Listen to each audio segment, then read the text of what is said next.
All right, welcome back, everyone, to Ace Attorney. It's been a while. So get it, Gavin. Get it, Gavin. Get that shit. My classes have started. I think the last episode was either before my classes started or when they had just started. But the point is, my schedule is a bit, busy right now. The good news is it's not nearly as busy as I had expected it to be. So, in the future, I don't think, it's obviously, stream volume is still going to go down compared to, over the summer. But it's not going to be as bad as I expected. I talked a little bit about this during the last couple of Persona streams, but Persona 5 is currently my #1 priority on the channel, mainly just because it's a very long game, and so falling behind there is not advisable. This is a relatively short game. I imagine we'll be done with it in, like, a few weeks, Although, again, that depends on how often I can stream. So, what's going to be happening in the future is Persona is going to be obviously always taking priority. I'm always going to be aiming for at least one Persona stream per week, typically during the weekend. If I can find additional time to stream over the week, which I should be able to, that's going to be the Ace Attorney stream. Now, as for when you're probably going to be expecting them, maybe Saturday. It's possible. Personas are going to be Sunday. Sunday is the easiest day for me. So Persona, I'm just going to lock that in for Sunday, which Persona Sundays is a time-honored tradition in this channel, so that works out. For context, we used to, back when we were doing Persona 4, we would do those on Sundays. So I guess we're back to Persona Sunday, so, return to tradition there. And then, so Saturdays, maybe. Although if I do Saturdays, it's going to be a bit later at night, because I do have rehearsals until 6, so this will probably start a bit later, and it will be a shorter stream, but I'll try to at least get a Saturday stream going if I can't do anything else, if I can't do anything during the actual week. As for during the week, look out for Mondays, possibly. Okay, the thing with Mondays, right? Mondays work great for me, schedule-wise, because I've got no classes. My classes on Monday end at 4. No. What am I?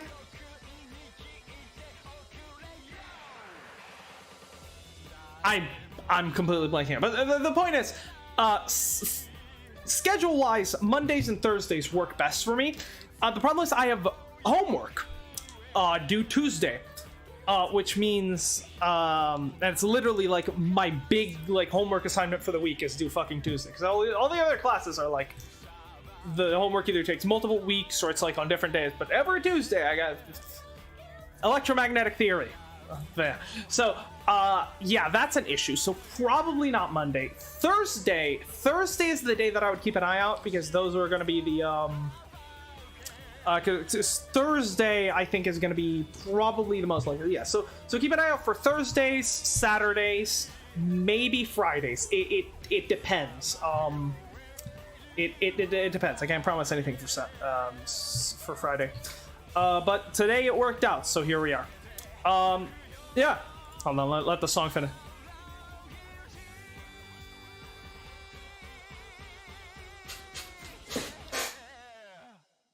I'm so glad this is downloading the actual vocal version of Love Love Guilty and adding it to the stream playlist is the greatest decision I've ever made.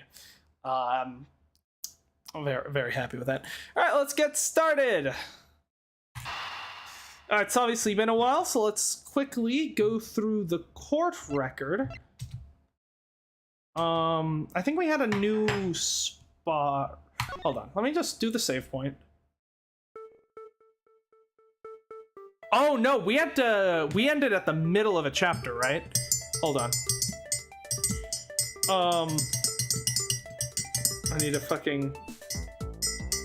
I just put the sugar into the tea. I need to fucking, stir it real quick. Yeah, let me go through the, court record real quick to just try to remember, you know, what's been going on. So give me a second. Let me just...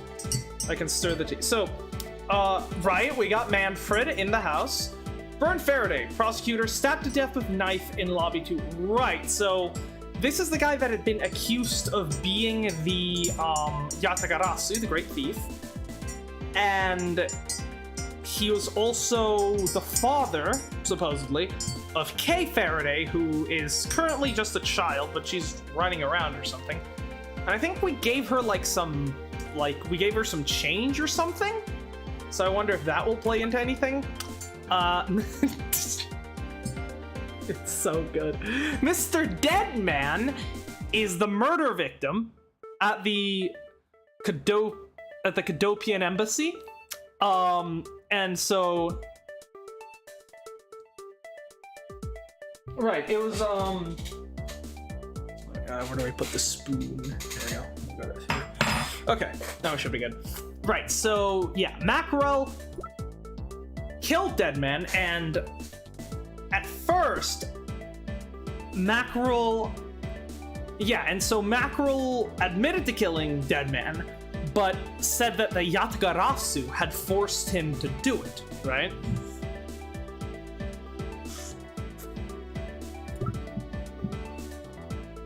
And the Yatagarasu... Yeah, so the Yatagarasu had infiltrated the embassy the same night, likely looking to, like, expose some shit.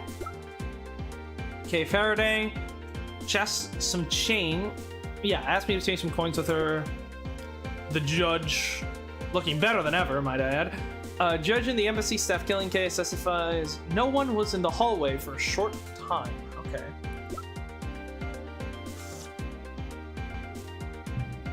Lure of embassy staff killing defendant Rel. I was to battle her in court. Right, so she was the defense. Yeah, okay.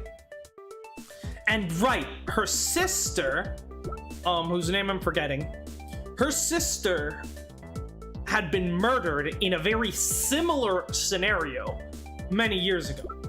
The Gumshoe, obviously. Tyrell Bad, the literal walking personification of the Giga Chad meme.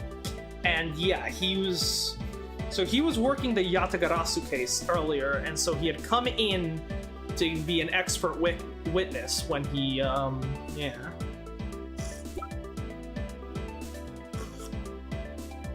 Manny Cochin.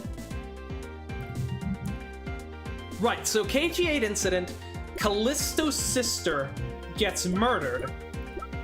Manny is the primary suspect, however, he ends up going free. Franziska, mentor's daughter, studying to be a prosecutor in Germany, right? And then Manfred again. Okay, let me go over the evidence. KG8 incident overview, okay. Cadopian embassy staff member Manny Cochin found not guilty. Victim Miss CCU. Shadow over the Amano group. Right, yeah, okay. So...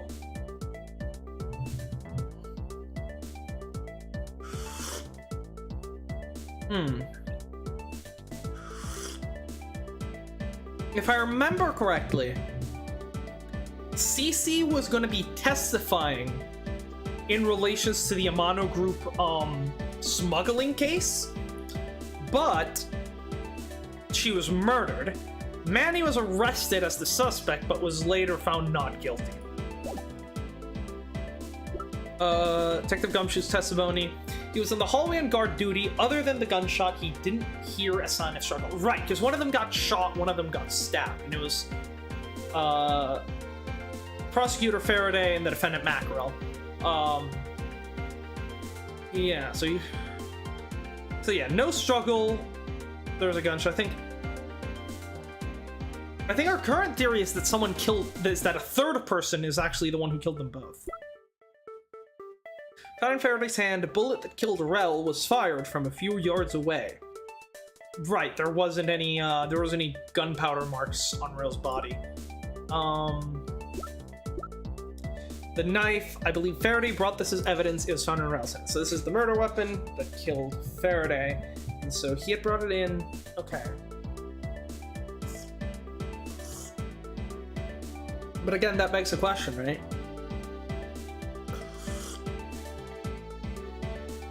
How did he end up being killed by a knife that he himself had? Like, how did that end up, like, did he pull out the knife and then someone grabbed the knife? Like, how did the killer know that he had a knife on him and was then able to get the knife? You know? That's I think, a crucial part of this case right now.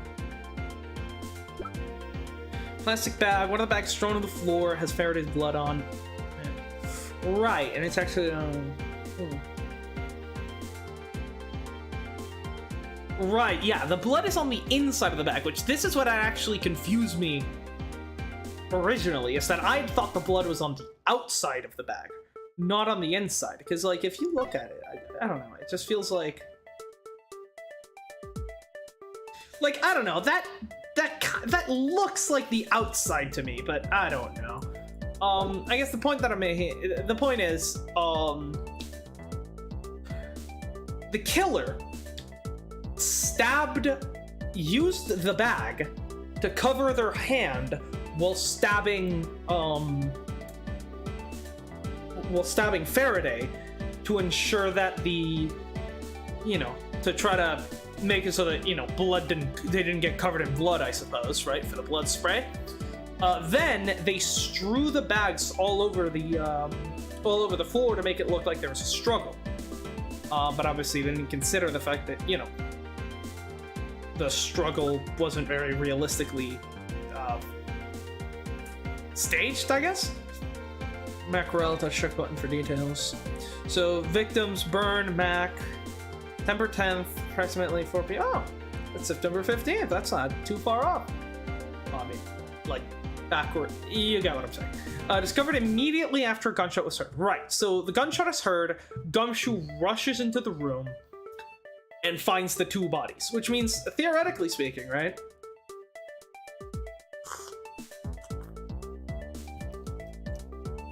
This is the part that really gets me, because how much time actually, like, elapsed between Gumshoe hearing the gunshot and him actually going into the room? Because it says immediately, but I know for a fact that he actually, Detective Badge showed up first, and then they went in together. So I wonder how much time the killer really had to, A, set up the bodies and the crime scene to make it look like there had been a fight, B, get out of there, and furthermore, how did they get out of that room, considering Gumshoe was supposedly, guarding the door. Remarks about the bodies. Faraday died in a knife stab to the chest. Shock from the stabbing caused instantaneous death. Rel died of a bullet wound to the chest. There's no gunpowder burn on his clothes, suggesting he was shot from a few yards away. It's possible he was alive for a little while after being shot.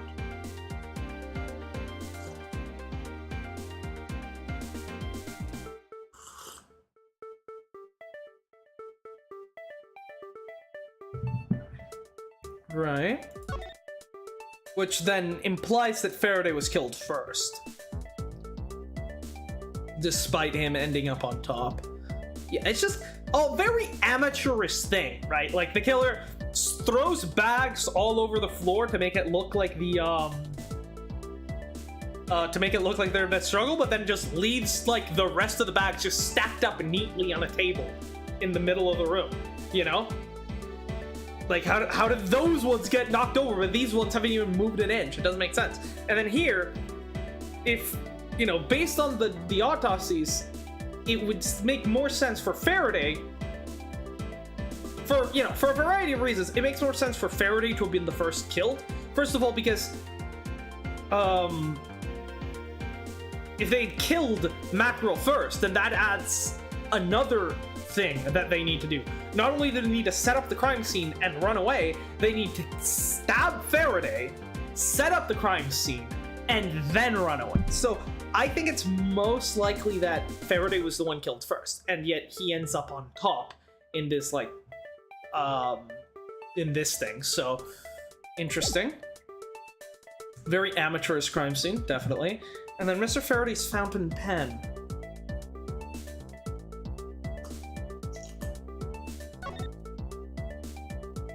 Right. Because Faraday, if I can see it in this picture maybe. Yeah, Faraday was left-handed. Which means him holding the gun in his right hand makes absolutely no sense.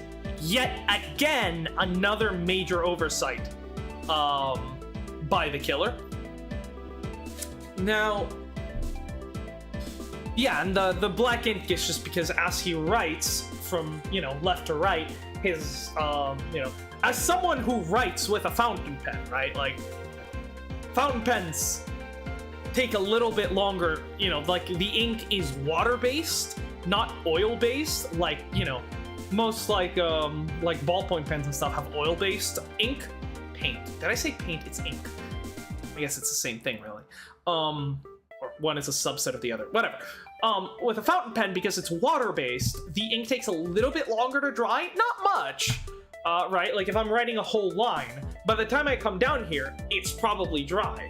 But if I'm writing and my hand is immediately going right over the letters that I'm writing, yeah, that thing's gonna get smudged. So, that's all we have. So it's still not enough evidence to really put a thing together, but at least just based on what we know.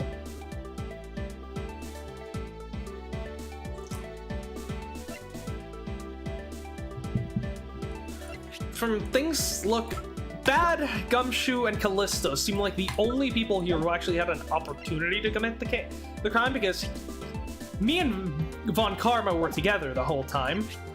These two were, this guy was already dead. These two are the murder victims. Yatagarasu is probably Faraday, so we can't count him twice. Kay, I guess Kay could have done it. I guess Kay had an opportunity. Maybe the judge, but those don't really make sense. Let's see, Gumshoe doesn't make sense. Yes, yes, Tutkumbu, I do remember you. How's it going?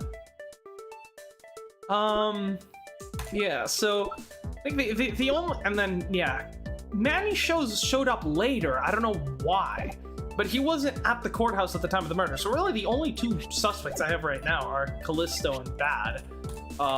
But yeah, so now they're trying to frame Gumshoe, I believe. Sorry, all right, we're done with doing the recap. Let's actually get into this. What should I ask Detective Gumshoe about? Fuck, this is, you know, in retrospect, this is not the best place to stop. Yeah, what was your motive? I suppose the one thing I'd like clarified is Detective Gumshoe's motive for committing this crime. Motive, huh? Gumshoe, you got a grudge against Faraday or anything?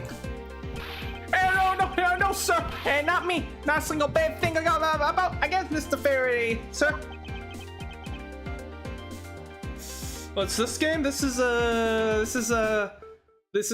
I mean, have you heard of Ace Attorney before? Phoenix Wright? This is just a spin-off, which gets a bit more in depth into the investigations aspect of stuff. Is that a fact? You really have a problem with lying, don't you, Detective Gumshoe? Hey, I'm telling you, I'm not lying. The more unnatural you act, the more suspicious you become, you know? If you want a motive, Edgeworth, I have one for you right here. Oh, could you please share it with us? However, be forewarned that I won't hesitate to object to flights of fancy, because all I'm interested in is the perfect explanation. Oh, you're serious, aren't you? Fine. You amuse me, so I'll humor you with a little courtroom practice. Alright, let's get to it.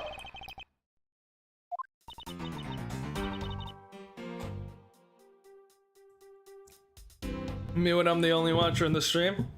I mean, that's how it goes. It was about a week ago. I saw the detective get chewed out by a livid Faraday in front of the precinct. He stood there super pale as Mr. Faraday yelled, "That's a new salary cut for you!" Okay, let's be honest here, Callisto. If Gumshoe was the type of person who'd murder someone over getting a salary cut, Edgeworth would have been stabbed 57 times by the time by the start of the first game. So I don't think this one tracks.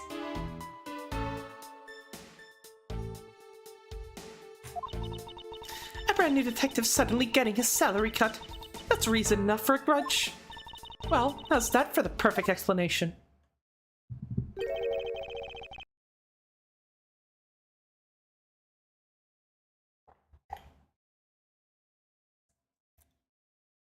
Don't you dare play Roblox on this YouTube account. I don't have any desire to play Roblox, no. Hey, you don't misunderstand me, pal. And no matter how mad I get, I could never hold a grudge. That is true. He is the purest boy. Quiet. We can't trust anything you say. Yes, sir. There's nothing wrong with the motive she proposed, per se. Let's, need to touch grass? I hope it's moist. But there's some gaps in her logic that need to be filled in. Miss Yu's perfect explanation may not be so perfect at all.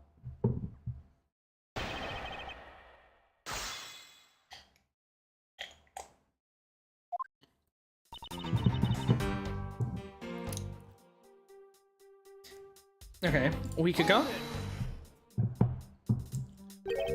A week ago, I assure you, Detective Gumshoe's memory does not last more than 3 days. It's true, pal. I don't even, I don't even know what my name is half the time. That's why I always keep my badge on me so I can check. That's kinda sad. Then you and Detective Gumshoe are acquaintances? No way! I only met him in person today. Then how did you know about Detective Gumshoe? Oh, I've seen him around before. I mean, fair enough. It's chewed out by a livid Faraday in front of the precinct.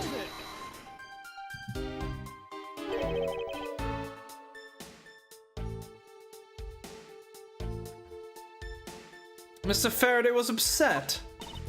Yeah, you know what else? Mr. Faraday isn't exactly known to get angry often. But there he was, totally beat red in the face. And the offending detective just stood there, pale as a ghost, like he was about to die. Just like the face he's making now, right? Oh, I am completely innocent, I tell you. The poor man.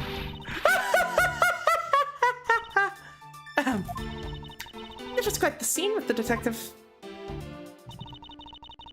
Though they're super pale, as Mr. Faraday yelled, "That's a salary cut for you, you nimble."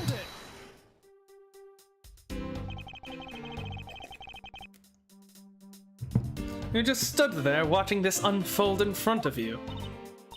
Yeah, I have to say it was really enjoyable too. But that's why when I saw Detective Gumshoe earlier, I knew to steer clear of him. Yeah, no way! I thought it was because I had something stuck on my face! But you do! Huh? What have I got stuck on my face? Let's start with your eyes, nose, mouth. Oh, and those ridiculous eyebrows. Huh? Oh man, messing with your head is just too much fun. Miss Yu, I'm the only person allowed to bully Detective Gumshoe. If you don't mind, I'd like you to return to your testimony. Sure, why not? I like her. I don't want her to be the killer.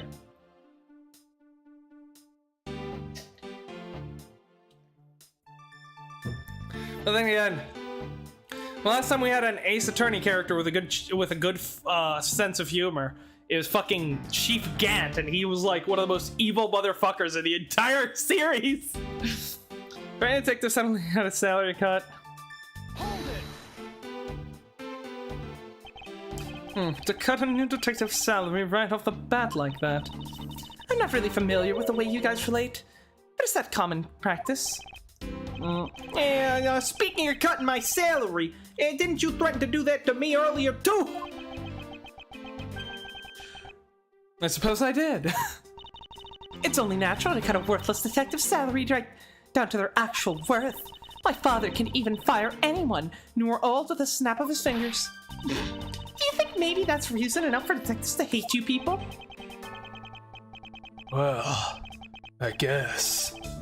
They really shouldn't cut people's pay. Detective Bad, don't tell me Mr. Von Karma cut your salary earlier! Salary cutting noises! So not exactly perfect. It's an explanation. You call your explanation perfect. Is it not to your liking? Unfortunately for you, it's just not up to my standards. It's not up to your standards. Oh, is there something you would like me to clarify in that case? What should I do? Should I raise an objection? Sure. Alright, if you could clear this one thing up for me. How Mr. Faraday was killed, the motive for killing Rel. Yeah. Because he could have motive to kill Faraday, but not the other one. I understand that due to Gumshoes' potential motive for killing Mr. Faraday. However, what about his motive for killing Mr. Rel? His motive for killing Rel? Like I would know. If there was no clear motive for both of the murders, then I doubt this incident would have occurred, wouldn't you agree? It's not exactly a perfect explanation now, is it? Is there anyone else who might have had a grudge against either of these two men? Or should we look into that ourselves? Oh, in that case, I have absolutely no idea. Oh, but that's impossible. She must know something. Wait! Can you please not glare at me like that? It makes me laugh. I didn't even do anything and you're already laughing away. Anyway, the way I see it, as long as he had a motive to kill one of them too, this crime would have played out the way it did anyways. Oh, and would you care to explain your logic? And this time, please try to provide a truly perfect explanation. Yeah! You don't get to talk about perfect cases if you're not a student of Von Karma, bitch! Perfect this, perfect that. Stop being so uptight. Or is that a requisite for being a Von Karma? Miles Edgeworth, I demand that you shut this rude woman up. I wish you'd both be quiet for just 1 second. God, I hate women. Oh well, I guess I'll just have to explain it to you kids. Motive to kill the men. There's no one out here with a motive to kill both Faraday and Rel. All you really have to establish is that someone had a grudge against one of the two men. And so then that the other one was just a murder of convenience to like cover their tracks maybe or something like that? Oh, it's not the button that I wanted to press. It's this one? Yes. Mr. Rel, who happened to be there, became a witness to Mr. Faraday's murder. And my theory does state that Faraday was killed before Rel, so that would track, you know?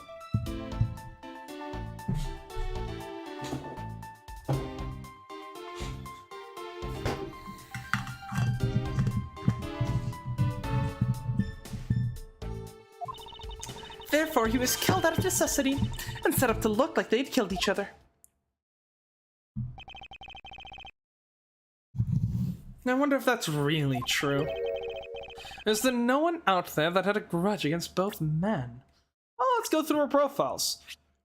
I mean, Von Karma has a grudge against basically everyone on this world, so probably. No, well, I suppose he had a grudge against Rel, but can't execute it. Oh no.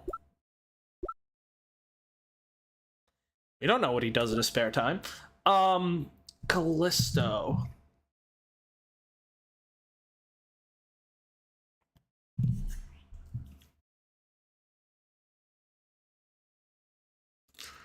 I mean, you were involved with both of them through a murder case, but I don't know how that translates into motive for murder. I mean, one of them was your client, who I assume hadn't, you know, paid you yet, because, or at least, you know, fully paid you yet. And like Faraday wasn't I don't see what the point would be, you know? Gumshoe, no. Oh, well, Gumshoe's motive for Faraday, but not for Rel. Tyrell, maybe he could be, maybe if he like really hates Yatagarasu and like wanted to take justice into his own hands, maybe. Cochin, I believe Faraday is the one, I believe Faraday actually prosecuted him back in KG8, so that could be so that could lead to a grudge, but I don't know what. But I don't know about Macrel. On Karma. I don't know. Maybe I'm like forgetting something because it's been a while. Let's take another hard look at the evidence for this morning's case. The second KG8 incident, as people are calling it, involving an embassy staff member and the two men who both wound up as suspects in the case. We're doing well, got you in the background while I'm getting work done. Oh, I appreciate that, Ben. Glad to have you here. This is someone else I'm overlooking who is somehow related to them. That's what I've been thinking.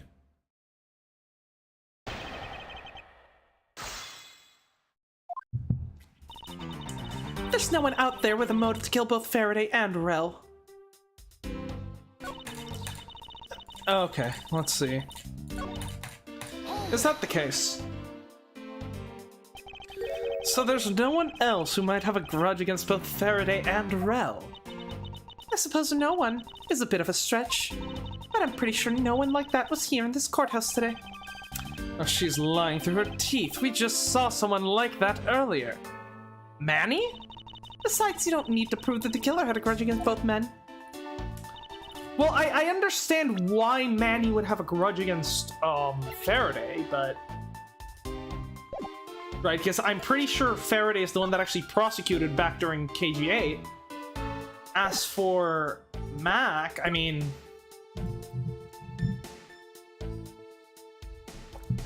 I guess Manny and the victim in this case both work at the Kadofian embassy, so theoretically, if the victim in this case was an acquaintance of Manny, then maybe that could be a motive, but I'm not sure.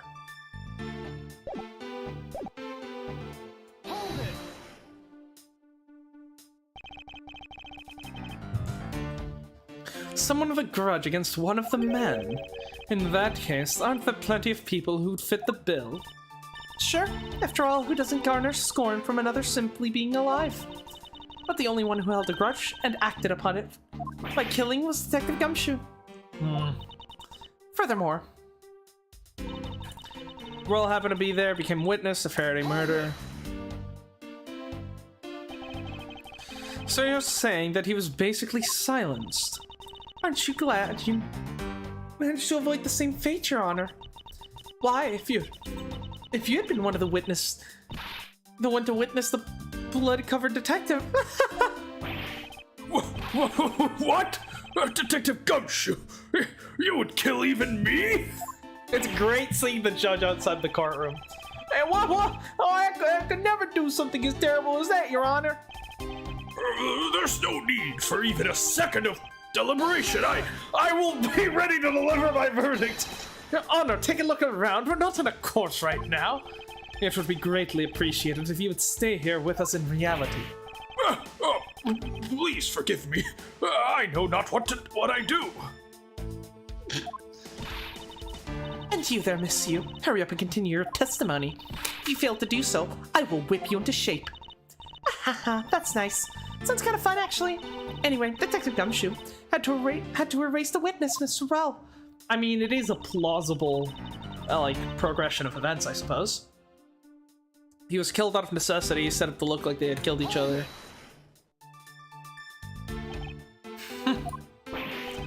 I didn't do it, pal. No hard feelings. I don't think we can take the word of a criminal seriously. Oh no! I feel so bad for her. I can't even begin to think up ways to set up a crime scene. I suppose you do like the necessary tactical mind required to do such a thing. Why you have to kick a man when he's down, pal? You shouldn't put yourself down, Detective. You're a big boy. I bet you thought it all up by yourself, right? Yeah, that's right. I work real hard at it too. I think this proves one thing about the detective. He has the mental acuity of a worm.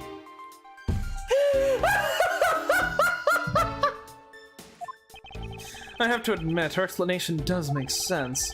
However, there is also something she overlooked in her testimony.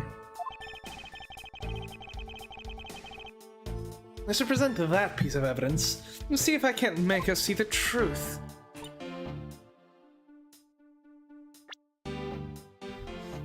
Rell and Faraday. Gumshoe's testimony. Handgun. Knife. Is it the fact that the knife was brought in by Faraday? Crime scene notes.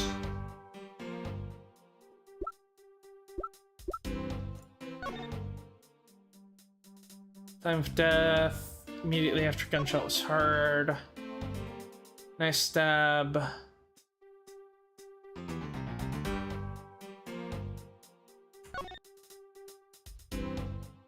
Is it the fact that Faraday is on top of Rell?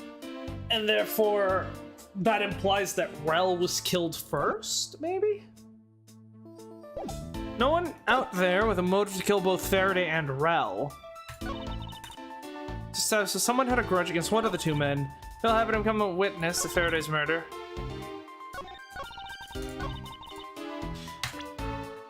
Yeah, okay, I think it's the bodies, the crime scene notes. Miss Yu, what do you think about this? Well, as someone with more experience in law than you, allow me to share something. Use your own brain and figure it out yourself. That's my advice to you. I see. Well, I'm terribly sorry to have bothered you with such a mundane question. No need to be so serious. I'll tell you what, I'll toss you another piece of advice. In no way does my testimony contradict with that piece of evidence. I should have known. Fuck.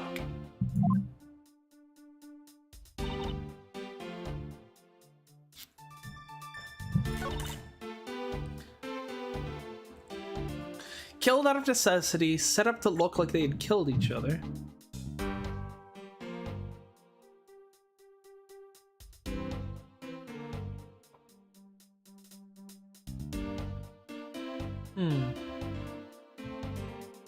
What do we got? The prosecutor's badge, KG8 incident report, Cadofian embassy staff member Manny Cochin found not guilty. Could we maybe present this for the fact that there was someone who maybe had motive? Gumshoe's testimony was in hall on guard duty, didn't hear sign of a struggle. I mean, again, his own testimony is not going to be helpful here since he's a suspect. Killed Rell was fired from a few yards away. I don't see how that would change anything. The knife.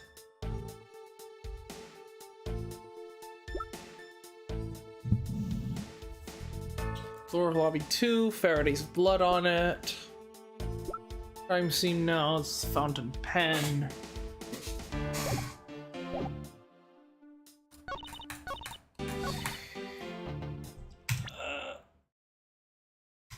Oh, damn it. let's do Manny on the first statement. How does that sound? Or not Manny, but the KG8 incident. There we go!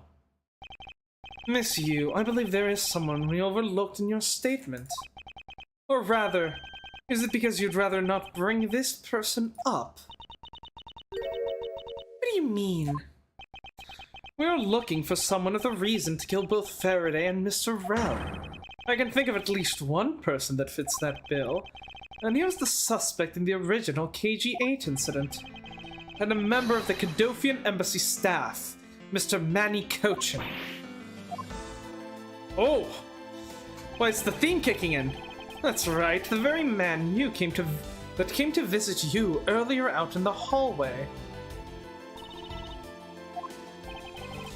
The man who killed a member of the Cadofian staff, Mr. Rel, and the man who was the lead prosecutor of the KG8 incident, Mr. Faraday. Are you telling me that Mr. Cochin had no reason to kill both of these men? Well, I suppose he might have had a reason or two. Yeah, you covered for me, pal! Yeah, maybe you're not such a bad guy after all. This is the start of a beautiful friendship. Don't get ahead of yourself. You're still a suspect, make no mistake about that. The perfect evidence, the perfect testimony. These are the only things I wish to hold. That is, how, you know, it's the old Edgeworth. Yeah, but I didn't do it. You'll stay under my authority and go investigate Mr. Manny Cochin for me. And remember, I will not be very forgiving should any of this leak out. You want to investigate Cochin? You'd just be wasting your time. And why is that? Cochin was up at the viewing gallery, watching the trial. Or so I was told. Every cop in this place has been keeping an eye on the guy since he arrived. And the only real suspect we have is still Detective Gumshoe. I suppose so. Yeah, no way! Oh, come on, Detective Man, you gotta believe me, sir. I really wasn't that hallway the whole time, sir. I never took a single step into the room, sir. Okay. Then are you saying there's someone else who passed through the hallway? No,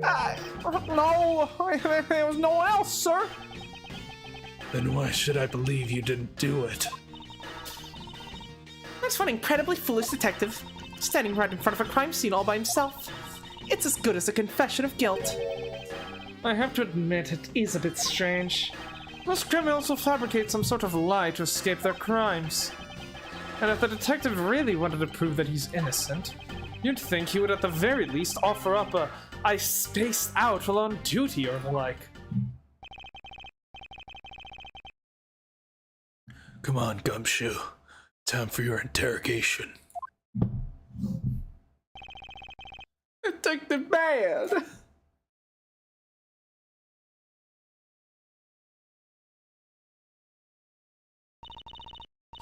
Miles Edgeworth, I'll go on ahead and report this to Papa.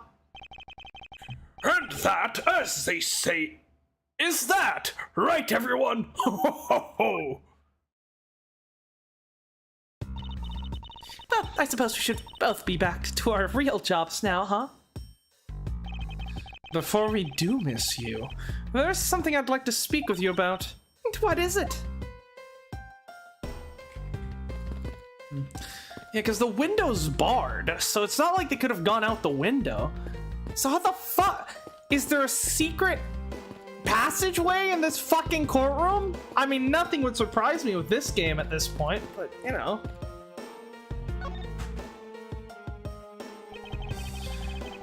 I've set these two men up and make it look like they killed each other. If there's one thing I cannot forgive, it's the desecration of the dead.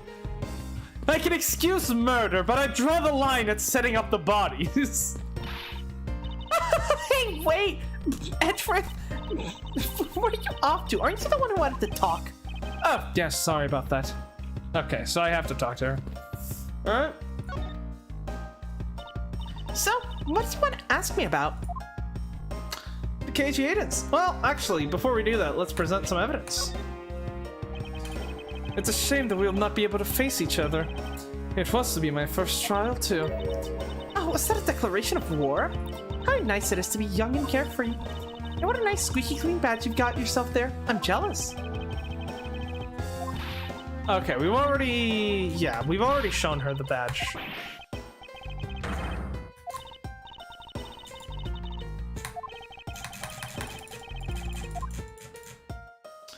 KG8 incident. Miss you, what do you think about this piece of evidence?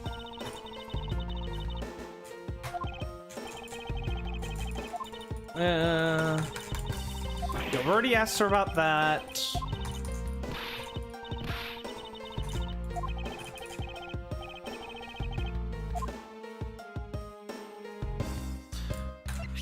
Detective Gumshoes' testimony?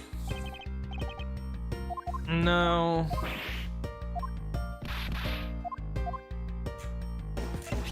The handgun. Looks like Mr. Val was killed by the very gun he used to kill the embassy staff member. You speak of the concept of karma, I assume. And that you take your life into your own hands when you commit a crime, correct? I never thought I'd be dealing with a gun this soon upon becoming a prosecutor. Ah, well, for a veteran like me, they're pretty much par for the course. To be honest, even if it's just once, I've always wanted to try firing on. Hey, is the thing loaded? Yeah, think I could give it a try right now? Don't be ridiculous! This isn't some kind of toy! I was only joking, duh! Why is it that anything I have to say is a joke to her? You're a funny guy, Edgeworth. You're a funny guy. Mr. Faraday was killed with this knife, correct? I feel bad for him. Being killed by evidence you prepared yourself is just awful. Miss Yu, what do you think about this piece of evidence? What do I think? Well, other than the blood, it's a very pretty, ornate knife. I'd love to use it as an ornament in my home. If it's all right with you, may I have it? What are you talking about? This is a weapon that was used to kill someone with. Why so serious? I think someone needs to loosen up. There she goes again.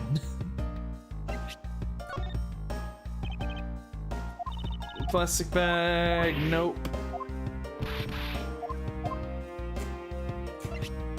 Crime scene notes. Nope.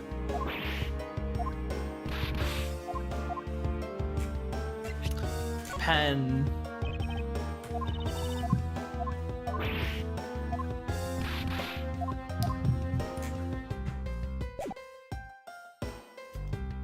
Alright, let's ask you about the KG8 incident.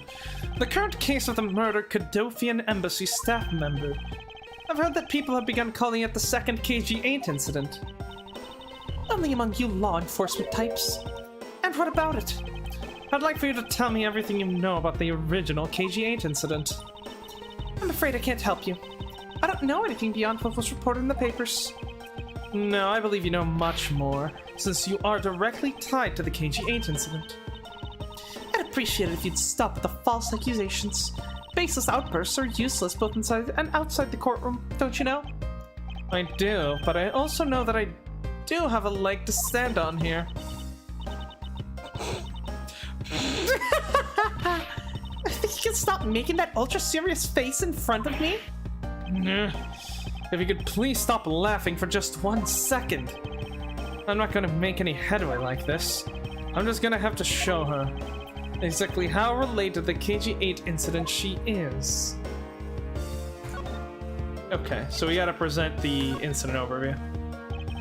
Miss Yu, I believe that I have proof of your connection to the KG8 incident. That file is your proof? Very well then. Why don't you tell me exactly how I'm related to the KG8 incident? Through the victim. Your connection to the KG8 incident is through the victim. The victim's name is CCU. You will note that she has the same last name as you. Can you really still tell me with a straight face that you are not related to the case?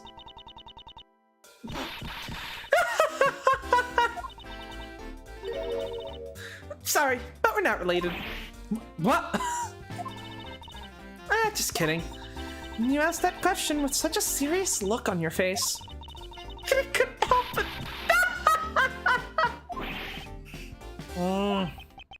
Miss Yu, I ask that you please tell me the truth. All right, I'll tell you everything I know. All right. Now we're getting somewhere. As you guessed, the one who reported the smuggling activities to the Amano group was my sister, CCU. As I thought. And she was killed right before she was to testify at the impending trial by Manny Cochin. But because he was tried once and was acquitted, he gets to live the rest of his cushy life completely carefree. All because of a lack of evidence. No, I heard the evidence to convict him did exist. What? I heard it from Mr. Faraday himself after Mr. Cochin's trial was over. This is very interesting because it's this is obviously at a point in Edgeworth's career where he still believes that his father's murderer was allowed to go free due to a scummy defense attorney. So his whole motivation for being a prosecutor right now is making it so that no guilty criminal ever goes free ever again. He does that by, always getting the guilty verdict. So this story, I think, is something that's probably going to resonate with him a lot at this point in his arc. Apparently a man in black made off with the most important piece of evidence. Then the evidence had been tampered with. Isn't it just like a criminal to do something like that? The smuggling ring being run out of the Amano group by one of its secretaries. They bailed Mr. Cochin out. Turns out they were in league with each other all along. How big was that smuggling ring? Was it a large operation? And of course, that secretary was the guy who was killed in the previous case. I don't really know. Which is why I wanted to become the lead defense. On this case, that people are calling the second KG8 incident. But I haven't learned anything new at all. I was probably expecting too much, I know. You think the case was nothing to do with the smuggling ring? I don't know what to think. Why did Mr. Cochin want to meet with you earlier? Actually, he came to watch the trial. Apparently he only found out that I was the defense lawyer on this case after he'd arrived.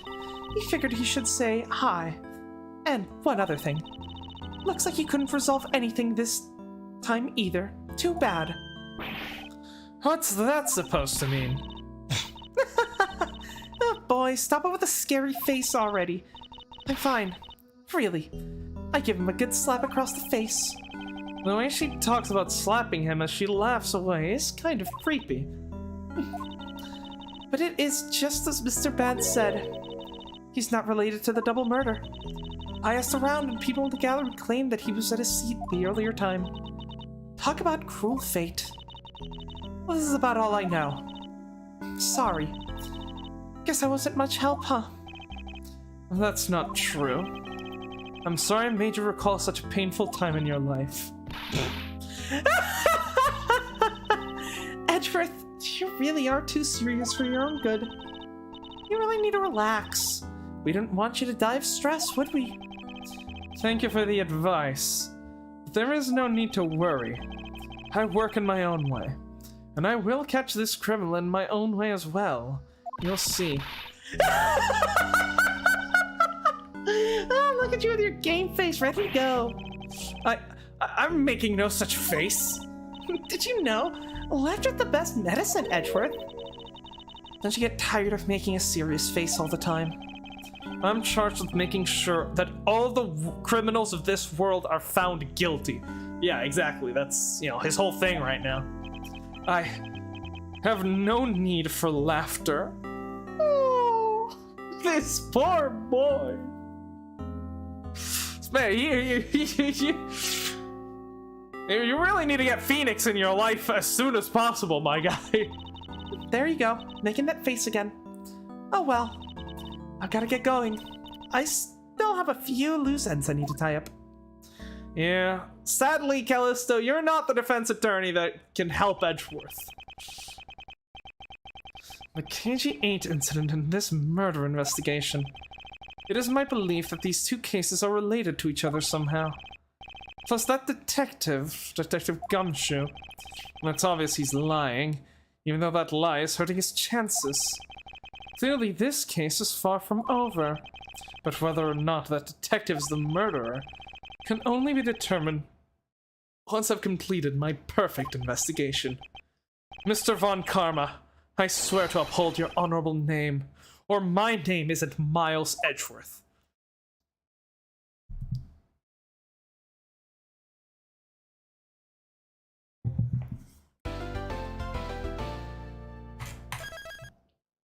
Alright, I guess we're moving on to the next part.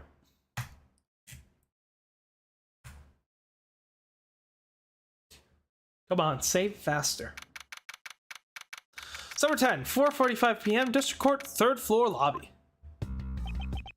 Sir, what is to become of the trial into the Cadofian Embassy staff's murder?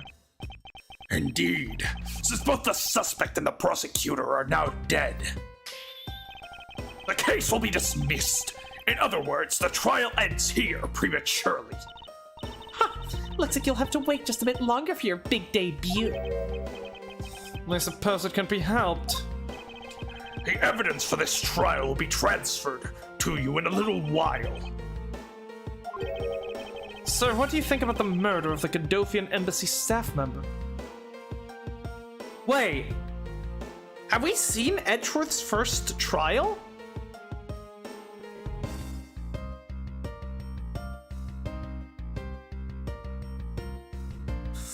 It wasn't the trial with Dahlia, right?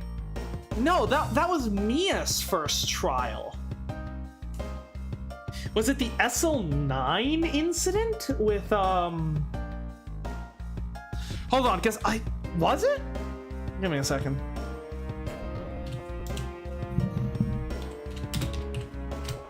SL9 incident, the Joe Dark killings.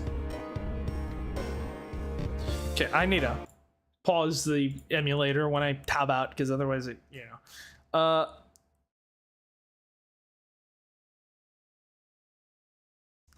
Miles Edgeworth replaced Marshall, but was it his first trial or not? Hold on.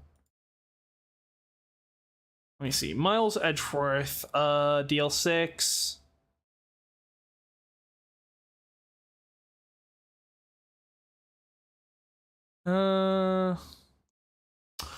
Oh, it was his first. Yeah, okay. The trial with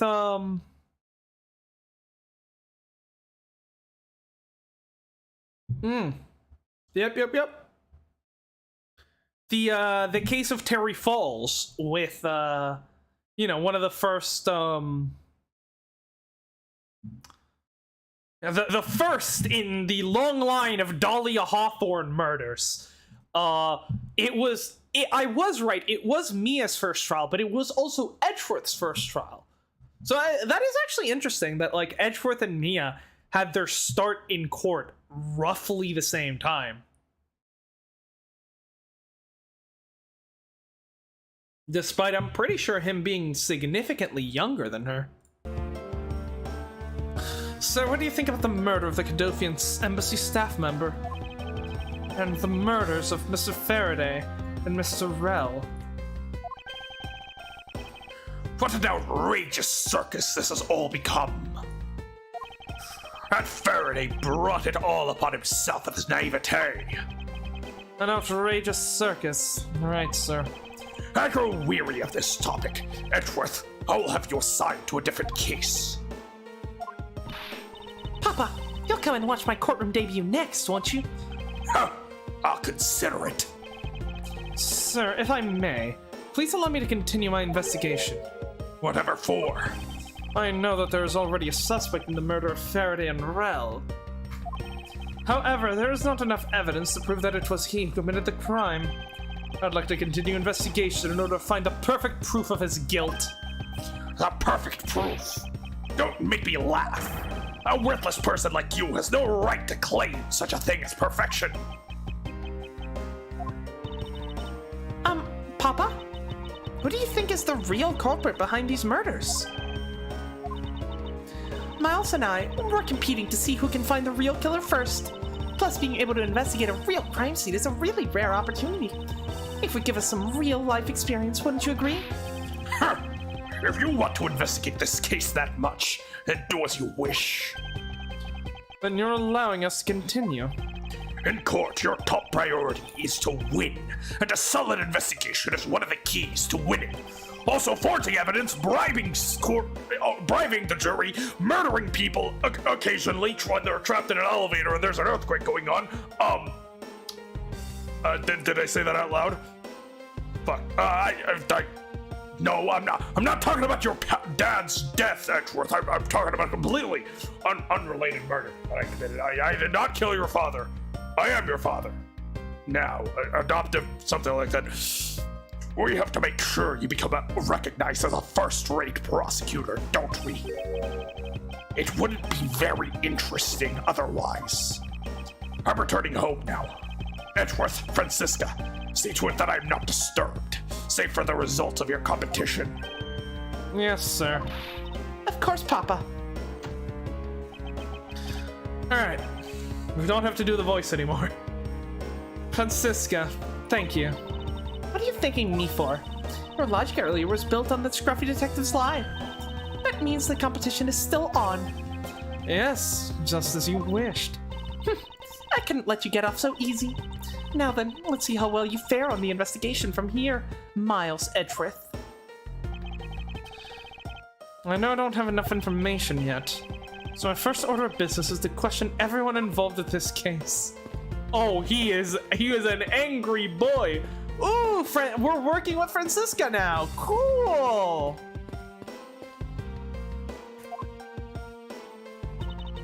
Yes, what is it? It feels like there's a whole backside to this case that we're not seeing. And here he had thought that it was a case where the two men had killed each other. We're lacking in information. And as Von Karma, I can hardly call this a perfect investigation. Indeed, it is as you say. I can't believe we agree on something. Just what is so revolting about agreeing? Anyway, our first move should be to speak with everyone related to the case. Indeed. Even if you had not said it, I was planning to do so anyways. Ah! What was that lash for?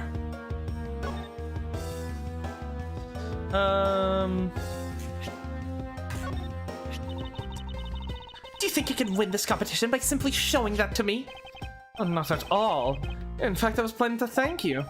I wouldn't be a prosecutor today without you and your father.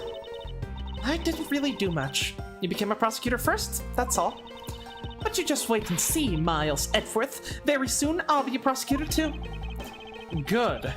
Then we can both send criminals away together as colleagues. But you can be sure that I will always get more convictions than you. It's almost cute that she's going this far to insist that she'll always win. Almost. The KG8 incident, huh? The defendant was acquitted in that case, but I don't think we've seen the last of it. The fact that he was acquitted on lack of evidence is just revolting. It's inexcusable. Well, if it was my papa, he would have been found guilty in 3 minutes flat. Indeed. We would do very well to watch and study more from our mentor, so that we may secure a conviction for all those we try. That will be our rule. What's all this we business? Don't lump me in with you, Miles. Any suspect I come across will confess everything to me before we even reach the trial. I'll show you exactly who's the superior prosecutor. Clearly, only one of us here is playing to win. I was wondering what you think of this piece of evidence. Asking people for help is breaking the rules, Miles. As I said earlier, this is a competition, a battle of wits. But yeah, it is really cool seeing Edgeworth at, such an early point in his career, because he's so different from the Edgeworth that we know nowadays, Like, he's still kind of a villain back then. If you're gonna ask someone for an opinion, you should start with yourself. In other words, you have no real opinions about this piece of evidence, do you? It's one of the weapons in this case. I pity Mr. Faraday. It's bad enough to be killed with evidence that he prepared himself. But to be also killed in a courthouse of all places, and right in the middle of one of the trials he was running too. It just goes to show that nothing in life is predictable. Then I'm guessing this will be the same? Yeah. Plastic bag. Nothing.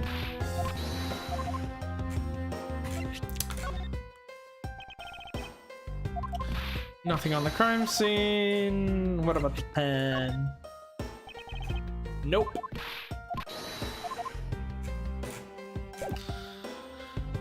Alright. Let's go. So we got Callisto there. We got a bunch of cops lounging around. And then... Oh!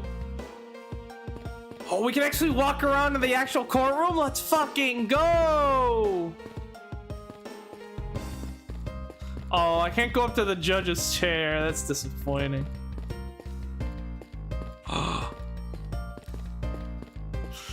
Look at it! Come on, Francisco. No, turn around. We need to pose together. Turn to the side.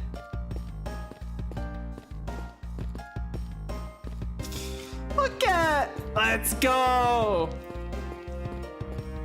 Yeah, no, the ability to just walk around, especially these places that we've seen so many times before, is just really cool. It's the witness stand. I'll make sure that each and every person that ever stands here will be found guilty. There are others besides the defendant that stand at this podium, you know. I don't care, just make sure you never end up standing at one of these. You'll be sorry. I'll keep that in mind. Oh no!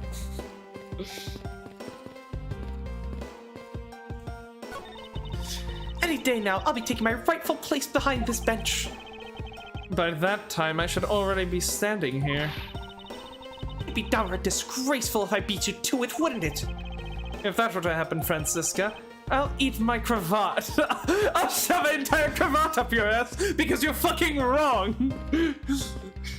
Your government's excuse of an hypothesis, I'll shove an entire fucking cravat up your ass because it's fucking wrong. Why? Well, if you could take a look at this motherfucking updated autopsy report. It's the defense attorney's bench.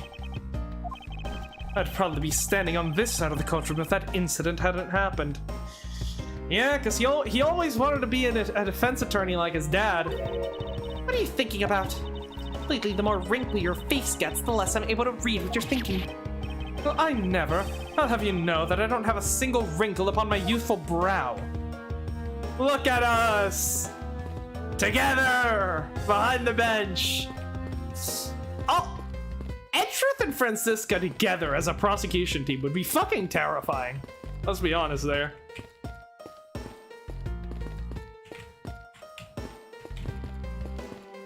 What's this? It's the viewing gallery. Here's where the riffraffs sit when they come to watch. It's situated at the same height as the judge's bench. I wonder if that's to represent the intense scrutiny of each and every case from all sides. Miles Edgeworth, are you not man enough to stand up to all those eyes? What sort of course I'm man enough. Oh, we can actually go up to the judge's bench. Let's fucking go! The judge's chair. It must be wonderful to be able to sit the whole time. Yes, as opposed to us prosecutors and defense attorneys who have to stand. I think it's only fair if the judge had to stand the whole time, too. His Honor is an old man. He should be afforded some comforts. Fine, he can enjoy his chair, but at least share in our pain through my lashes. I fear for the judge if Francisco were to ever become a real prosecutor.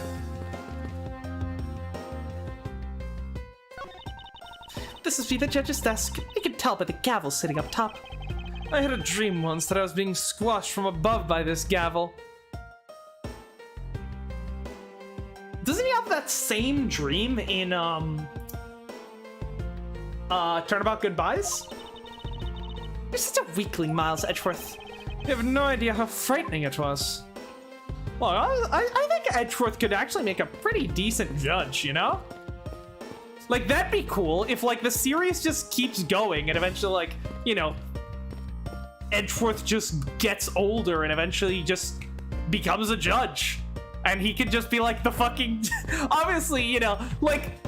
The problem is, like, the game really does rely on the judge being fucking incompetent and terrible at their job. Because, like, otherwise the prosecution would not be able to pull half the bullshit that they pull on a regular basis. So if, like, because Edgeworth is actually competent, right?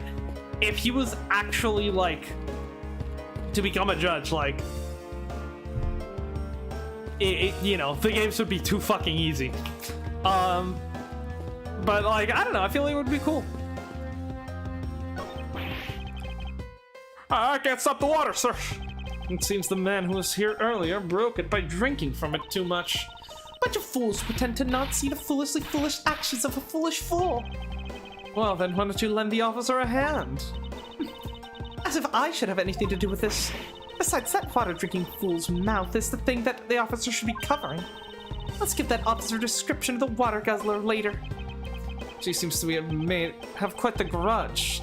Sounds to me like someone wanted a drink.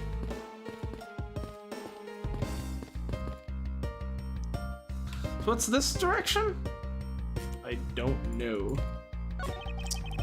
This area is restricted to authorized personnel only, sir. If I'm not authorized personnel, then what, may I ask you, do you think I am? The younger sibling of a dysfunctional relationship? Holy fuck. This officer's spitting. He's spitting. I'm not the younger one, he is. Now get that straight in your head. I believe there's more objectionable part you should be upset over, Francisca. Sir, nothing to report, sir. Is there no one who will make this man take responsibility for the actions of his job? Looks like you have no choice but to report this to Papa. Then this guard can have fun in waking nightmare after being awakened from his dream. Actually, let's not. I kinda feel sorry for him now. Edgeworth? Not choosing to cut someone's salary? Impossible. Who are you and what have you done with Miles? What are you looking at?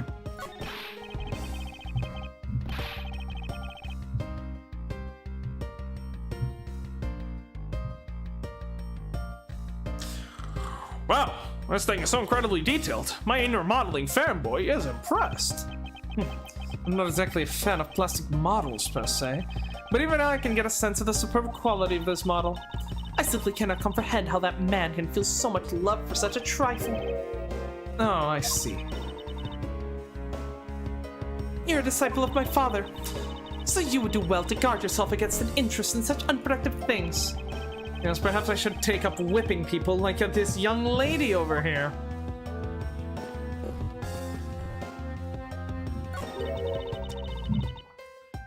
It's an incredibly detailed model, isn't it?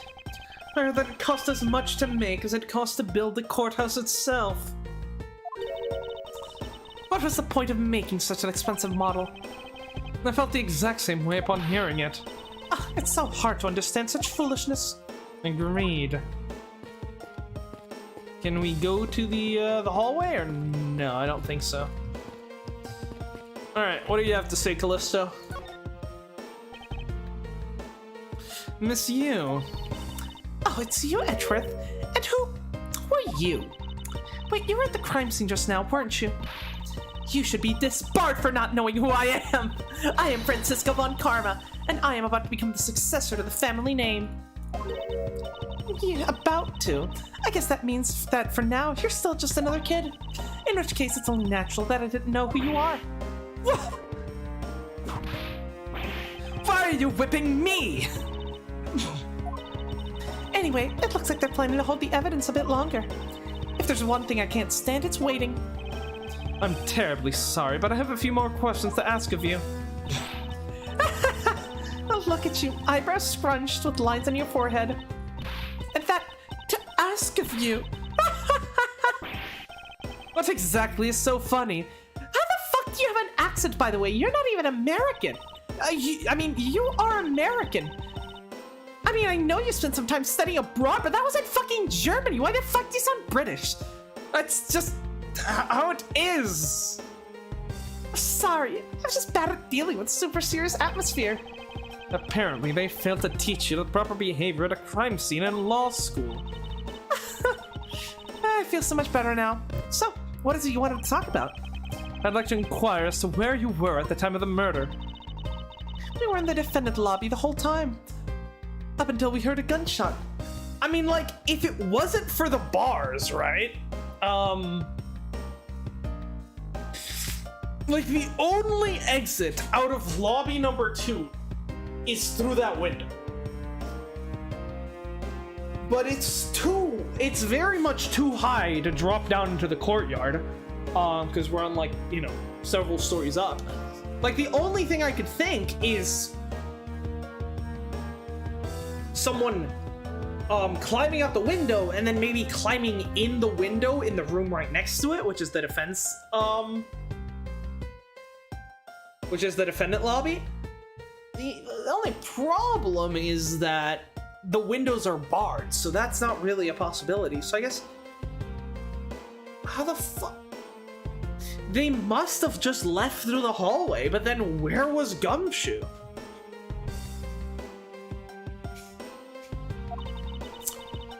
And by we, I mean Mr. Bad. If you don't believe me, feel free to ask him yourself. Okay, so if Callisto and Bad were together, then that completely exonerates both of them. Because they had alibi. Because they have each other as an alibi. You were with Detective Bad. Why?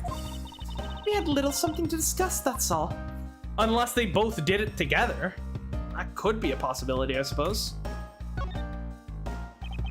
So I take it that you're acquaintances with Detective Bad? Yeah, he was the detective in charge of the KG8 incident. Detective Bad is also related to that incident. That's right. He was the one who was supposed to protect my sister, Cece. But you know how that turned out, don't you, Edgeworth? Miles Edgeworth, I have no idea what you two are talking about. I've heard of the KG incident from my papa. But how does the case relate to you, Miss Yu? The victim of that case, Cece. Cece Yu is my little sister.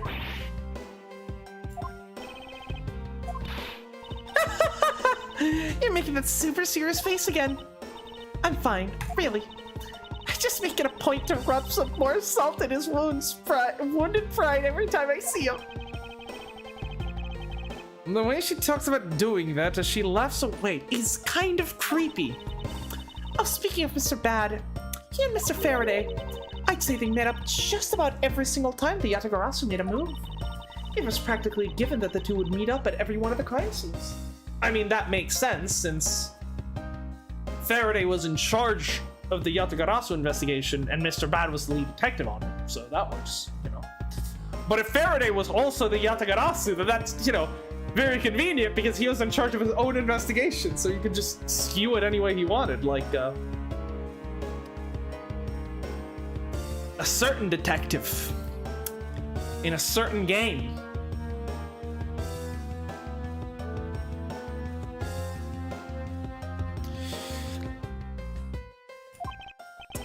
I see. He did mention that he was in charge of the Yatagarasu investigation earlier. Maybe I should ask her what she knows about the Yatagarasu in more detail. You claimed that at the time of the murder, you were with Detective Bad. But don't you lawyers usually discuss the trial with your clients during recess? We do, and that's what I was planning to do. But Mr. Faraday was being rather threatening, and he dragged Mr. Rell away. After that, Mr. Bad came into lobby number 1, so we just stayed there and talked. And what did you talk with Detective Bad about? Nothing interesting. I just insulted him some. I love her so much. Talked about how the trial was going, and then I insulted him some more. Bloody! But when's she not laughing? Her mouth seemingly spews nothing but insults. Anyway, Mr. Bad and I were in the defendant lobby number 1 when the murders occurred, so I really can't tell you anything about the hallway or lobby number 2. I see. I'd like to ask you a few questions about your client, Mr. Mackerel. Now, your client first claimed to be the Yatagarasu, is that correct? Yes. Once I heard that it was the Yatagarasu that had made it off with the evidence from KG8, I began to ask Mr. Rel all the sorts of questions, but to no avail. Turns out Mr. Rel was not the Yatagarasu. He had just made that up. He made it up. Mr. Rel's crime was caught on tape with the security cameras, but there is no footage of him sneaking into the Godoffian embassy itself. Hold on for just 1 second. Then you mean to say that you knew that he was not the real Yatagarasu? And that he was just another cold-blooded killer, and you were ready to defend him? That is the point of a defense attorney, yes. Yes, that's right. I see. So a defense lawyer is actually just someone whose job is to cover for criminals. No, Edgeworth, you stupid idiot! God damn it! Oh god, they're just reinforcing his fucking preconceived notions about the criminal justice system. No! Ah, please! God. He has the potential to be such a good boy, but he needs to go through so much character development before that can happen. That's why defense lawyers are so detestable, but they are no match for us Von Karmas.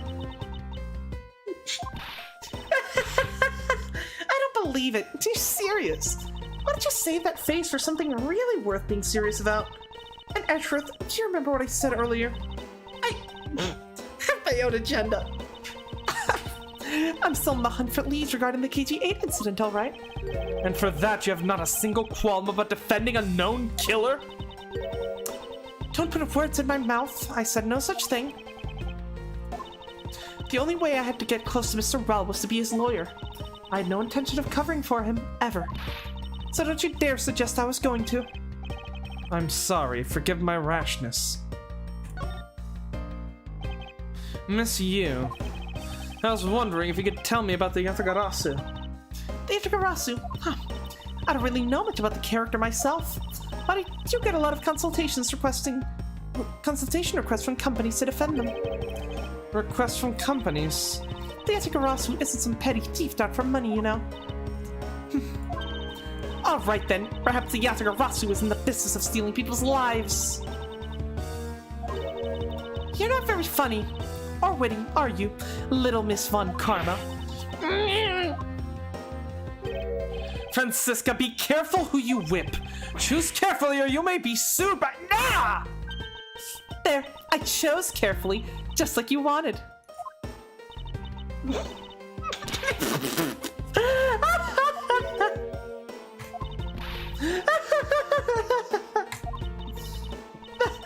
That just now, was hilarious, little missy.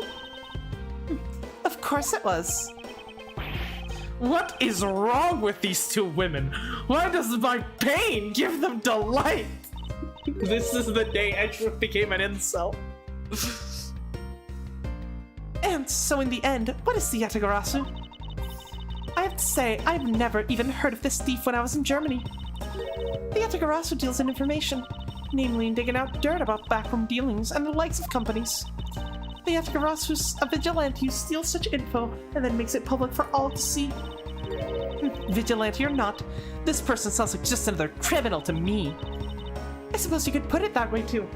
It's actually very funny playing this game and Persona 5 at the same time, because there's a lot of very similar themes between, you know, a lot of comparisons can be drawn between the Yatagarasu and the Phantom Thieves, Edgeworth and Sei/Akechi. You know, the idea of, like, you know, is it right to seek justice through illegal channels, right? Like, it's actually very interesting because both of these games have very similar themes and topics that they explore. So it's very interesting. So, you know, it's just cool that we're playing them at the same time. But either way, I got a lot of more clients now, thanks to the thief. Sounds like Miss Yu is profiting nicely. I suppose I've gotten all I can out of Miss Yu. Oh, thank God, I don't have to keep laughing! I should move on to speak to Detective Gumshoe now.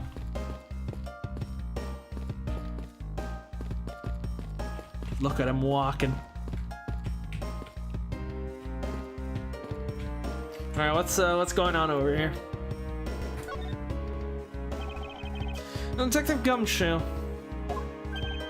Hey, it's you, pal. You're here. Ouch! As am I, Scruffy. I don't think you needed to whip him to let him know that. Hey, I didn't do it, pal. I swear on my honor as a detective, I really didn't. Your words are useless. I place my trust only in evidence, Detective. Once the investigation is fully over, and should we find out that you are the killer, there will be no mercy to be had for you. Hey, have a heart, pal. But you're not worried, right? After all, you have nothing to worry about. If you really are innocent, that is. Hey, that's right. Hey, pal, go and do your perfect investigation and get the real killer for me, will ya? I would have done so even if you had not requested me to do so, Detective. I think we presented most everything to him. Let's get a little about this. Hey, I'm not saying a peep, pal, because I'm not the killer, okay? You misunderstand. I wasn't going to ask you about that. Hey, all I've ever wanted to do was to become a detective, pal, so I'll never want to be a killer. It seems that he doesn't want to talk about anything unrelated to his predicament.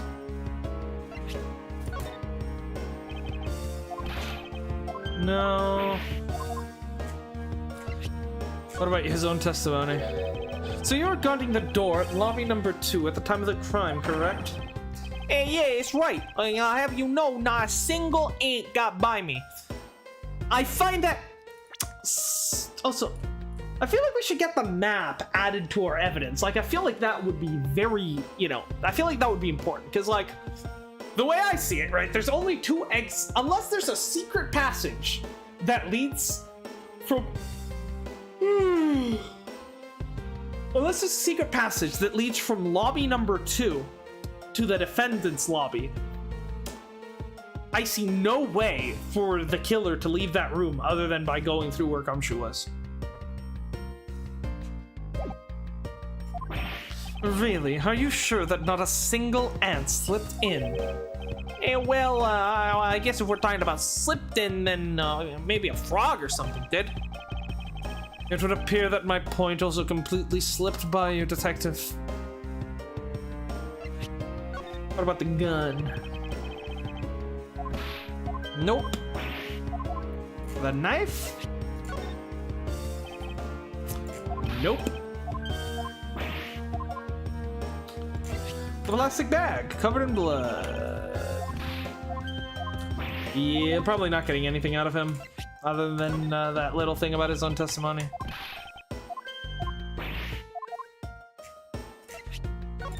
I don't know, maybe he's a fountain pen enthusiast, They're certainly cool.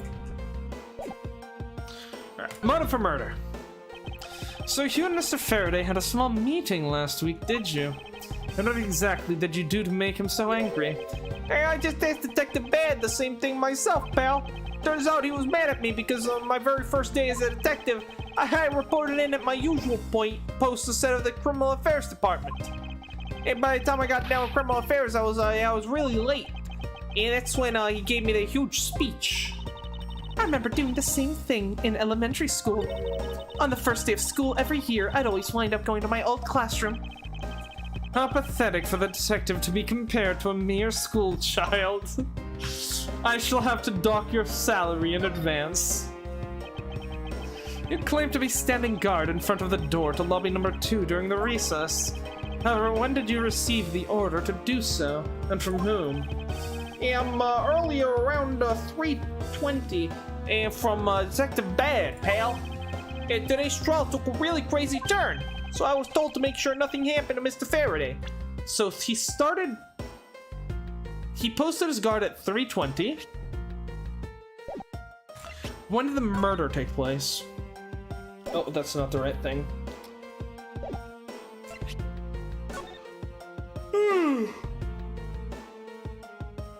4 p.m. So he was standing there for a good 40 minutes before he heard the gunshot, and then Detective Bad showed up, and then they checked out the crime scene. So,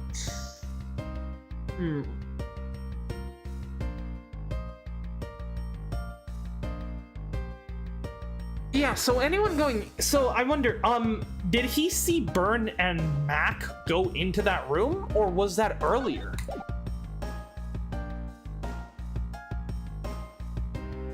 Because I was thinking that maybe...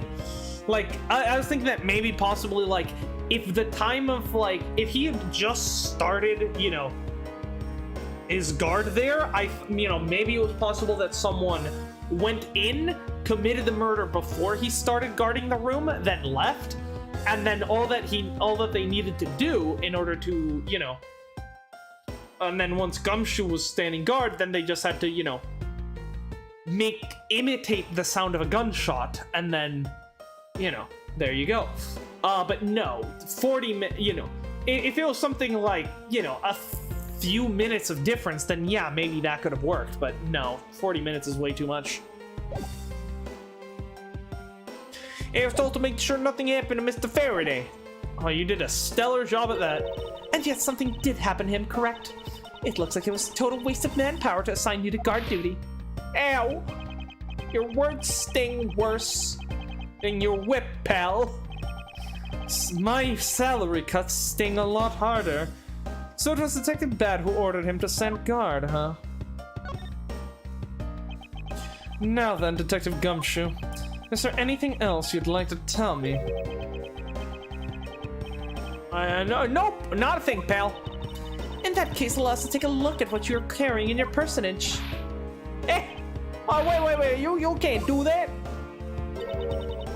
There's nothing of any particular value here.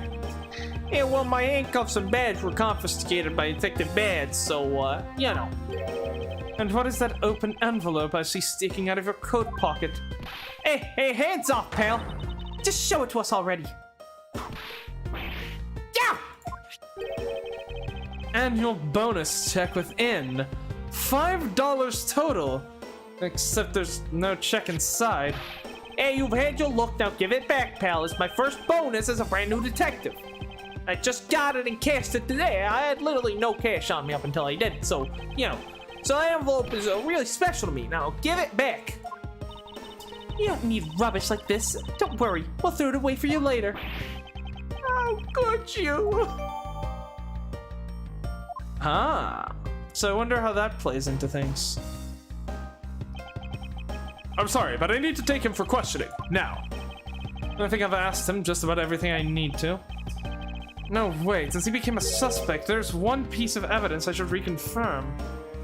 Hey, hold on, let me look at this. So, annual bonus envelope.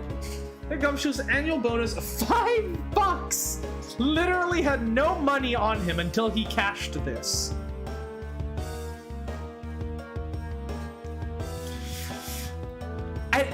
I fail to see how this evidence is,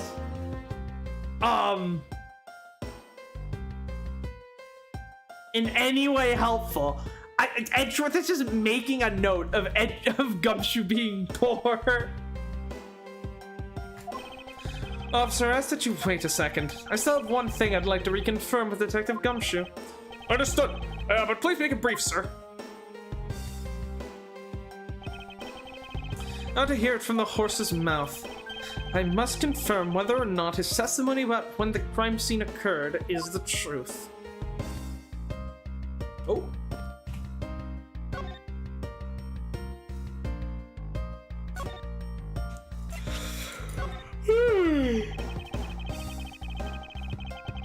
You told me earlier that you heard no sound other than a gunshot out in the hallway. Is that correct? Ain't no mistake about it, pal.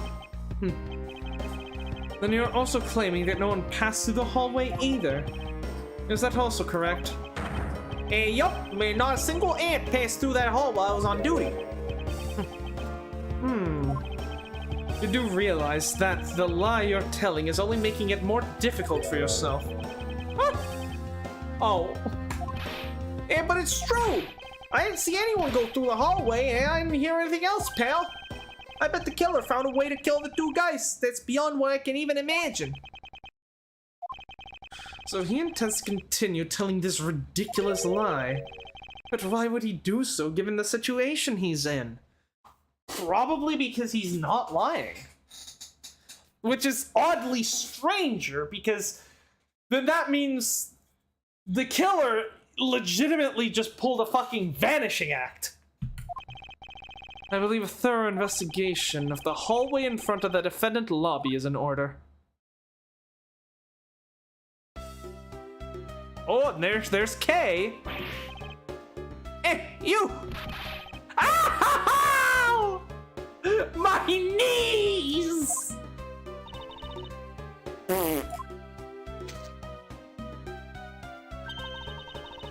How could you have not noticed that coming?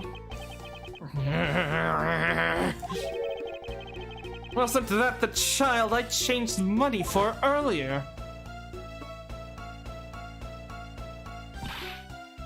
Thanks! That's exactly what I needed. Kids can sometimes be so cruel. It looks like she dropped something. Maybe we should arrest the girl. She might turn into to be a valuable lead. I believe some sort of punishment may need to be dealt the next time we meet. I believe I've asked all that I need to of this man. Now for Detective Bad and the judge. We have to confirm who is correct. The judge or that scruff face, right? I suppose we should inspect the hallway in front of the lobby number 2 next, then. I suppose so. Shall we head on over, Francisca? We're working together, let's go! Yeah, so what did she drop? Swiss roll. Swiss roll dropped by the mysterious young girl says courthouse special on it. No, Edgeworth, no cutting the young girl's salary!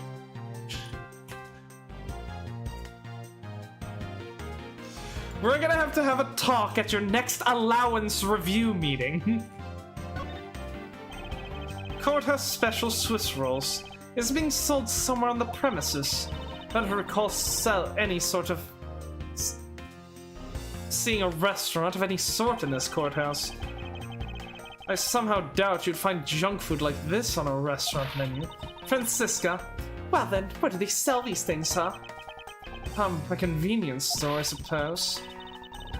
Well, I'm sure there's no convenience store in a courthouse, Miles Edgeworth. Where in the world did this come from?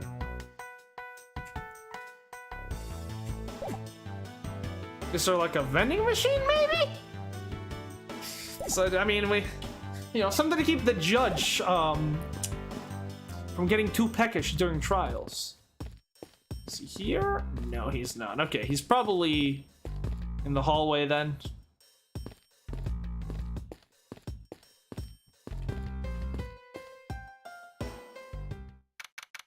Yep. Number 10, District Court hallway. So, did you see anything else? No, I don't think so. I see. Well then, thanks for your cooperation. Oh, it's nothing. I was just doing my duty as a defender of the law. That'll be all for now. I'll ask again if I have any other questions. Anytime, Detective. Now, if you'll excuse me, I have a few loose ends I have to tie up. Yeah, here we go, courthouse specials. Oh, you're that new prosecutor Mr. Von Karma recommended, right? My name is Miles Edgeworth, Your Honor. And I'm Manfred von Karma's daughter, Francisca von Karma. Oh, chat just crashed. I'm set to become the successor to my genius father any day now, Your Honor. I see. Mr. New Prosecutor recommended by Mr. My tongue! All right, Your Honor. Please feel free to refer to me as Miss von Karma, Your Honor. As for him, just Edgeworth is fine. Apparently somehow doesn't feel that I'm worthy of a proper title. Oh, very well then. I shall call you Miss Karma and Mr. Prosecutor Edgeworth. Your Honor, Mr. Edgeworth is fine, sir. Now, about your earlier testimony. Yes, what about it, Mr. Edgeworth? I would like to ask you a few questions about what exactly you saw. All right. After all, it's my duty to clarify my testimony as a defender of the law. I greatly appreciate your cooperation, Your Honor. Now, the first thing I will need to do is figure out what the detective's exact movements.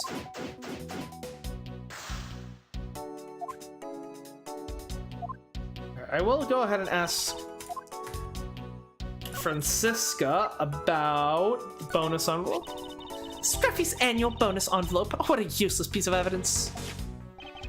Yes, well, obvious point aside, what do you think about the low amount of money? A pathetic amount for a pathetic detective. I think it rather suits him. But don't you think it's a bit too low, even for an officer like him? By his pay, I can tell he's a fool that I never trust anything to. A foolish fool like him would only blotch my record with foolishly foolish mistakes. Well, not that it matters. I'll never have to work with that pathetic fool again. That, my friends, is dramatic irony. It's very funny. It's like, she has a perfect record until, reunion and turnabout, you know? So, while one could assume that Francisca hasn't, you know, the reason Francisca started losing cases was because she went up against the legend himself, Phoenix Wright. But you could also assume that she technically, she's only lost cases in which she was working with Gumshoes.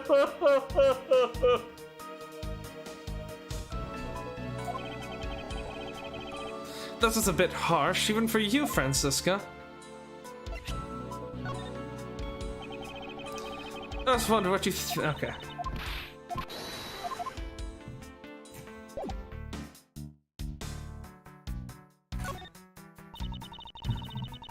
This is a pretty spacious hallway, but it's nothing compared to the ones at home.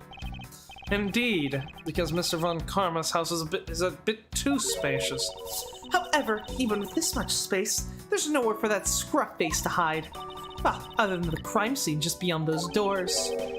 Francisca, I believe it's much too early to draw any conclusions. It was already proven that Detective Gumshoe was in this hallway the entire time. Now all we need to do is gather more information, and to do that I'll just have to examine everything I see here by myself. We'll talk to the judge in a bit. Can we go to the defendant's lobby? Or defendant lobby number 1, I suppose. Have you found any suspicious fingerprints, officer? Nope, just the fingerprints of those involved in the case, sir. I guess we know all the players in this case then, huh? It would appear that way, but I have the nagging feeling that we're missing something. That is true, because the knife and the gun didn't have any fingerprints that were out of the ordinary, right? Aside from the people who we know, or we assume, were holding them. Which then implies to me, you know, that,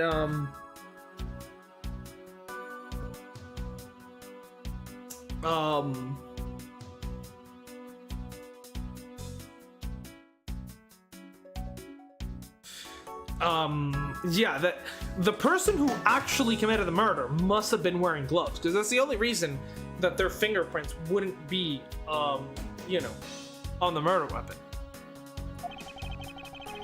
And I suspect that what we're missing is hiding right here in this crime scene somewhere. Alright, what have you got? Do you find something, officer? I think there's a $5 bill back there. Come on, just a little more. Is there no one working the crime scene? Wasn't it a total waste of living tissue? Unfortunately, there doesn't seem to be a single person we can deem useful here. It'd be very funny if that's the fucking $5 bill that Gumshoe withdrew, and he fucking dropped it underneath the vending machine. And so he was like trying to get it from under the vending machine, and that's how the fucking killer snuck past him. It would appear that the vending machine sells snacks and various other foods. Right, this is where the Swiss roll came from. Just lovely. What will they think of next? Don't be a jerk in court, like these beef jerks. 1 packet for $9. Defendant's fresh milk, 1/2 pint for $7. Stay neutral as the Swiss. The doing Due until the end with these for $6. They're awfully overpriced. That lineup is simply awful, period. Speaking of snacks, I wonder if that Swiss roll the little girl dropped is from this machine. I was wondering about that myself. Yeah, so Gumshoe only had $5 on him. There's nothing unusual about this area. Which means he couldn't have bought anything from this vending machine. But yeah.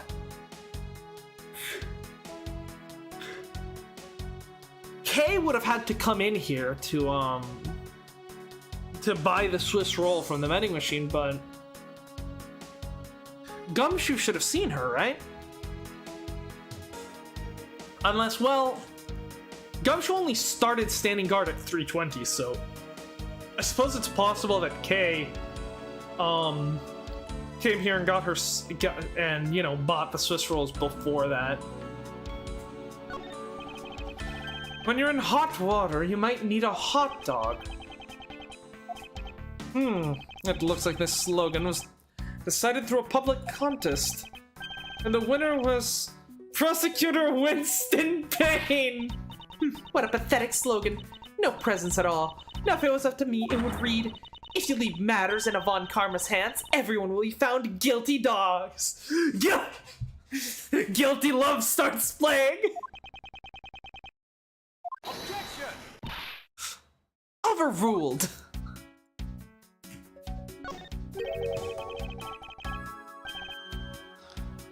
Don't be a jerk in court like these beef jerks. I see. Mas Edgeworth, wouldn't you agree that it's a very clever pun? Do you really think they put that much effort into the product name? Even a fool could understand the foolish thinking of the fool who made it up.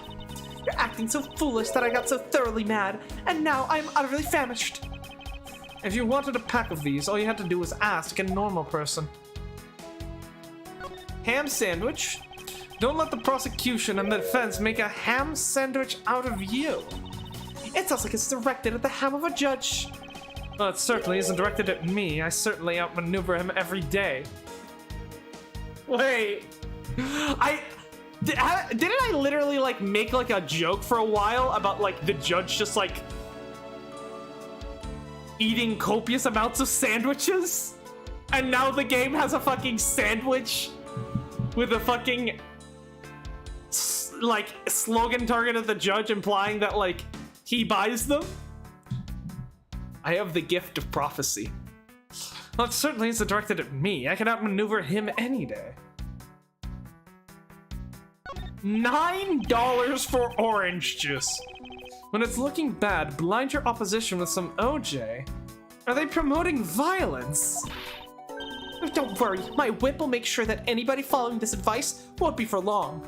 To be fair, fucking... I'd rather get fucking orange juice thrown at me than hot coffee like Wright got from, from Gatto. Compared to the sting of a whip, the sting of orange juice may not be too bad. Would you be okay if I rant a little about Otakor? Go ahead. I think it's a terrible genre name. Or, it's not, it shouldn't even be considered a genre. Defendant's fresh milk. What exactly is that supposed to mean? I bet it means that the milk is freshly milked from various defendants on trial here. No, I think it might mean that this was milked right here from the various defendants. Mas Edgeworth, you can't possibly be serious. Of course not. Stay neutral as the Swiss do until the end with these. Well, I see what it means the end of the trial. I suppose it means that one should eat these during recess. You can't eat during a trial, so I suppose the only time you can eat them is now, huh? I wouldn't mind if you wanted to eat one now. They come in packets for 2 after all. We're in the middle of an investigation. Besides, I don't have $6 on me. If you want, we can pool our money and buy a pack together. If I have to split it with you, then I don't want it. Oh my god, they're such siblings.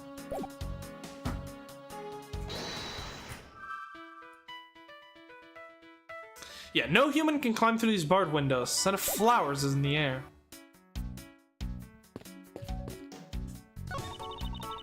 Doesn't look like there's anything contradictory left in this area. I suppose not. Perhaps I should check somewhere else. Anything in the trash can? I feel like we'd want to check the trash can, but whatever. Yeah, so this window is open. Interesting. I won't rest until I've inspected every suspicious-looking nook and cranny. Ha! What's the matter? I pricked myself on one of the cactus needles. I didn't think the needles on these things would be so sharp. Well, what did you expect? Can you imagine how bad it would be if you were hit on the head with one of these? Anyway, this cactus seems to be unrelated to our case. Do you really think so? You know, Danville and the Stipendium fit under there, but also Toby Fox and NFL producer YouTubers like Markiplier and I have kept them one of the main. Yeah, so Otacore is a fake genre that doesn't really exist, that was basically just invented by Spotify. Otacore basically...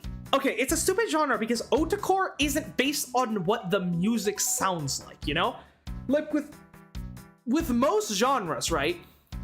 You'd have, you know, something would be classified as that genre based on, you know, the actual, like, the actual music itself.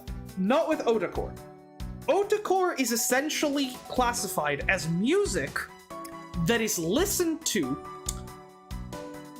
by people who, by like, otakus or weebs, but people who watch anime.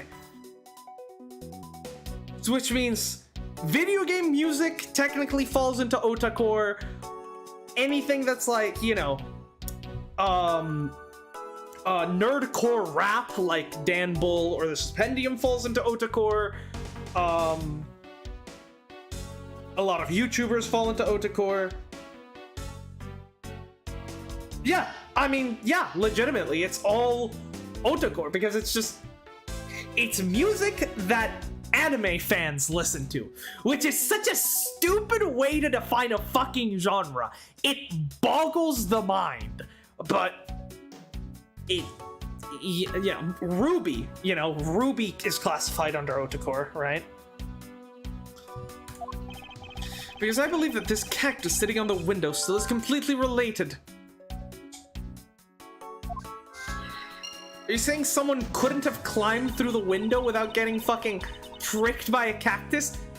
It's not even on the side of the window that's open. Oh, well then, I look forward to your explanation how exactly it's related. What's this? It's a pink-colored piece of trash made of rubber. Some kind of balloon? Maybe popped by the cactus? I feel like I've seen something like this before.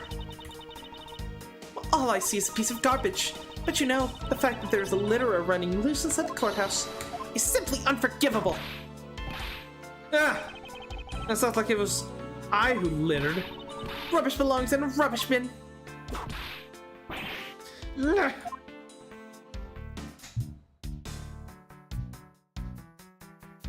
What nerds listen to? I mean, yes, that is basically what Otacore is. It's stupid. I can look outside, however I doubt the killer could have escaped through here. Of course not. This is the 3rd floor after all. It appears that bars were installed on this to prevent people from falling out. Bars are bars. Can you not see them from your vantage point? She's too short. I must remember not to bring up that taboo subject again.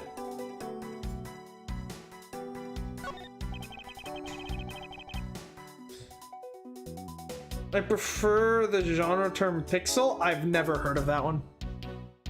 These ants are hard at work carrying their food home. It's a marvel that they can pick up such comparatively large objects for their size. Well, if you want to carry the Mighty Von Karma name and not be squished under it, you'd better work extra hard, just like these ants. The same goes for you, Francisca. Oh, a handprint? Hello? The dirt on this bench, it smells like some sort of sweet substance.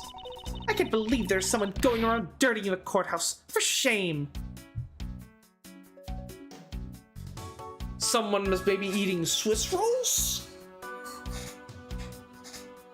I mean, that would have been K, right? Hold it! Calm down, Francisca. Now take a good look. Doesn't this smudge look kind of like a handprint to you? I suppose it could be. Which means that perhaps we can lift the prints of the person who sullied the bench. I see. And then we'll know the identity for Mysterious Slob. You there, lab technician. Could you please find out who these handprints belong to? Sir, yes, sir. All right. I've got the results of the fingerprint analysis here, sir. Now, do we know who they belong to? Sir, fingerprints belong to Detective Gumshoe.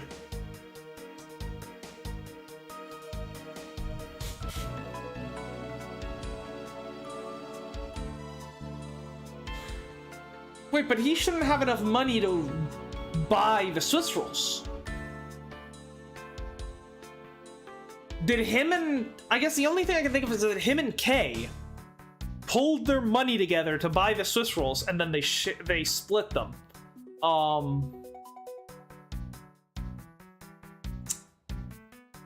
Which would also explain why... Then that would be the reason why she has to borrow money from me, but like... I don't, like... Standing guard by the lobby or sitting on the bench, I don't think that really makes a difference because he still has a view of the entire hallway from that bench. So even if he was sitting there eating a fucking Swiss roll, right, he should have still, you know, seen if anybody went in or out of the defendant lobby. Oh, interesting. Good work, officer.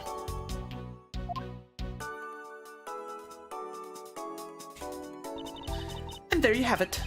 Yes, I suppose so. Now we know the identity of the person who dirtied the bench. I sense that you and I are using this information in very different ways. And then, is this the rest of his Swiss roll? What are these black speckles? I believe it's a pile of ants eating away. Oh, the detective. He claims that not a single ant slipped by him, and yet this is a whole hill of them. What are you hitting me for? As a replacement for that pathetic detective. Perhaps I should add this deduction to the detective's growing tab of pay cuts. Anyway, I wonder what the ants are eating. From the look and sweet smell of it, pieces of cake and chocolate from a Swiss roll. Otocore mix should just be called nerd mix. I mean, maybe? I still don't like the idea of, like, naming a genre based on the people that listen to it, right? Because, like, a lot of metalheads listen to Tech 9. That doesn't mean I'm gonna start calling Tech 9's music metal just because metalheads like listening to it. You know, because it borrows certain aspects from metal music, you know? Like, it's just... It's stupid. Miles Edgeworth, the courthouse has to be kept pristine at all times. No! It wasn't me that dropped the food on the ground. That courthouse must be kept clean.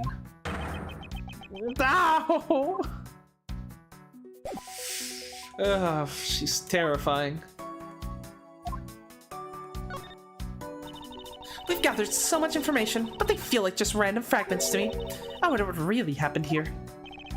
Random fragments, no matter how unrelated they may seem at first, they might actually fit together somehow. I grow tired of your inner monologue. Say something! Ah! I'm going to end up in pieces thanks to that whip before I can piece the logic together. Let's see if you have anything to say about the new pieces of evidence. Nope.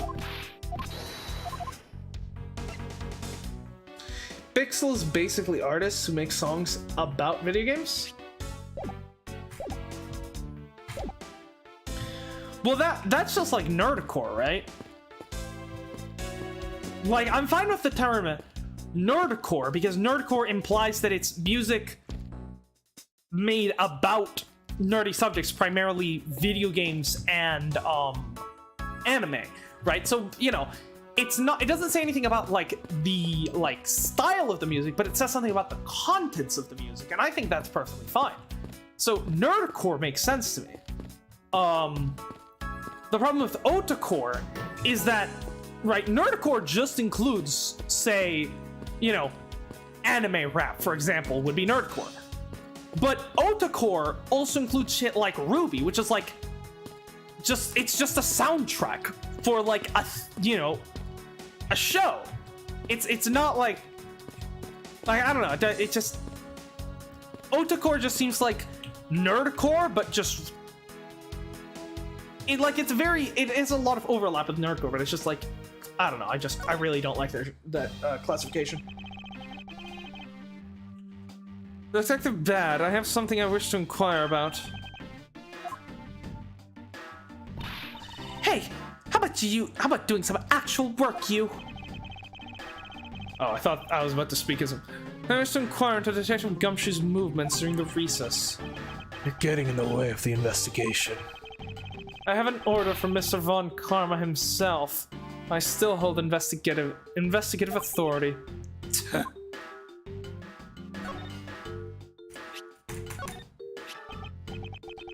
Showing that off make you feel like a big, strong prosecutor. Okay, we've already seen this.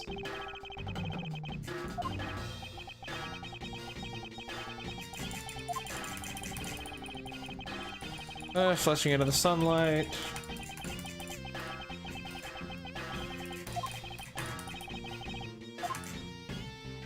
KG8? KG8 incident. I heard that you were involved in this case as well. Yeah. That's all you have to say? It was an unpleasant case that I don't wish to recall. Got a lot of regrets I'll never forget related to that. Regrets I'll take to the grave. Does he really have that many regrets? On the other hand, thinking back on what I know, I suppose he just might. To ask you about this piece of evidence. What a narcissist. He'd rather look at his face than the evidence. Don't trust your eyes all the time, little girl. I can see the evidence, and keep an eye on the two of you with this mirror. What? Then why don't you answer? Because I've got nothing to say. That's all. Understood. Why couldn't you have just said that from the beginning? Because I'm too cool.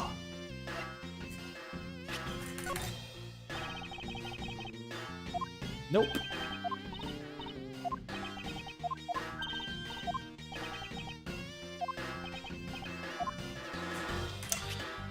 Knife.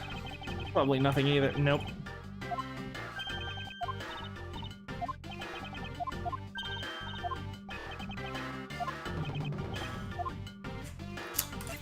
Plastic bag. Nope.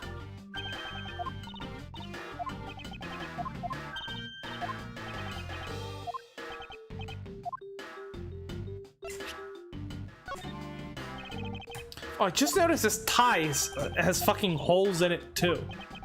Why?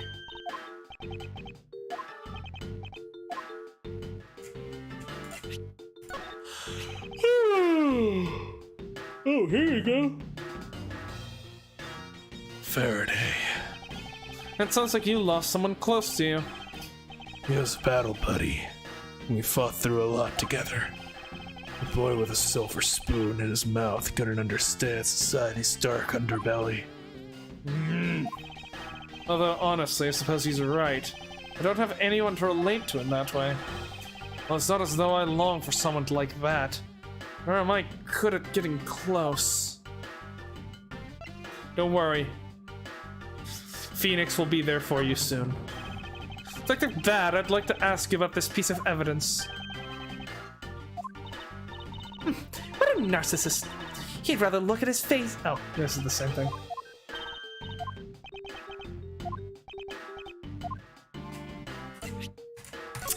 You like Swiss rolls? guess you don't.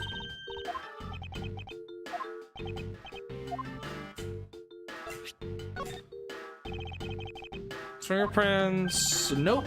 Okay, that's all the evidence we have.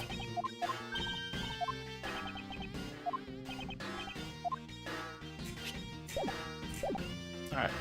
Detective Gumshoe. So I hear that you were the one who called for Detective Gumshoe to come down here. Faraday. That guy was just accused, you know? I just knew something was gonna happen. My detective's instinct told me. A lot of good it did you. You couldn't even protect one lone prosecutor with it. Francisca, I think you need to apologize. I'm sorry. Wow, I did not think she actually would. So my man he is flabbergasted. Holy shit. I'm terribly sorry, Detective Bad. Please continue. Bro, he's shook. I used the phone on the first floor and called the precinct. I told them to send somebody over. And that detective's the one that showed up. Not only upon his arrival did you set Detective Gumshoe to stand guard, Detective Bad. Yeah, I waited for him on the first floor. After I got here, we came up to the defendant lobbies together.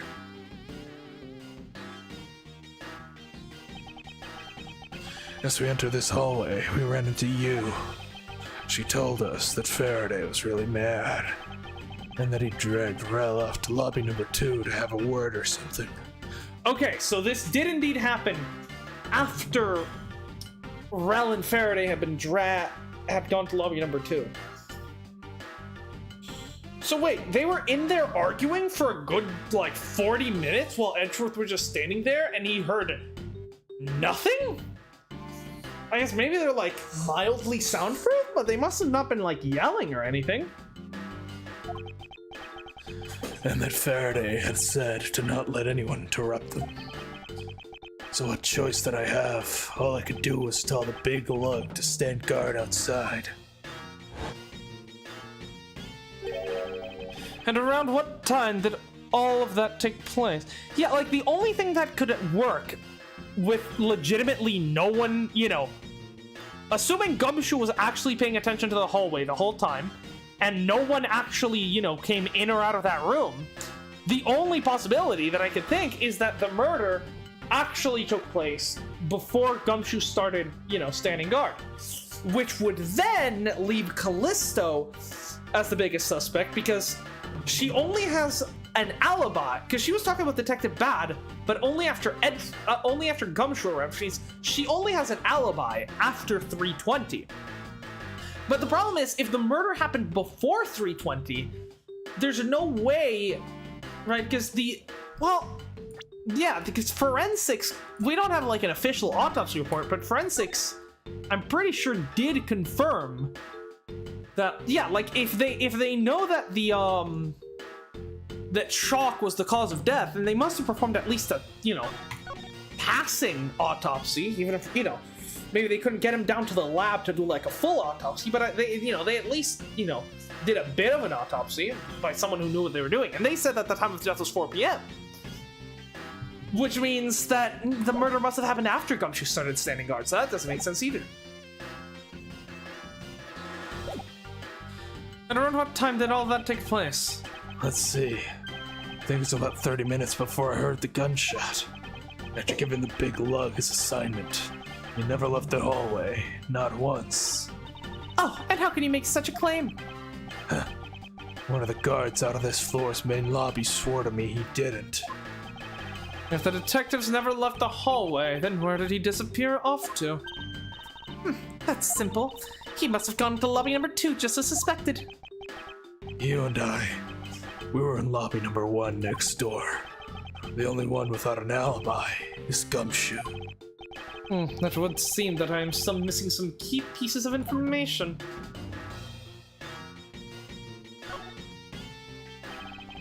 Detective Bad, you also heard the gunshot, did you not?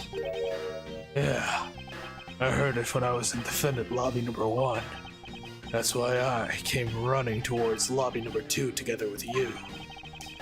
How much time elapsed between hearing the gunshot and your arrival on the scene? Less than a minute. Okay, that's impressive. Yeah. Yeah, so that was really and yeah, arranging the bodies and getting out of that room. Like, it couldn't have been something like, oh, they took down the bars and then they put them back up. Like, no, they didn't have enough time. They had to fucking set up the bodies, throw the fucking bags, and fucking get out of there immediately. What were your movements upon hearing the gunshot? I grabbed the big lug who was just walking around in the hall and raced into lobby number 2. And that's when we discovered the bodies.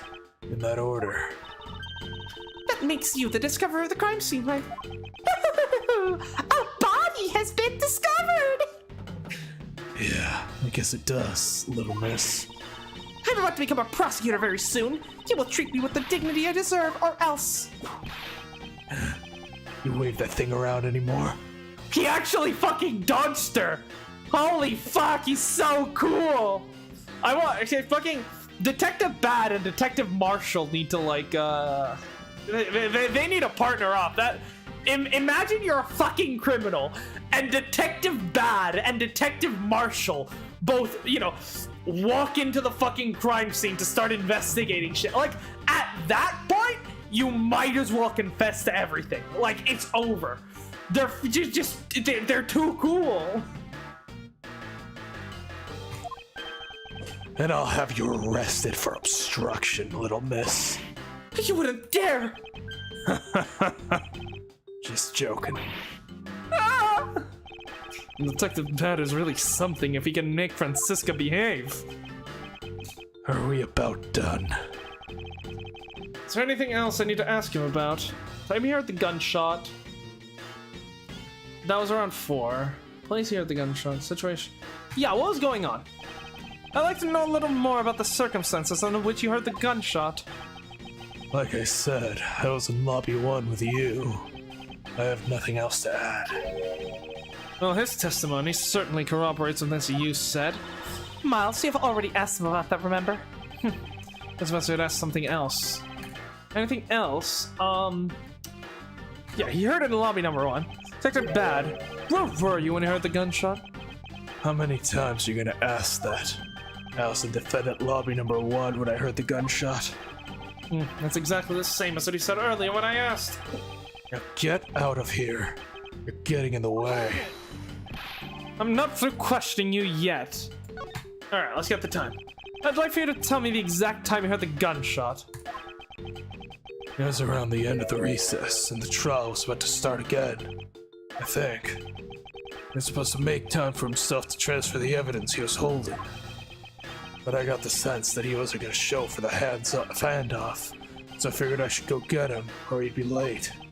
And just as I thought that, bang, the sound of a gunshot hit my eardrums. So you heard the gunshot right before the trial was about to restart, huh? Which would be what time? Are we done here? I don't have any time to waste. Oh, come on! All you're doing is standing in front of the door doing nothing. Yeah, tell him. Right before the trial was about to start again, but do we know when that was?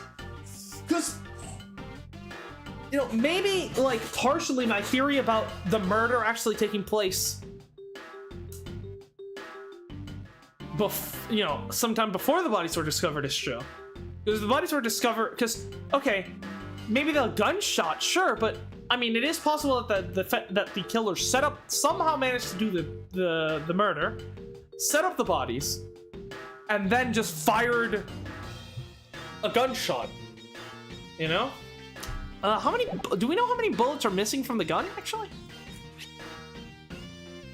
Bullet killed. It doesn't tell us. I feel like if that was important, it would tell us, though.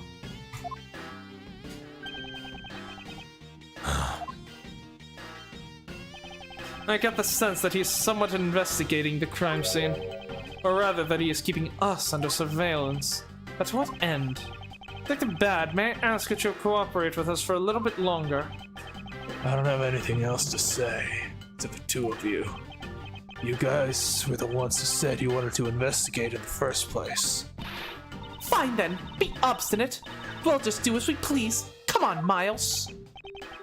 He may no longer be willing to help us. However, may I ask for the forensic scientist cooperation? Do as you like. Okay.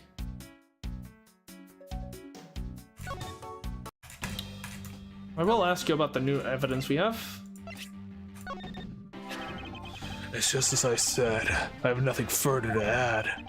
But if there's one thing a detective honors, it's that you must have confidence in and take responsibility for anything you say.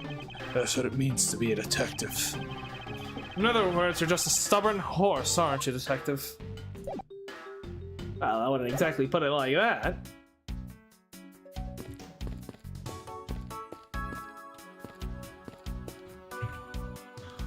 Francisca, do you have any thoughts on the, on his testimony? No.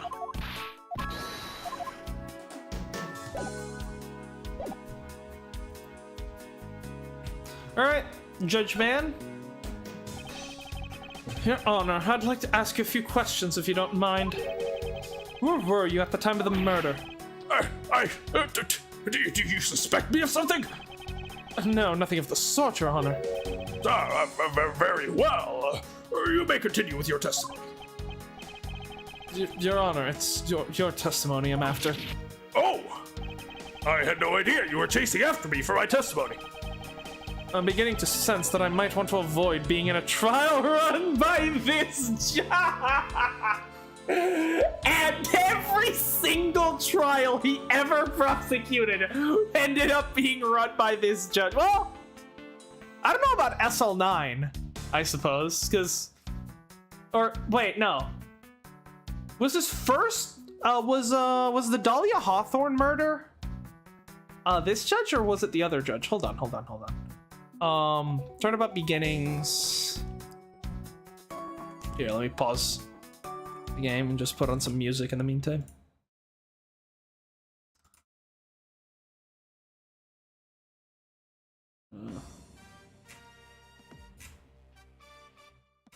Hold on. Turnabout Beginnings. Data, presiding judge. That is okay. Yeah. So the judge's younger brother,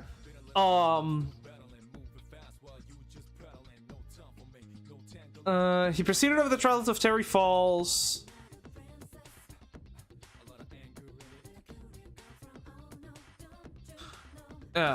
He proceeded over the trial of Luke at me, stealing the sacred urn. First day of the trial for Sister Iris, right?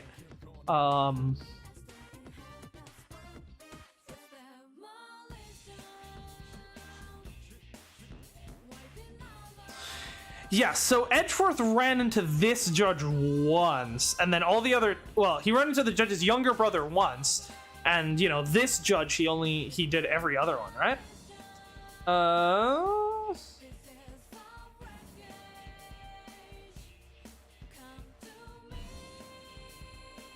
Let me see, hold on.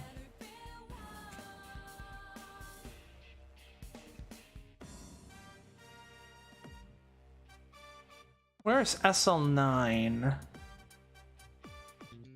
Hold on, give me a second.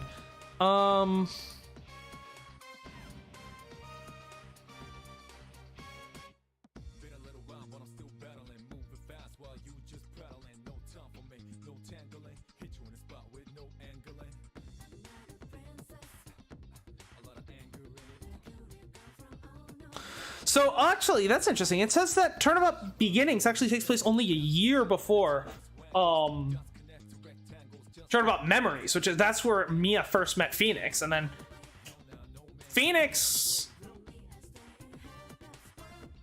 I think only like 3 or 4 years takes place between that and the first game. So Mia was actually only a lawyer of like 5 years when she was murdered. That's interesting. Here we go. SL9 incident. Trial data, defendant, verdict, trial witnesses. Judge? No, we never learn who was the judge during the SL9 incident, so maybe it wasn't him. But yeah.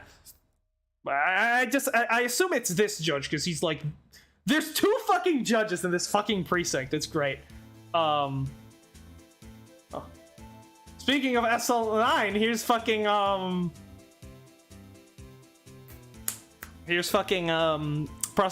Detective Marshall's theme. But no, let's keep going.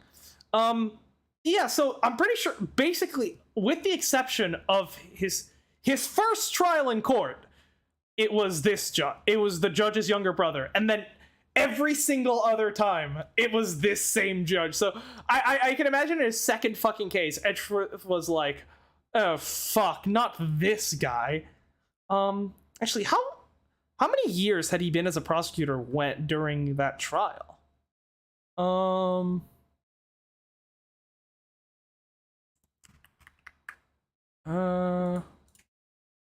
Incident overview. Okay, so time of incident. Yeah. So it's 2015? Hold on. So SL9 takes place in... Give me this. Here we go. SL9 takes place in 2015. Gumshoe. First case. Turnabout beginnings. Turnabout beginning takes place in 2013. Okay. My assumption was that judge was the judge for the SL9 incident based on his reaction to the information Phoenix brought up. Yeah, I think that would make sense. Yeah. Yeah, so Edgeworth had been a prosecutor for only 2 years when the SL9 incident took place, which is interesting. Yeah. And when did the, Wait. The first game should only take place in... Wait, doesn't the first game take place in 2016? Hold on.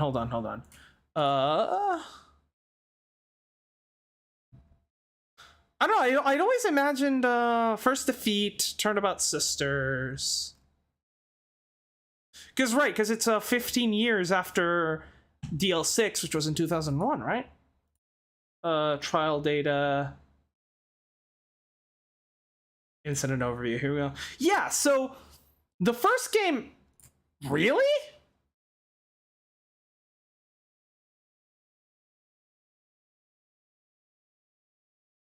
The first Ace Attorney game takes place only a year after the SL9 incident? Or a bit over a year. That seems like... Really?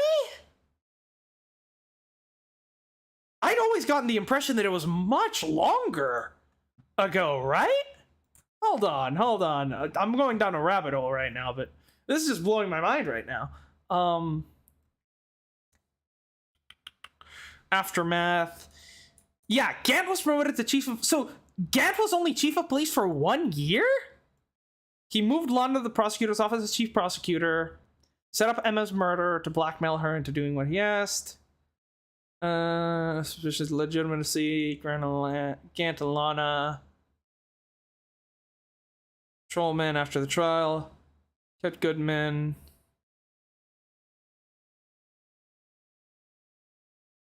He's completely unaware of the scheme. Gant and Lana pulled behind the scenes. There's therefore uninvolved. Gant gained complete control over law enforcement in Los Angeles. Yeah, for a fucking year. Oh,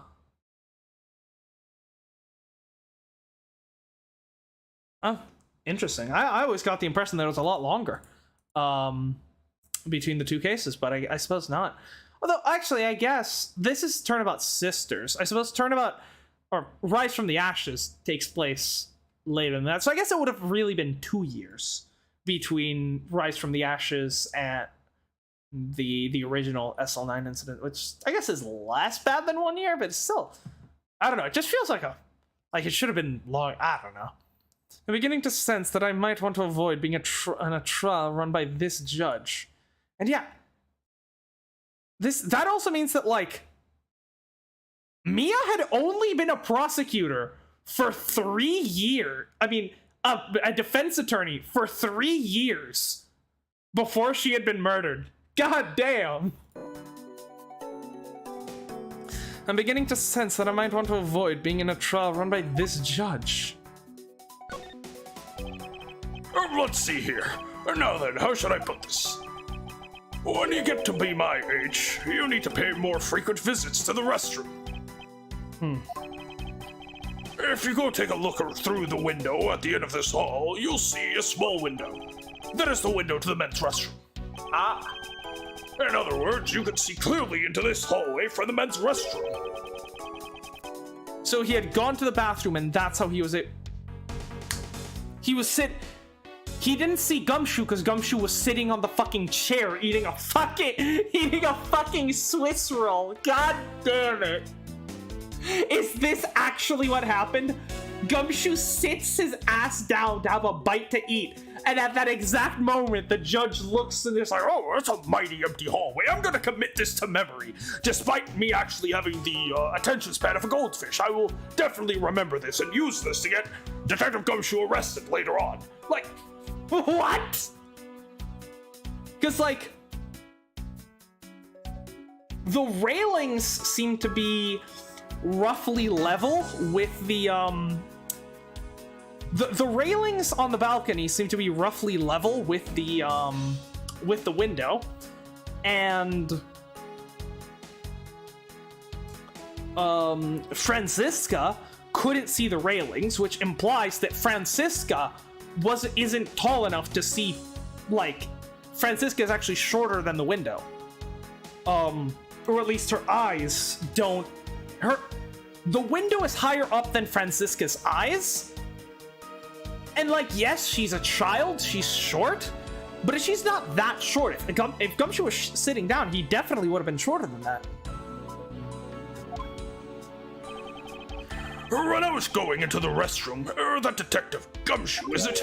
Well, he was standing in front of the vending machines buying something from it. However, and this I couldn't believe, when I was about to exit the restroom, there was not a soul in the hallway anymore. Your Honor, if you could please calm down and explain it to me rationally. Oh, I'm really sorry. Please let me regain my composure. It was really suspicious. That's what my finely honed judge's intuition said. Although, well, until the murders occurred, I just sort of brushed it off. Ho, ho, ho. Apparently this judge doesn't understand the concept of staying calm. The restroom window, huh? I wonder if you can really see the men's bathroom window from... that one there. You can, I'm looking at it right now. Yeah, that confirms it. Franziska's too short to even see out the window. I demand that you show me the view at once. I suspect that her height is the limiting her ability to see. That's probably all I'm going to find out from His Honor. Mr. Edgeworth, may I return to my other duties now? Yes, I'm sorry to have held you up. Thank you for your cooperation, Your Honor. Ho, ho, ho! Anytime, Mr. Edgeworth. Anytime. The judges in this country seem rather friendly. Yes, if not a little wishy-washy. However, I hear that they were known to hand down very fair verdicts. Are they? Are they? How many? Like, I'm sorry. Phoenix Wright presents like 50 billion pieces of evidence proving that his client is innocent, but then he accidentally says that the crime happened in the bathroom instead of the hallway, and the judge immediately slams his gavel down and it's like, guilty! What?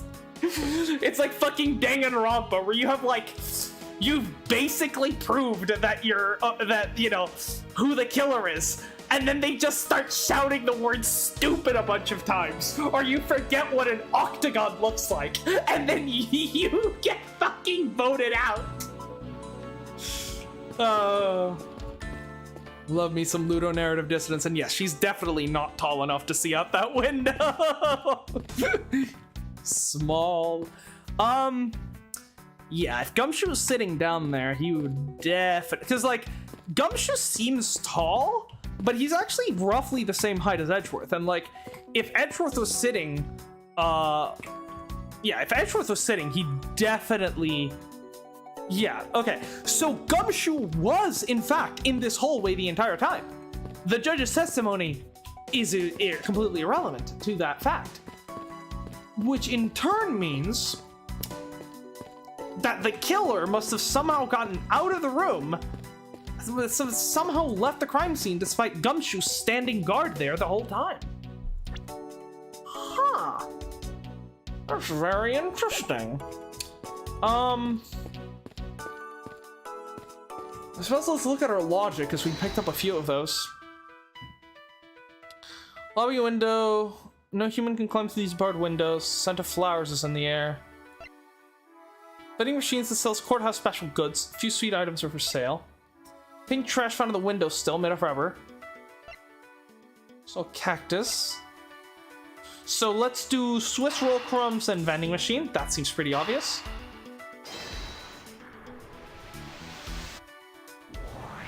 Right? Well, these bits of chocolate and cake, could they not have come from a Swiss roll? A Swiss roll? Why would a courthouse sell a thing like that?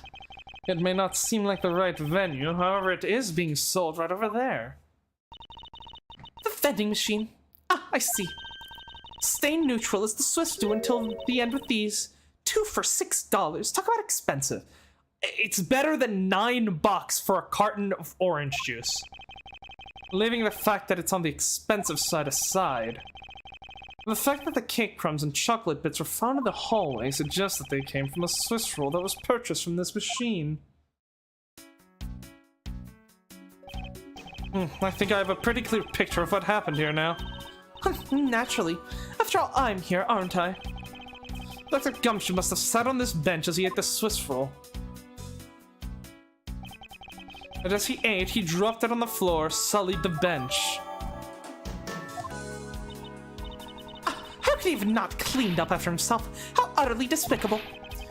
Don't you dare whip me again. It wasn't I who made the mess in the first place. Anyway, if it was inside Detective Gumshoe, Detective Gumshoe who bought the Swiss roll, that creates a rather interesting contradiction of facts. A contradiction? Where? I think another look at the special courthouse vending menu is in order. Alright! But first, let's see if we can logic anything else out. Maybe the cactus and the pink piece of trash? Because maybe a balloon got popped, but I don't know. That seems tenuous at best. We'll save that for later.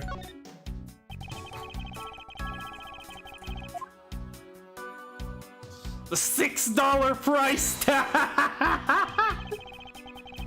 I cannot believe that Gumshoe being broke is actually gonna be what fucking ends up acquitting him somehow. This is great. But Detective Gumshoe's finances. He said that until this... I love the idea of just Edgeworth just standing there, examining this crime scene. He sees the Swiss roll. His eyes immediately shoot over to the vending machine. He reaches into his back pocket, pulls out the check for $5 that Gumshoe has. He starts pacing, stops right before the vending machine, holds up the check, and puts the $5 right next to the price tag for the Swiss rolls, and then just screams out, "Eureka!" And Detective Bad and Francisca are just standing there like, What the fuck are you doing? He didn't have even a single penny on his personage. Just how poor is that guy? If his bonus really was only 5%, then he should not have been able to purchase a pack of Swiss rolls. Is it wrong that this is even more fucking ridiculous in my opinion than the fucking parrot during Turnabout Goodbyes? However, facts being as they are, we found cake crumbs on the floor. Meaning Scruffy must have bought a pack somehow. Indeed. The detective should not have been able to purchase a pack, and yet he did. The question is how?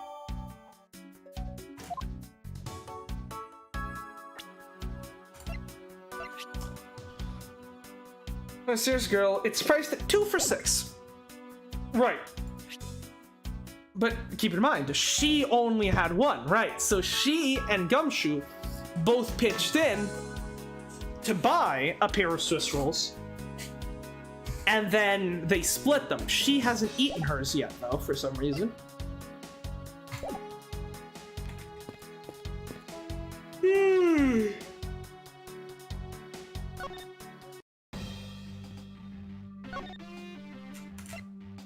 Anything to say about the Swiss roll? No. Then let's try connecting the cactus.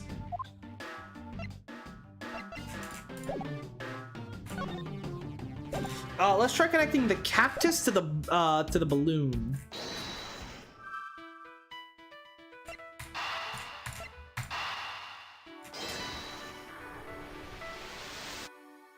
Yes. This pink rubbery substance. I saw this in a different form earlier today. I believe this is a piece of a pop balloon. I suppose that's possible. The balloon probably got a little too close to our friend, the windowsill cactus. That would be the logical conclusion, yes. Okay, balloon piece. Alright, investigation complete, nice. I believe I now have a very firm grasp on what happened here. Well, I do too. Alright, Francisca, would you care to share what your conclusions you've come up with? Why should I do that? We're still in the middle of a competition, you know? We should be checking to see if your conclusions are wrong first, so go on ahead. It's almost cute that she's going this far to ensure she wins. Almost. Very well, but first we need to pay his honor a visit to correct his testimony. No 10, 5:15 p.m. District Court, courtroom number 3. Your Honor, if I may, I'd like to test your witness testimony to see if it stands up. All right, we're gonna let's say it's been 2.5 hours, so let's take a little bit of a break. We're not ending at 3. We're definitely not ending early today. Since you know we it's it's been a while since we've streamed, so we're gonna since we streamed this game more specifically, so we're gonna go ahead and yeah, we'll take a little bit of a break and then we'll be right back. Yeah, I'll probably be going for about 5 hours today. If well, that depends. We'll see. If I finish the case, I'll just stop there. But I don't think we're finishing too soon. Though I hopefully we can finish it today. That'd be great, because then we can just move on to the final case next time. But yeah, we'll be right back.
big deal. We can handle it. I don't have to think about it. What we need to do is clear. Don't you think? I don't know any other answer than yeah, and I don't need to know. Now it's your turn. Cat got your tongue. I'm ready for this one to work and burn. It's a vacant dirt. Your regret that no one knows. Burn and burn. Going that's the last time you ever hear. The kiss of death.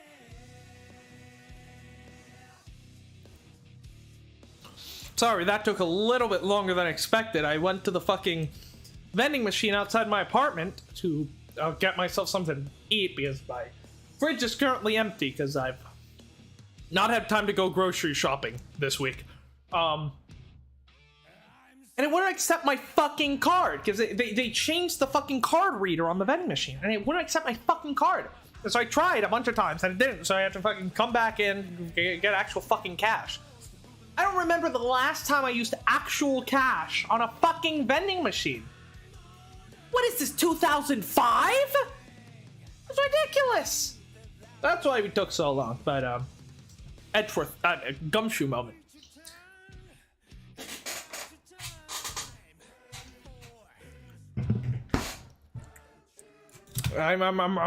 Yes, Gold Lewis, I'm ready for this prosecution work. Let's get back to it. Your Honor, if I may, I'd like to test your witness testimony to see how it stands up. Do you doubt me? Am I your new suspect? Yes. In a sense, I suppose you could say that.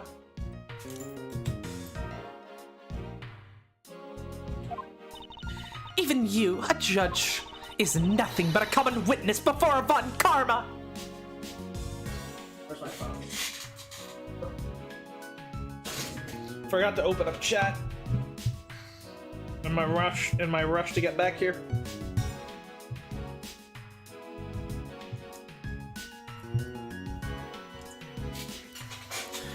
It's not. Okay. Also, I find it very funny that once I actually added Manfred to the fucking thumbnail, he just immediately leaves the case. Silence in the courtroom! Silence, I say! Mr. New Prosecutor, recommended by Von Karma, mischievous prosecutor successful Manfred Von Karma. You bit your tongue again, didn't you? As an offender of the law, I could never give false testimony. You can even place me under oath if you want. Very well then. Your testimony, if you please. I feel like it would be very cool if they actually put him on the fucking witness stand. That would be very cool.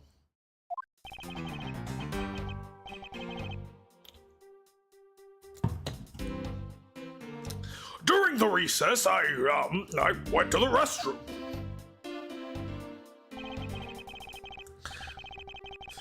There's a window on the hallway side. In other words, I can see into the hallway. Why is the fucking restroom in like the middle of bumfuck Ohio? Like, what? It's like you have to go through like all the way out here. Like, why? As I entered, I saw the detective buying something from the vending machines. But when I was about to exit the courtroom, he had completely disappeared. A detective that goes missing while on duty. Oh, that sounds mighty suspicious to me. What did he extend at me? He was like, Me? Your Honor, can you please try to remain calm? Oh. I'm so used to simply listening to testimonies that I got caught up in the excitement. I'm sorry, Your Honor, but I'm afraid I'm going to have to spoil your fun for now. We'll let him have a little bit of fun.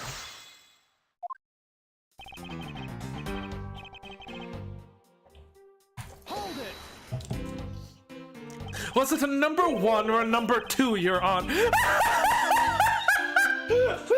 I was joking, Edgeworth! Why are you asking that? Your Honor, why exactly did you pay a visit to the restroom, if I might ask? Oh! Well, isn't it obvious? What else do you go to the restroom for? Or maybe, I knew it. You suspect me of some sort of tomfoolery, don't you?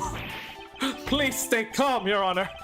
This is going to be much... Did the janitor send you? I assure you, that clogging was not my fault. I did not drop a stinky bomb on that toilet. It did not happen. It did not. Okay, I'm sorry. I used so much was coming out. I used so much toilet paper. It just, when I tried to flush, the water started rising. So I turned around to see if anyone was there to see it. That's when I looked across the hallway and I saw that the detective was not there. And I promptly, I ran out. But the janitor was just coming in and he passed me. He passed me on that hallway, and there's no other door in that hallway than the door to the bathroom. He went in there, he saw the clogging, he had to know it was me. There was no way he doesn't know. But then why hasn't he come talk to me yet? It makes no sense. What is happening, Mr. Edgeworth? But you're right. I need to think things through with a level head. I'm just nervous because so much has happened today with this trial. And with my stink bomb. Well, let's see. I announced a recess and time for us to reconvene. But having done all that, I still wasn't able to go to the restroom right away. And why couldn't you? Mr. Faraday had been accused, and I had paperwork to process regarding a new prosecutor. Once I had finished that, I was finally able to make a mad dash to the restroom. At least he stayed consistent on the going to the restroom part of his testimony.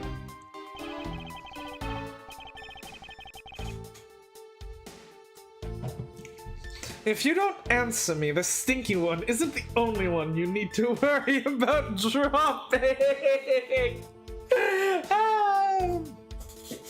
So, by the way, Ben, while I have you here, I'm trying to figure out how to make this channel a bit better. So I'd appreciate if you had any kind of feedback, like what specific things about the channel do you like? Because I mean, obviously you gotta like something. You've been coming back to quite a few streams, right? Is it the voice acting, my sense of humor, my sometimes emphasis on sometimes insightful commentary, and I guess the inverse of that is also, you know, are there specific things about the stream that about my way of streaming that you're not a fan of? Because that feedback would be quite helpful. It's a window on the hallway side. In other words, I could see into the hall. Right.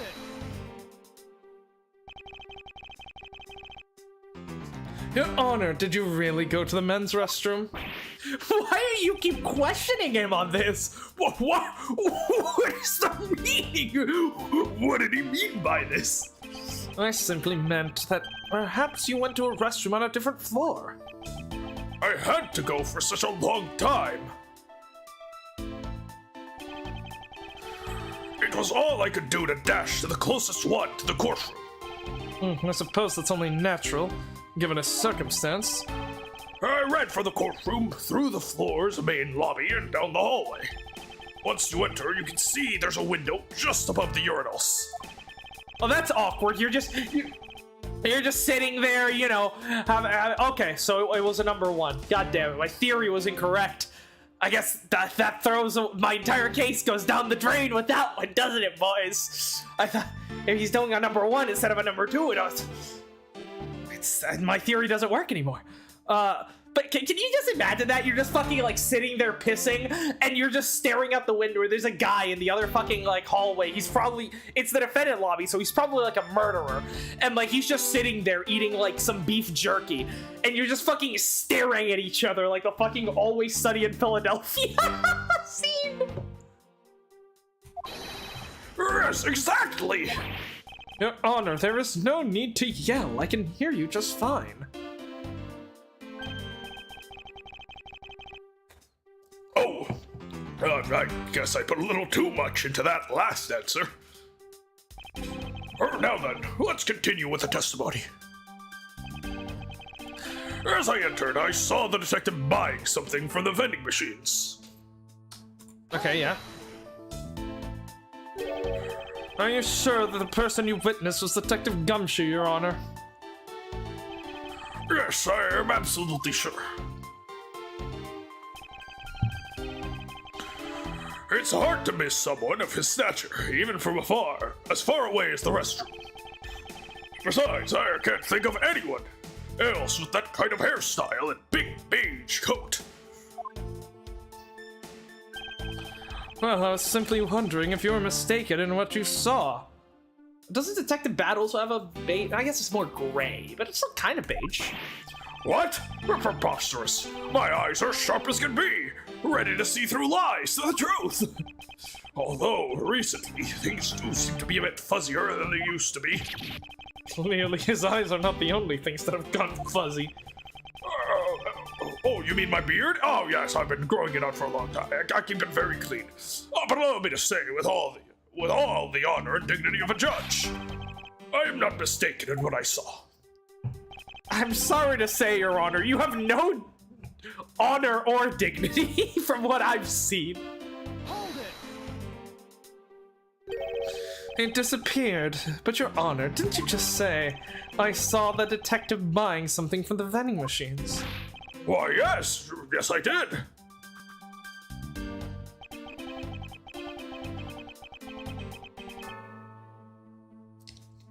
A restroom window looks over the courtyard and right into the hallway. But just as I was about to exit, I took another look and there's no one in sight. That led me to the only solution to this mystery. The detective must have gone into the crime scene, lobby number 2 at that point. So he looked into the hallway from the restroom and over the courtyard, did he? A detective that goes missing while on duty. Well, that sounds mighty suspicious to me. Your Honor, I ask that you please remain calm. No. I'm certainly calm. You're being anything but perfectly calm. It appears that his honor could not have been mistaken in what he saw. I suppose so, given his line of sight. However, Francisca, why do you suppose our lines of sight are so different? No, not the short jokes. Edgeworth, you're not tall enough to be making short jokes. I thought you were like 6 foot at least, but it turns out you're like 5'8". I mean, I guess like in the original version of the games you are Japanese, so it makes sense, but still. If you're referring to my height, Can't you hold that whip still for just a second? No, about his honor's testimony. I believe this line of sight might be an important factor. if it's that important, why did you hurry up and tell him already? I will, but there's one more thing I need to do if I'm to correct his honor's testimony. I'm gonna need to retrace Detective Gumshoe's movements.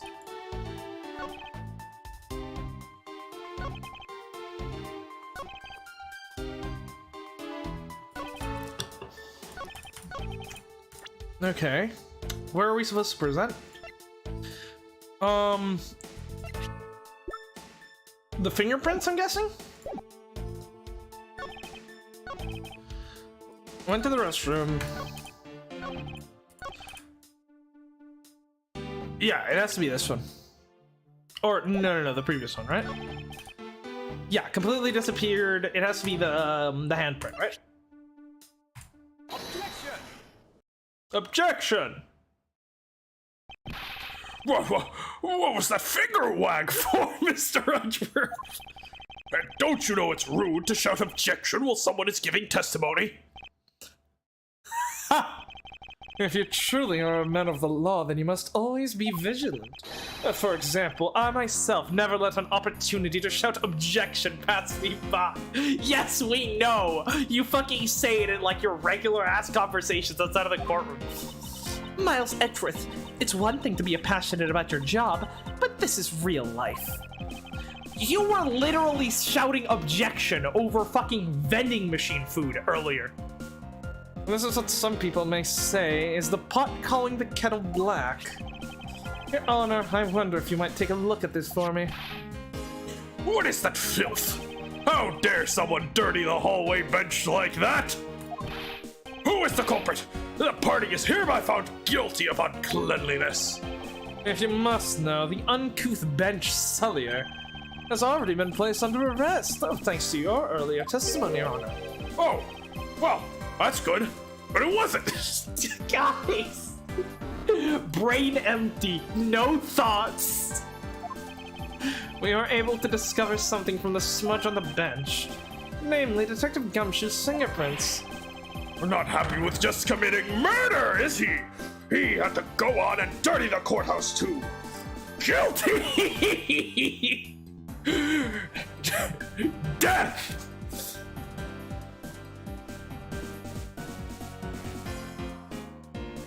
Very fun to listen to, humor and sort of things definitely interesting to listen to. Ever thought about the voice acting? I think it gives some nice immersion to the games.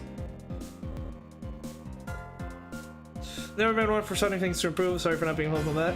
No, that's fine. I'm guilty of that myself. It's tough for me to figure out like giving constructive feedback is always something that I've struggled with. So yeah, I can definitely understand that. But yeah, thanks for answering. That's yeah. I mean, obviously, I'll probably be asking some of the other regulars around the channel over the next few weeks, and we'll see if anything comes of it. I mean, it might just be that it's just I'm doing everything right, and it's just you know. If that's the case, then you know, if it ain't broke, don't fix it. Your Honor, please calm down. Well, it's true that the detective is the one who made the mess of the bench. We have not yet established that his action is related to the double murder. What do you mean?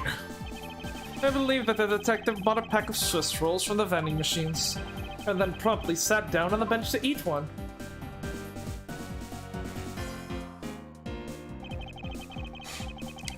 The cake crumbs and pieces of chocolate on the floor under the bed. I don't know. I feel like this would have been a good location to do a thing where it's like, Well, Edgeworth. Where it's like, so, Mr. Edgeworth, would you know where Detective Gumshoe was at the time when I looked out the window? and Edgeworth just is like point on the map, and so you point at the bench, and he's like, Well, but that's impossible. If he had been standing there, I would have definitely seen him. and then that's when Edgeworth does the big reveal. Like I feel like that would have been a, you know, that's what I was kind of expecting it to go, but I guess not. The cake crumbs and pieces of chocolate on the floor under the bench. And Detective Gumshoe's fingerprints prove my conclusions to be true. Oh, but I still don't understand. Is this whole thing related to how I couldn't see him as I was leaving the restroom? It is indeed. The window to the hallway was built rather high up into the wall, at around a grown adult's chest height. As evidence, I submit that Franziska herself was unable to see out of that window. Bro, smirk. Bro, you are dangerously close to whipping testimony territory here, Edgeworth.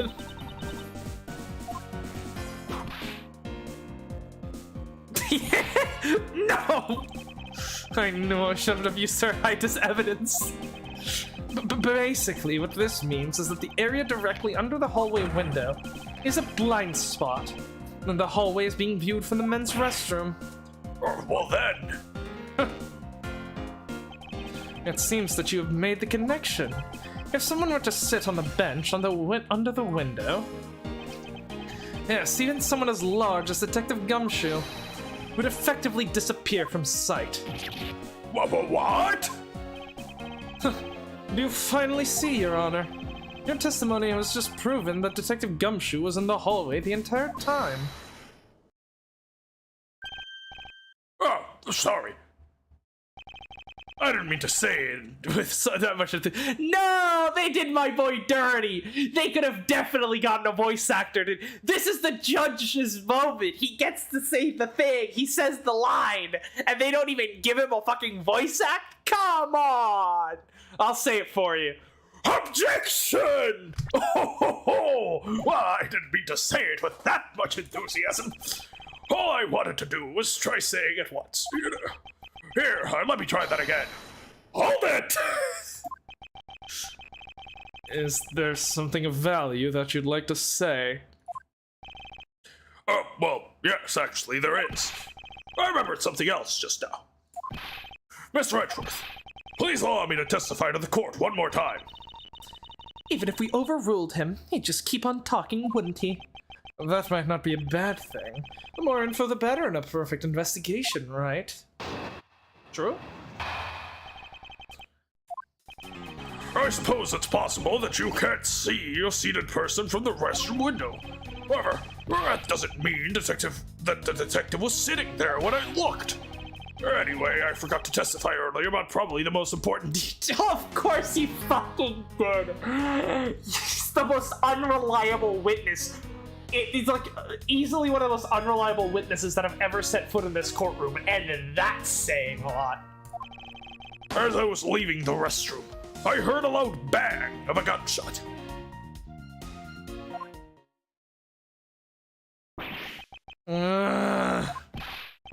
How was that? That is the testimony of one who judges the crimes about. What is he? He's having a fucking Walter White moment. Who do you think you're talking to, Mr. Edgeworth? Who do you see standing before you right now?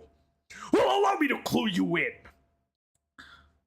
I am not being judged, Miles. I am the judge. A man gets a knock on his front door and a man hears a podium knock on wood. A man hears a gavel bang and the words guilty show up above his head, and you think that of me? No, I am the one who judges. Your Honor, could you try to state the important facts first next time? I agree, before you go around judging others, you should learn to judge your own words. I'm sorry, but honestly, I thought that sound was just a noise popper until now.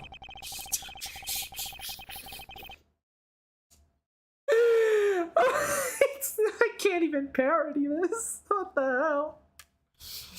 Now that he mentions it, right before we restated the trial, he did talk about that. He did! Oh, by the way, was there someone celebrating a birthday during the recess? I'm pretty sure last episode I fucking called that. Did he hear a gunshot? I could have sworn that I heard a popper going off. Come to think of it, the other day with my grandson, The most critical point in this argument is when did the judge look into the hallway? And whether that lines up with when the gun was actually fired. Your Honor, if I may, I'd like to clarify a few details in your testimony.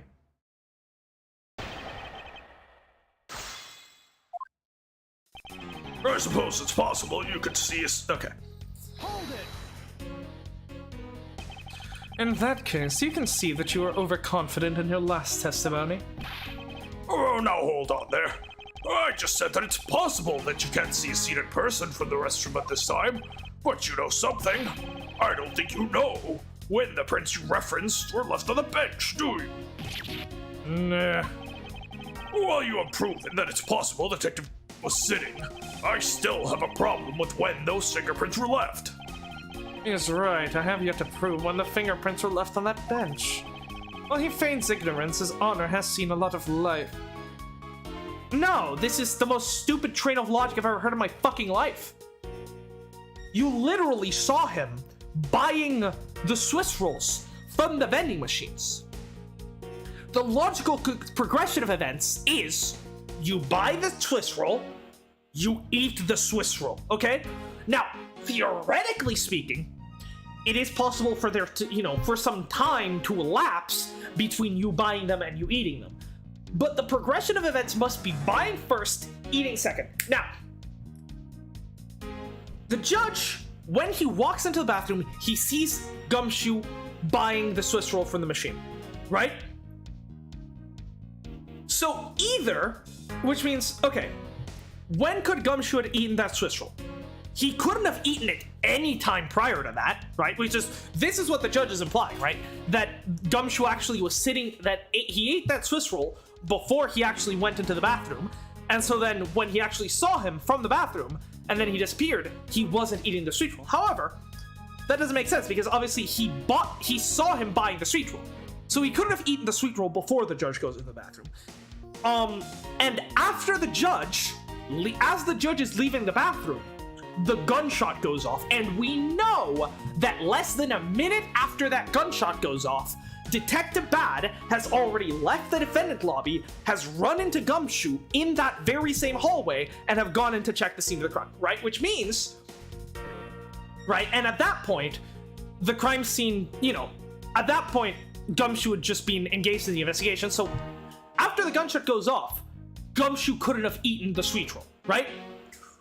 Ergo, the literal only time when Gumshoe could have eaten that sweet roll is right after he purchased it while the judge was in the bathroom.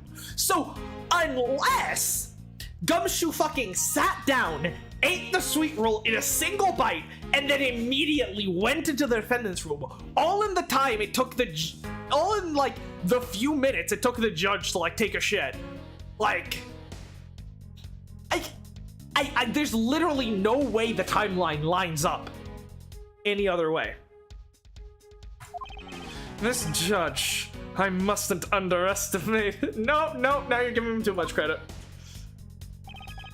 However, that doesn't mean that the detective was sitting there when I looked. Hold it! As we established, you went to the restroom during the recess. However, at what point in the recess did you look into that hallway? After I called for a recess, I handled the change of prosecutor's paperwork. Maybe about 20 minutes until we reconvened. Yes, that sounds about right. 20 minutes before. Just as I expected. Well, what were you expecting? And I demand to know what that all-knowing smile is for. Wait. We were just supposed to reconvene when the gunshot was fired, so Judge was okay, well, I guess if he was 20 minutes in the bathroom, then I suppose that is enough time for, that is definitely enough time for Gumshoe to eat the sweet roll and then go somewhere, I suppose, yeah. But no, it's not! It's not! Because even still, right, even if we assume, Gumshoe ate the sweet roll early during those 20 minutes, and then he left the hallway, right? When the judge actually looks into the hole, Gumshoe could not have been in the crime scene at that point, because as soon as the gunshot is fired, Detective Bad comes out into the hallway and finds Gumshoe there, right?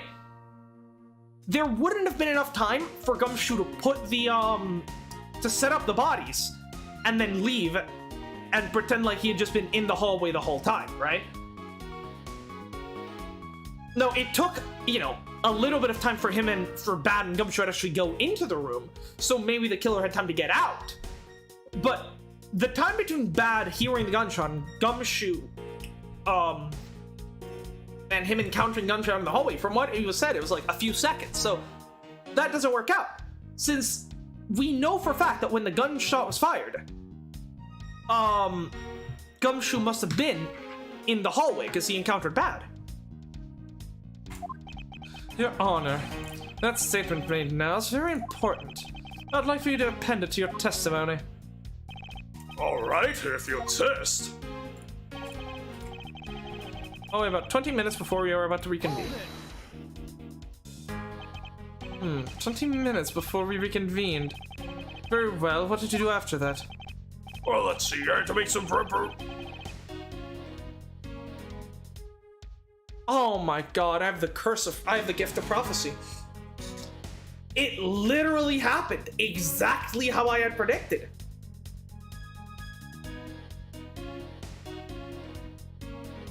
I misinterpreted what the judge said. I thought he said that the first time he looked at the hallway, it was 20 minutes before you reconvened. And then the second time he looked at the hallway was when the shot went off, which was right before they reconvened, which was, you know, 20 minutes, which means he spent 20 minutes in the bathroom. That's not what happened. He looked out, and when he was leaving the bathroom, and he saw and he heard the gunshot, that was 20 minutes before that recess ended. However, we know from Bad's testimony, right? Yeah, he heard the gunshot right before the trial was about to start. And we also know that Gumshoe was put on his post to guard the room 30 minutes before. So, okay, so here's the sequence of events. Gumshoe gets put in the post 30 minutes before the trial starts. 10 minutes later, he's sitting down eating a sweet roll, and that's when the murder happens. Gumshoe and Bad, both of whom are literally like in the same room, or not in the same room, but literally separated by a single wall from the murder scene, don't hear a thing. But the judge, who's literally across the courtyard, hears it. Then 20 minutes passes, and a second sound, akin to a gunshot, though not necessarily one, is heard by both Bad and Gumshoe. And that's when they rush in and find the scene of the crime. When were we supposed to reconvene? Were we supposed to reconvene at 4 or at like 4:15? That's what I need to know. Because if it was at 4:15, then that completely verifies what I said. So how does that work? How does the judge hear the gunshot, but Bad and Gumshoe don't? I suppose that maybe if the defendant lobbies are soundproof, right, to prevent, like, I don't know, the prosecution from spying in on the defendant talking with his attorney, I suppose that would make sense. Then it would make sense that they wouldn't hear the gunshot, the actual gunshot, which then that means that, but then how was the simulated gunshot heard by both of them?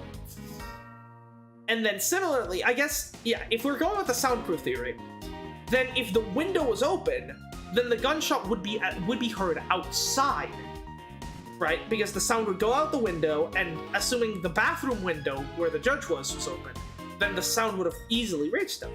So if the room was soundproof, then sure, that works out. But then the problem is, I don't see how it could be that Bad and Gumshoe don't hear the actual gunshot, but they hear the fake one. That doesn't make sense to me. Unless the murder actually took place somewhere else, and then the bodies were moved to that room, but that ends up making even less sense, because then, like, as of right now, we have zero clue how anyone could have got out of that room, while Gumshoe was guarding the only exit. How the fuck did they get 2 bodies into that room?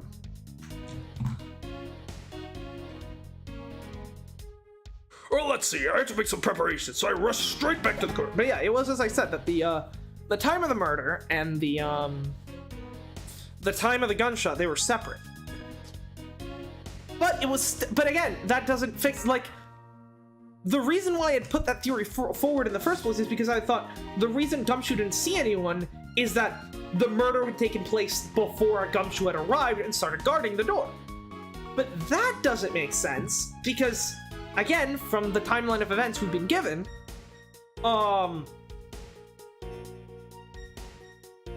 if what Judge heard was the actual murder, was the sound of the actual murder, then the murder took place after Gumshoe had already taken his post, so I don't know. Alright, well, let's continue. I also had to track down a few pieces of paperwork for the various bailiffs. So he rushed back to the courtroom despite having just heard a gunshot. Well, at the time, I thought it was just the sound of a noise popper. I really couldn't think of any other explanation other than someone having a birthday party in a courtroom. But now that this has happened... I see. Well, thinking back, the judge did mention something to that effect when we reconvened.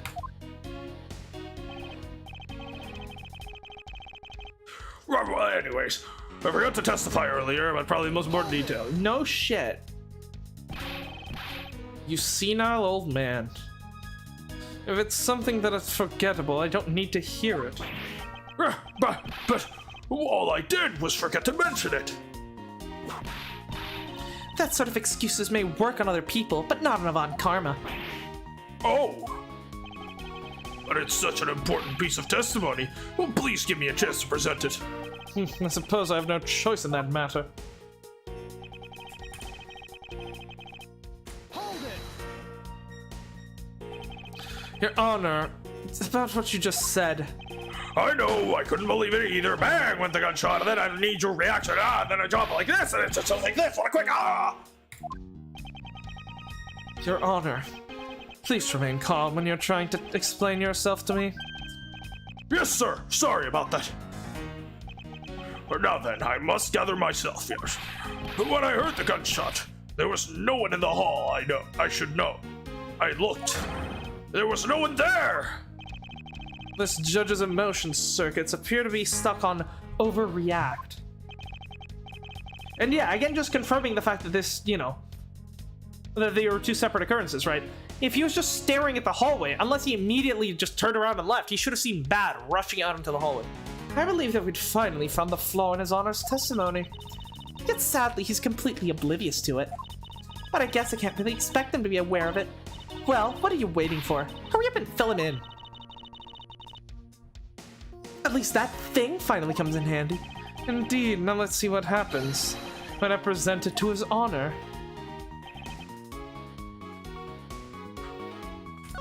Alright. Oh, that's the one.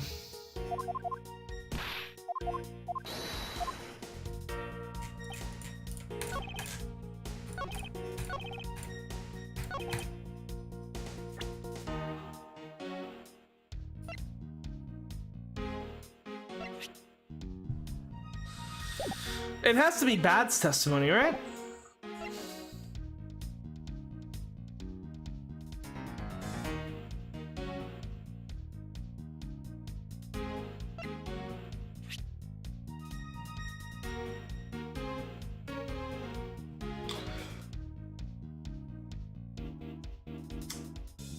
Was the fucking balloon the fake gunshot?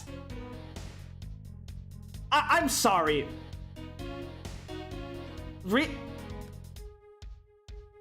Okay. Okay.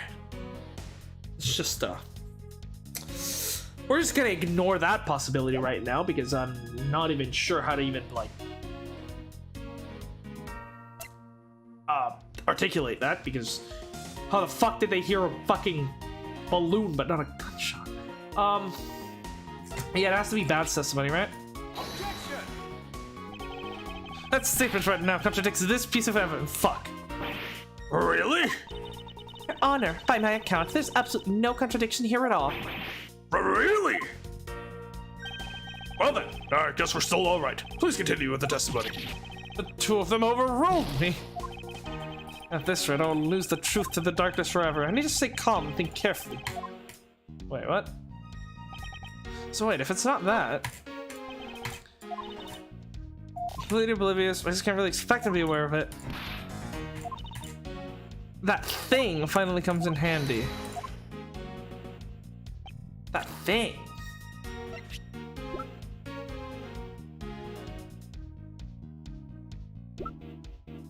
Handgun.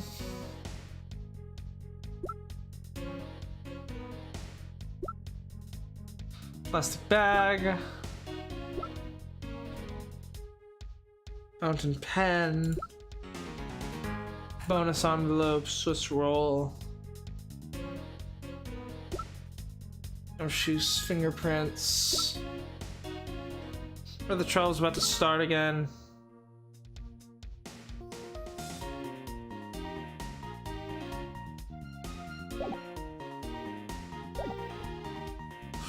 Or is it the other way around? Was the balloon what the judge heard?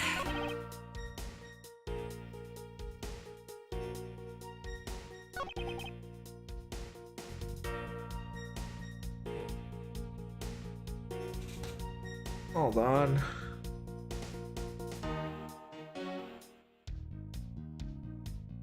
Do we present the balloon?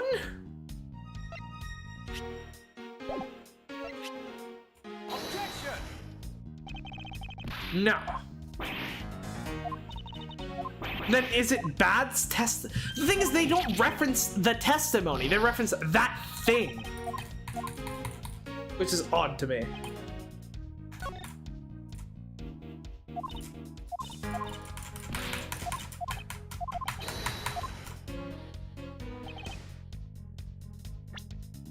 That thing? What the fuck could that thing mean?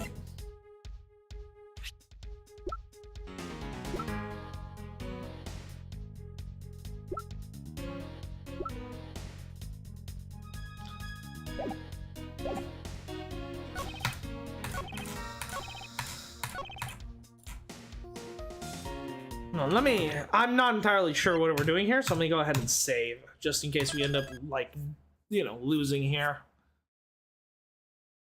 That way we don't have to restart or whatever.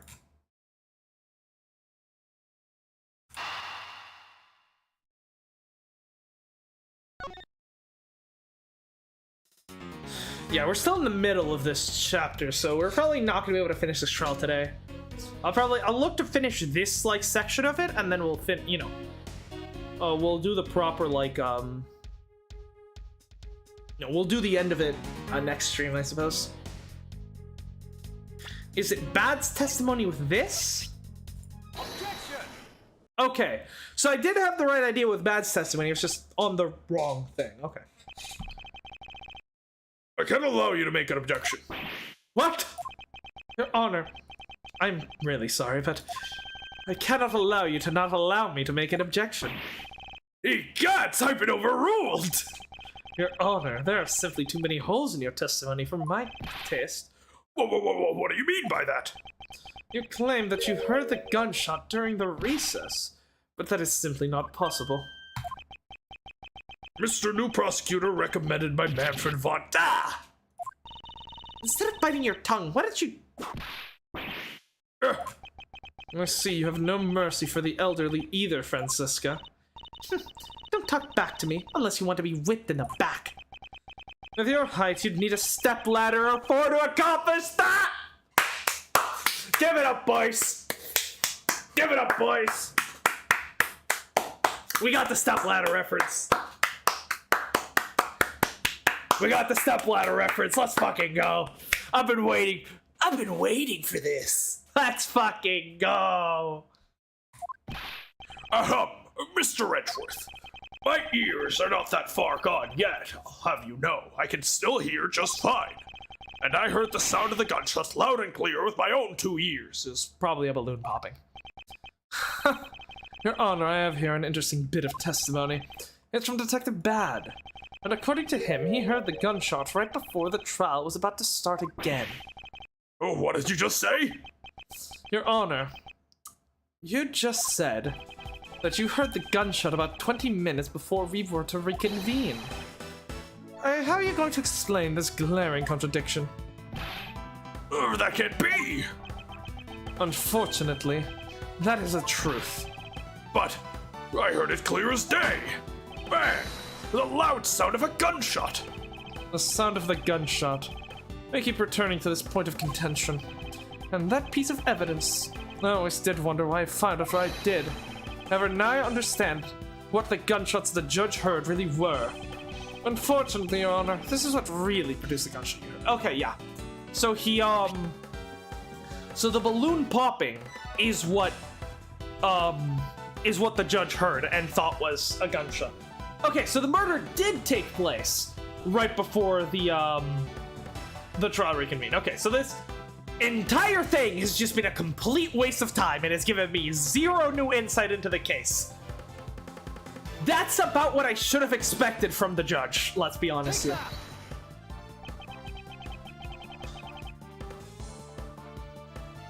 I almost lost at the very first line of questioning for the first case of Justice for All. I was on my last bit of health. What was that one? Because that's the one where Phoenix gets concussed, right? I forgot what the. It's been a while. So what is that? What is that one? Well, not. I know which trial it is, but like, what is that? What was that testimony? I found this object in the hallway earlier. What is that pink substance? It may not look like it, but this is actually a piece of a balloon. I see. And I suppose you would like me to accept that pink balloon to the court record? Your Honor, I present this piece of evidence in order to overrule your testimony. What? Your Honor, your argument goes as follows. You saw no one in the hallway when you heard the gunshot. Now, there is no guarantee that the detective was sitting on the bench at the time. Therefore, you believe he must have been at the crime scene, defendant lobby number 2. Am I correct? Yes, that's exactly right. Yeah. Maggie versus Maggie. Obviously, I remember that Maggie Bird was the defendant, but I don't remember what is Gumshoes testimony with the crime photo that shows the killer's name being written by the victim. Maggie's name is spelled wrong, so it's contrary. Right, because the victim was her boyfriend, right? So he would know how to spell her name. Okay, yeah, that makes sense. Yeah, I can see how someone would mess that up, because like, yeah, it's one of those it can be one of those things where your brain just sees what it wants to see, you know. Let me ask you something. Do you think that the gunshot you heard was produced by a real gun? I think I've said enough that even you can figure out the rest on your own. Your Honor, you were fooled by the popping of this balloon into thinking it was a gunshot. What manner of trickery is this? That was a good effort you put forth, Miles Edgeworth. But if it was me, I'd have wrapped the thing up before the judge even testified. Care to elaborate on someone ends something before it even begins? Even your dad knows it takes at least 3 minutes. Well, to be honest, I did think the sound was a bit off from a real gunshot sound. But who could have guessed that someone would pop a balloon in a place like this? That's true. One doesn't usually think of balloons in conjunction with courthouse.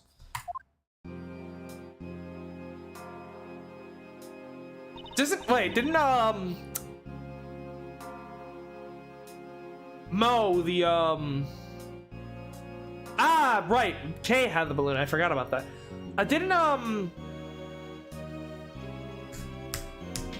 Which, yeah, then proves that she was in that hallway. But Gumshoe lied for some reason.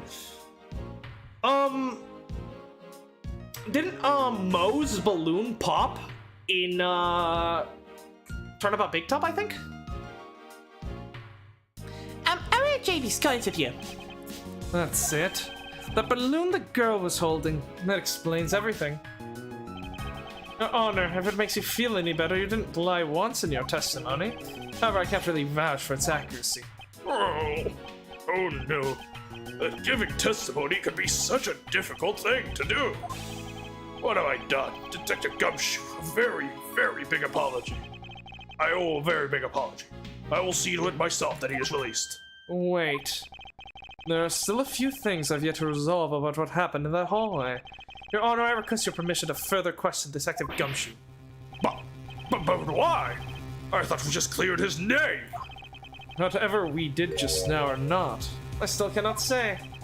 The only thing I can do for now is to continue in my quest for the perfect explanation. And to that end, I must resolve the remaining issues pertaining to the events that occurred in that hallway. Very well. Bailiff, please bring Detective Gumshoe to the courtroom. I must fulfill my mission and find the perfect explanation for this case. To be continued? Oh, no to be continued. Interesting.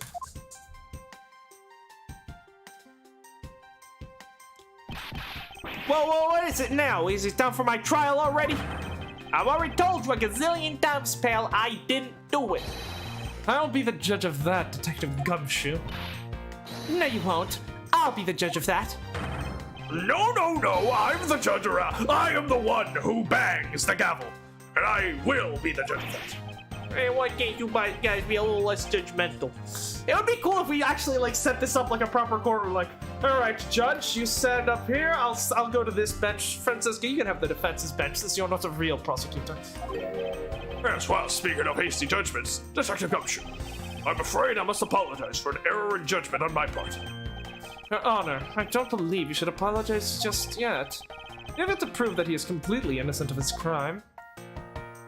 I guess so. He is certainly guilty of dirtying this pristine courtroom with his filthy, chocolatey hands.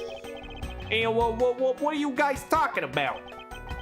In any case, I would like you to testify as to your actions were while you were on guard duty. God duty. Welcome to Tolkien. And please remember, you're not on trial. This is all just part of the investigation. As such, you may still be found to be innocent. However, if you should give false testimony. Ow! My whip will object, loud and clear. If you're found to be lying, you will be held indefinitely. Understood? Hey, I gotcha, pal. Thinking back on the state of the crime scene and the judge's testimony, it's always Detective Gumshoes lying. And if I can't break his lie, then we may never get to the break in this case. Well, I was on duty. I came down here to this courthouse on Detective Bad's orders. As soon as I got here, he ordered me to stand guard in front of lobby number 2. And from that time on, until I heard the gunshot, I was in the hallway the whole time.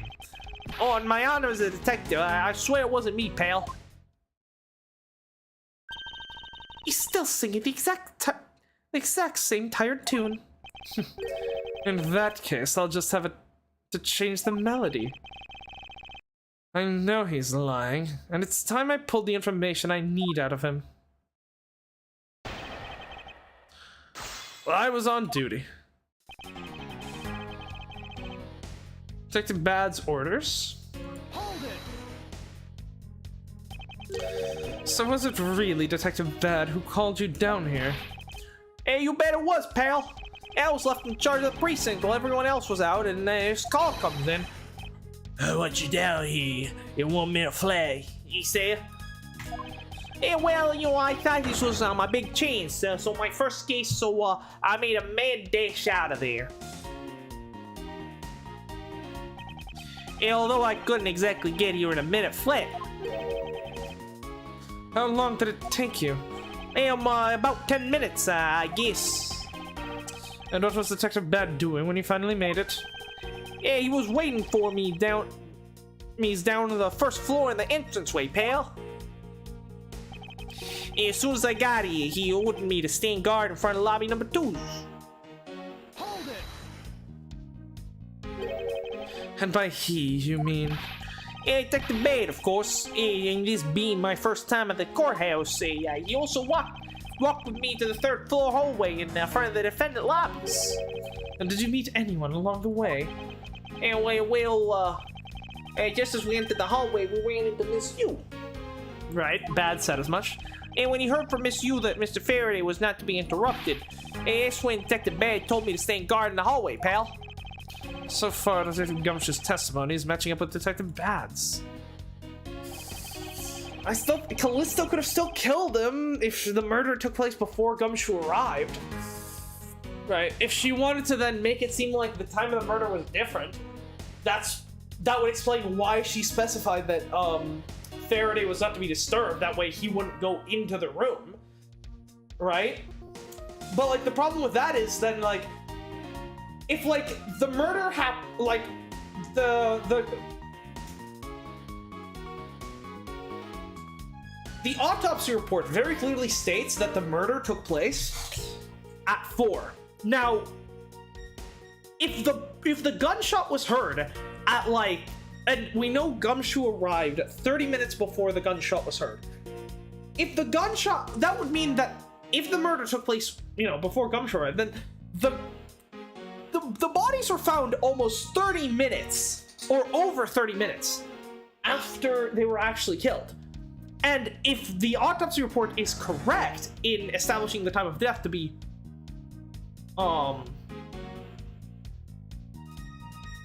to be 4, and that would mean the bodies were found at 4:30.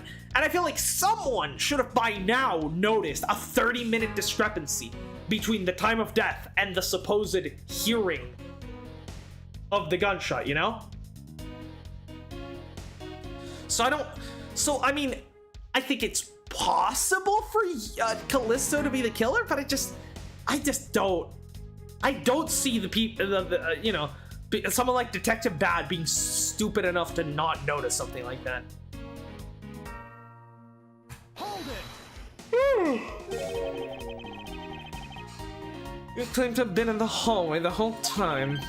However, is it not a fact that you did something while you were in the hallway? Yeah, of course I did something. I guarded the door to the lobby number 2, pal. What else? Very well then. And what exactly does guarding the door entail? To put it simply, oh, I know, it was my job to stay in front of the door without moving an inch. Oh. Dr. Gumshoe, you mean to tell me that you didn't take a single step away from the door to lobby number 2? Is that really what you wish to testify to the effect of? You got it, pal. I didn't take a single step away from the door, just like I was ordered not to.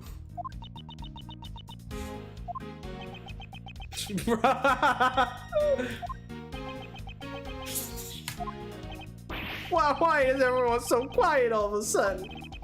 Because we are all in shock and in awe of your utter stupidity. Scruffy, if you're gonna lie, at least tell us something more believable. Yow! But I'm not lying. I should hurry up and bring this stupid testimony to a close. And until I heard the gunshot, I didn't take a single step away from lobby number 2 door.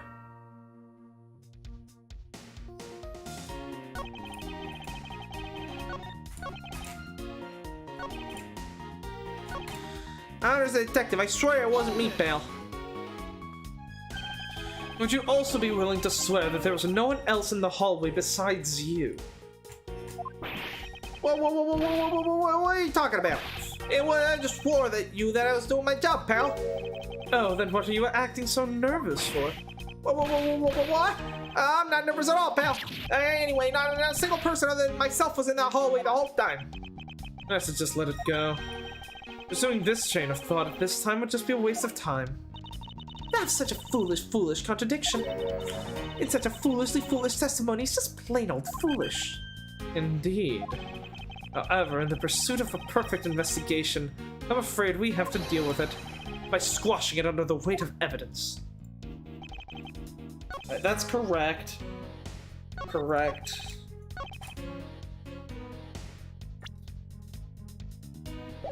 Yeah, so it has to be this one, right? Let me just quickly... I'm only going to ask you one more time, Detective Gumshoe. Are you sure you stood in front of the door to lobby 2 the entire time? Yep. After I was told by Detective Bad, I stood guard in front of the door without a single break. So believe me when I say that I was in the hallway the whole time, pal.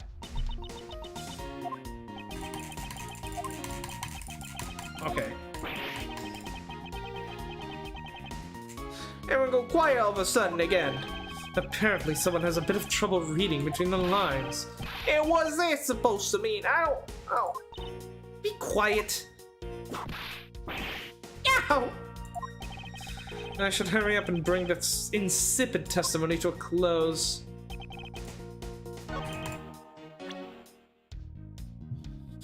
Yeah, the Gumshoe and then the judge... the judge and then Gumshoe back to back?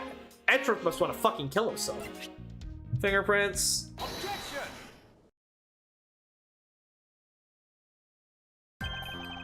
I have an objection. What is it, pal? Detective Gumshoe, I wonder if you might recognize this from somewhere. Hey, it's one of those things. The courthouse special Swiss rolls, right, pal? Precisely. In that case, I suppose, but you also recall the sullied hand hallway bench? Hey, you know what? I think it was probably me that did that. Detective Gumshoe, you know you can't go around dirtying up the courthouse like this. You inconsiderate, slovenly pig. I promise to clean up later, I swears. Now then, shall we get down to business?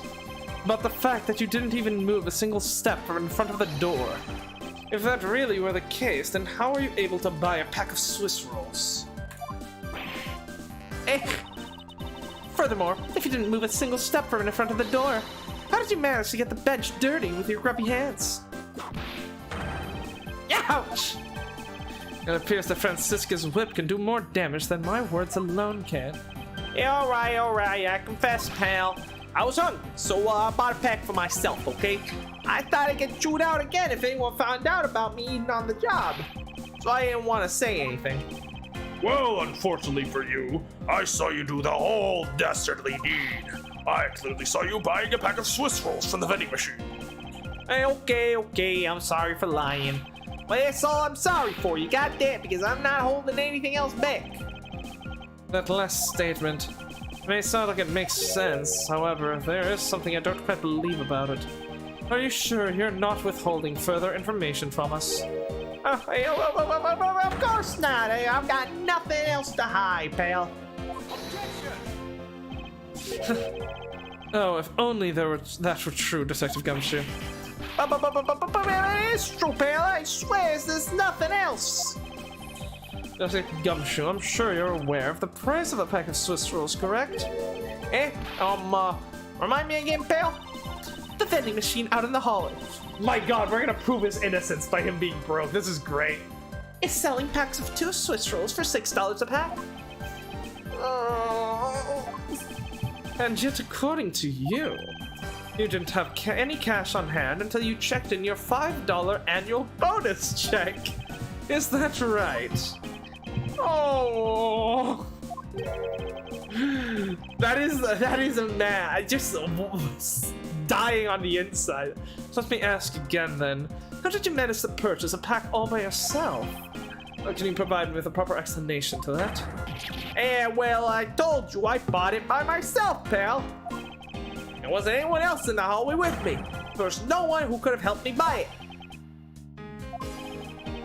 Well, tell me. You got some kind of proof that there was someone else in the hallway, don't you? Correct. As if you could. I mean, what are the chances of that? Wait, you do? Of course I do. What? How? A proof. The balloon. Take that! What the heck is it? Hey, I knew you didn't really have anything. You prosecutors are all the same, always lying to people. You should stop it, you know? What? I refuse to be lectured by the likes of you, Detective. Miles, how long do you plan to be strung along by this moronic detective? I have no intention of falling for his lie because there was definitely a second person. Because if he was truly alone all along, this piece of evidence should not exist.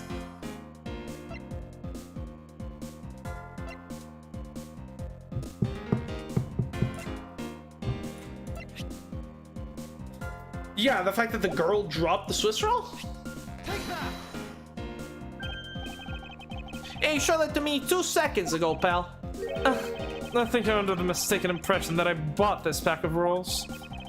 And wait, if you didn't buy it, it means you must have stolen it, you thief. What?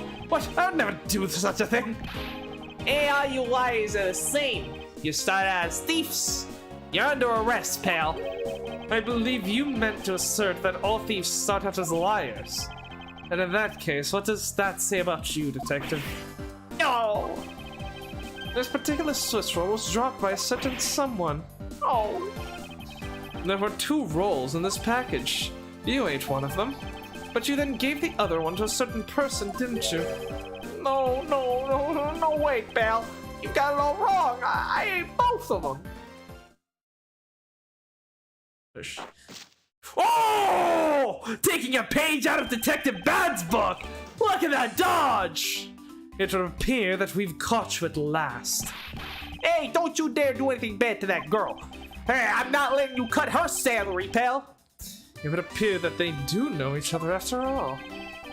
She's ready to throw down. So why do you continue to come up to me and kick me? Have I wronged you somehow? I have a name, and it's K. K what? K. Faraday! Faraday? Are you perhaps Mr. Faraday's daughter? I'm not you, I'm K. K. You know, good little girls don't kick other people.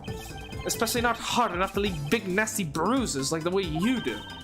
And what? Well, then you shouldn't have put Gummy under arrest, mister. Gummy? Well, my guess is that she's talking about Detective Gumshoe. What a cute nickname you've given him. Gummy didn't do anything wrong. Hey, K. It appears that I will need to speak with her in a bit more detail.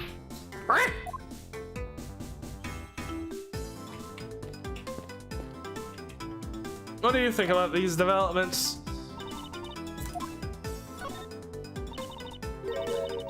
That girl, she seems to know that scruffy detective.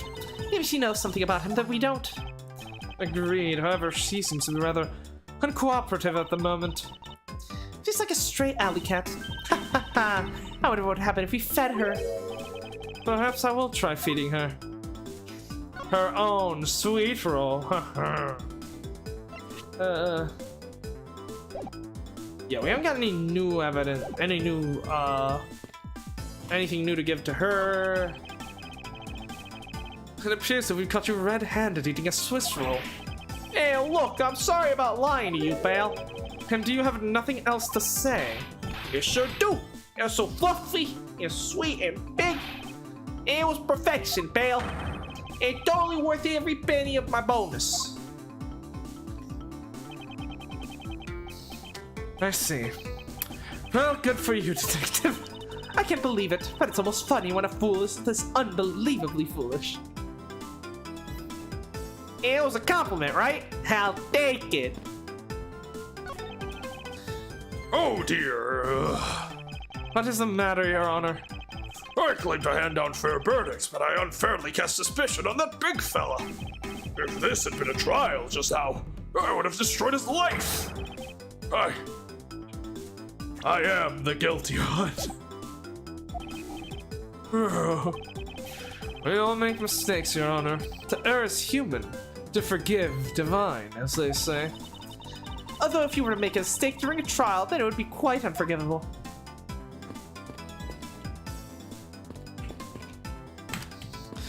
Alright, gremlin child, what is it?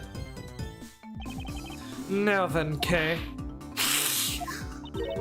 She's like a stray cat. I wonder if I should feed her something.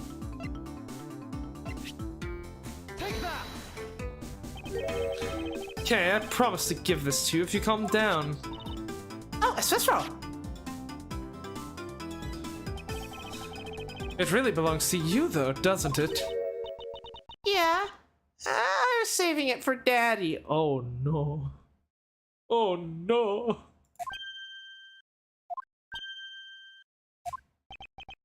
Oh my. Well, Edgeworth, I guess you can kind of relate on this one. Your father, he's... Don't you say another word, pal. She doesn't know yet. He's watching out for me, Gummy. But I already know about Daddy. I overheard the guards talking. It's about how Daddy's not here anymore. I'm sorry. I'm sorry. I couldn't protect him. Fuck, this actually got really sad. Okay. I'm gonna cry. I'm not gonna cry. It's alright, let it all out.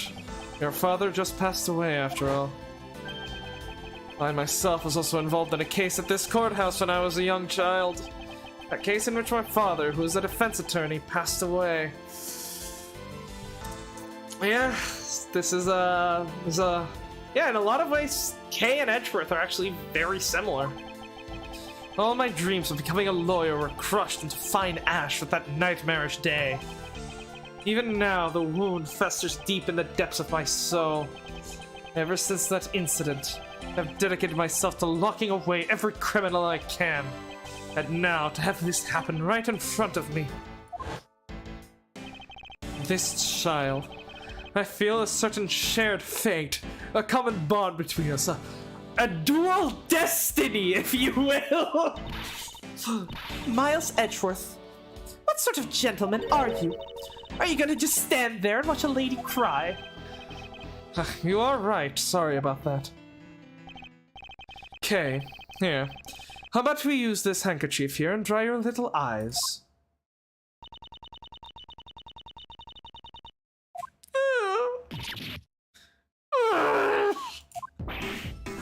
Oh, no, my command! Don't blow your filthy nose on that, you fucking stray vagrant! Get away from me! Fucking beats the shit out of her!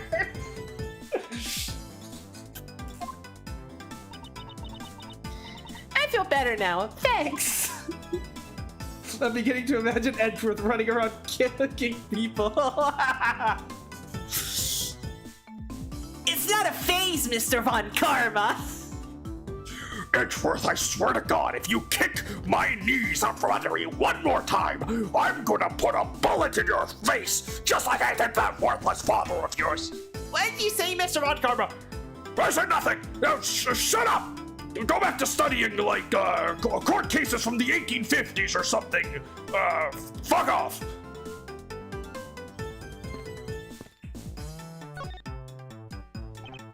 Okay. Are you going to be alright? Yep, I'm already alright. Somehow I highly doubt that, but I'm not going to push it. I promised Daddy I'd never cry in front of strangers. Hey, you're a good kid, aren't you, Kay? You always keep your promises, right? That's right. Well, you've already broken one. Your dad would be disappointed in you. Even if I can't see Daddy anymore, I'm still gonna keep all my promises.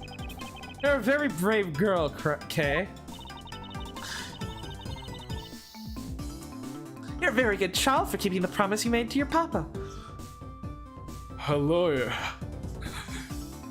lawyer can't cry until it's all over. I'll even testify that you didn't cry, just for you. About Francisca being a good person? Hello? Is it possible? So how old is Kay here, by the way? Yeah, Francisca's only 3 years older than Kay. Like, I mean, I guess at that age, it is, 3 years is quite a lot, But still. It's nothing. I'm only telling the truth after all. It would appear that because her father was respected as a respected prosecutor, Francisca is sympathetic to Kay's feelings.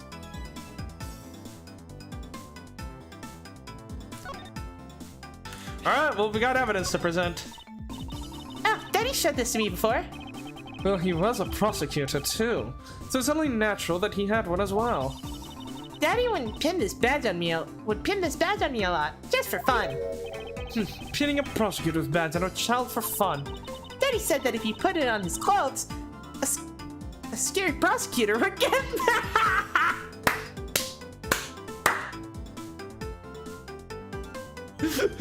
Von Karma. He also said that the scary prosecutor said it was more fashionable to not wear it. I wonder who that scary prosecutor could be. I wonder, could he be talking about Mr. Von Karma? Think about the KJK about this. Huh? Are you giving it to me? But I promised Daddy that I won't take things from strangers. I'm sorry. It's alright, I wasn't intending to give it to you anyways. Oh, okay. Guess I thought wrong. Miles, even if you show that to her, she isn't gonna magically know all about it. I suppose you're right. You need to stop picking on Gummy, okay? Okay, yeah, girl, you're a great kid, you know that? What is it with their chummy relationship? It's that they have similar mental capacities, let's just say. Hey, what the heck are you doing reminding her of her father's death, pal? I didn't think of that. And she may look all happy, but she's really hurting deep down, you know? So have a heart and be more sensitive, okay, pal? I'm sorry. For once, this detective is actually the voice of reason. Yeah.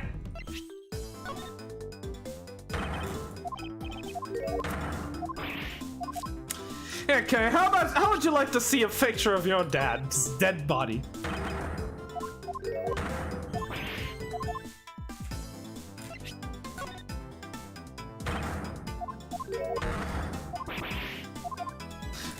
It is nice how protective Gumshoe is of Kay. No, you... I mean, I suppose it is your dad's pen, so you'll probably get it after, you know, we're done with the court proceedings. No, I'm not giving you Gumshoe's annual salary. He came here with Daddy for his work, so I wanted to eat with him. Daddy... She looks sad and lost. I can't bring myself to make her recall any more about today's events. But we're gonna have to. For the sake of justice!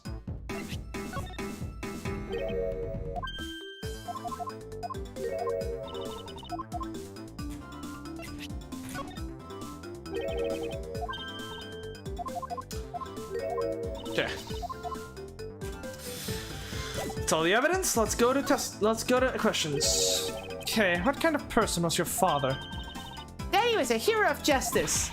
His job was to catch all the bad people in the world. So to you, a prosecutor is a hero of justice, huh? I suppose we are in a sense, as we are the ones who seek guilty verdicts for criminals. Plus, you know what? Whenever I came to the courthouse, Daddy would buy me an absolute favorite treat, Swiss rolls. Oh? I want to be a hero of justice someday, just like Daddy. But it's interesting to note that the fucking, you know, her dad was also allegedly Yatagarasu, a fucking criminal, so... So I've been working real hard. I see, and what have you been working on? I've been working hard to keep all the promises Daddy and I made together. A promise notebook. May I take a look inside, Kay? Sure, okay. Appears to be an exchange diary of sorts between a father and daughter. Faraday's writing conveys a sense of a kind man he was. This little notebook just might come in handy later. Thank you for showing it to me, Kay. Let's see. Kay's promise to Daddy. Never take things from strangers. Never go anywhere with a stranger. Always greet people with a smile, even people you don't know. Never cry in front of strangers. Always try your hardest to learn about things you don't understand. Daddy's job is to make sure that everyone follows the rules. Okay, be a good girl and promise that you'll keep your promises to me.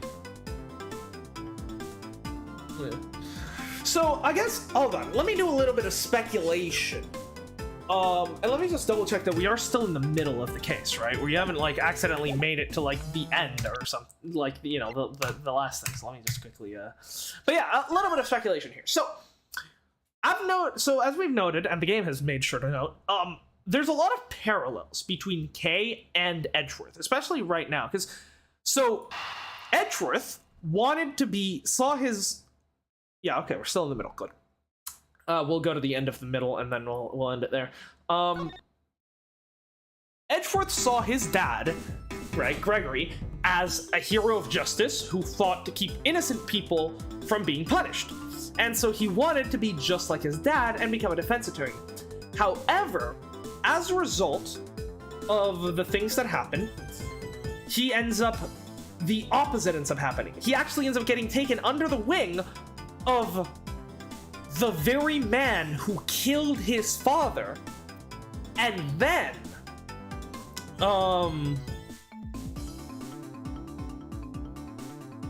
ends up becoming the very thing that, you know, his father was fighting against, a prosecutor, because the death of his father completely changed his worldview. I wonder if something similar could be the case with Nick, because, right, Kay sees her father as a hero of justice, although, you know, in this case it's the opposite. He's a prosecutor, right? Who, you know, makes sure that people follow the law, right? Right, because obviously, you know, Edgeworth's father, right, you know, his job was to make sure that innocent people weren't locked up. So Edgeworth instead becomes the sort of twisted he becomes essentially the opposite of that, right? Rather than ensuring that no innocent person gets locked up, he tries to ensure that no guilty person goes free, even if that maybe means locking up some innocent people here and there. Kay believed that her dad, who was a prosecutor, right? And again, this is, okay, by the way, this assumption is going off of the assumption that her dad is not Yatagarasu. And I'll get to that in a second, right? So Kay assumes that her dad is not, so let's assume Kay's dad is not the Yatagarasu, right?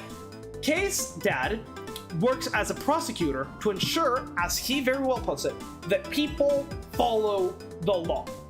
Now, Kay's father dies, so if we are to continue, and then Kay becomes a criminal. She becomes a thief. Admittedly, she hasn't done much thieving by the time we meet her in the future, although quite possibly she's the one that steals shit from my office in the first case, which, well, in that case, right, she, very much like Edgeworth, becomes the very thing that his father was against, but also kind of like a good version, because Edgeworth's father wasn't against all prosecutors, right? He was against the bad prosecutors, like Von Karma, but, you know, Edgeworth, after, you know, doing some soul searching, he's not just a prosecutor that goes for the guilty verdict no matter what, like he was at this point. You know, after, you know, hooking up with Riot and all that stuff, you know, Rise from the Ashes, that sort of thing, the Joe Dark case, he realizes that, you know, he can still do good as a prosecutor, but his job is to ensure that the truth is reached, not necessarily the guilty verdict, right? Kay, so he actually, well, he's still, you know, in the opposite career path from his dad. He's still working towards the same goal that his father was working for, which is ensuring fair verdicts are reached in the court of law, right? So he goes through this journey where he wants to be like his dad, but then through his dad's murder, he actually ends up being the opposite of what his dad wants, but then he circles back around to doing what his father wanted, but in a different way. Kay, in many ways, is similar. Just, if she becomes the great thief Yatagarasu, that makes her a criminal, which is the very thing her father was fighting against, right? People breaking the laws. But, and this is the big one, the great thief Yatagarasu is a gentleman thief, or gentlewoman in this situation, who exposes other criminals, corrupt companies and stuff. So, in a sense, despite the fact that the Yatagarasu is, in a sense, a criminal, their job is exposing the actual, real, harmful criminals that are actually, like, you know, killing people and, like, you know, ruining people's lives. So in a sense, while she's going about it in a very different way that her father would probably not approve of, she does end up circling back around to working towards the same goal that her father did. So that all lines up. It's like her arc and Edgeworth's arc are basically like parallels of each other. Which leads to a very interesting implication if we look at this, not from an investigation standpoint, but from a narrative standpoint. Because the reason Edgeworth became a prosecutor was in part because, you know, his father's death sullied his view on defense attorneys, but also because he was then taken in by the very man who killed his father.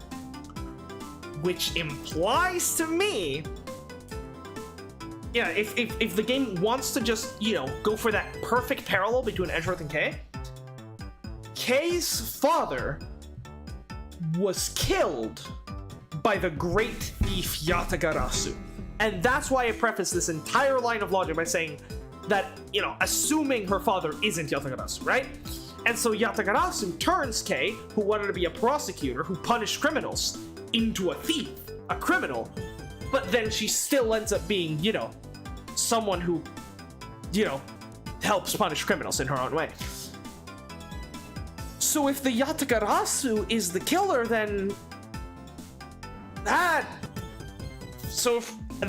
throws this entire case for a loop, and I have no idea how this is going to continue if it ends up going down that route. I hope you continue to work hard to become a hero, just like your father. I'm gonna try. Hey, Gangsta, well, I'm a detective that catches the bad people, right? That makes me a hero too. Yeah, you're really cool too, Gummy. Hey, aren't I, Kay? What is with the two of them? I hound verdicts of justice, so that makes me a hero too. Yes, and thanks to your oh-so-heroic testimony, you almost painted that detective as a vile criminal and sent him off to jail. I'm really sorry about that. Gummy is not a bad man, okay? That poor judge, he's being treated like a vile criminal rather than a hero of justice. It appears that you and Detective Gumshoe are good friends, Kay. Yeah, we're friends. In that case, would you mind telling me a little more about him? So I take it that you ran into Detective Gumshoe earlier. Yep. I was on my way to see Daddy when I saw Gummy standing there. He was standing in the hallway, staring really hard at the vending machine, so I said hi. And when was this? Before everything got crazy. How long were the two of you together? We talked for a little while, and then we went on our own ways. It's right, pal. Kay and I only talked for a little while, and that's it. No, which means...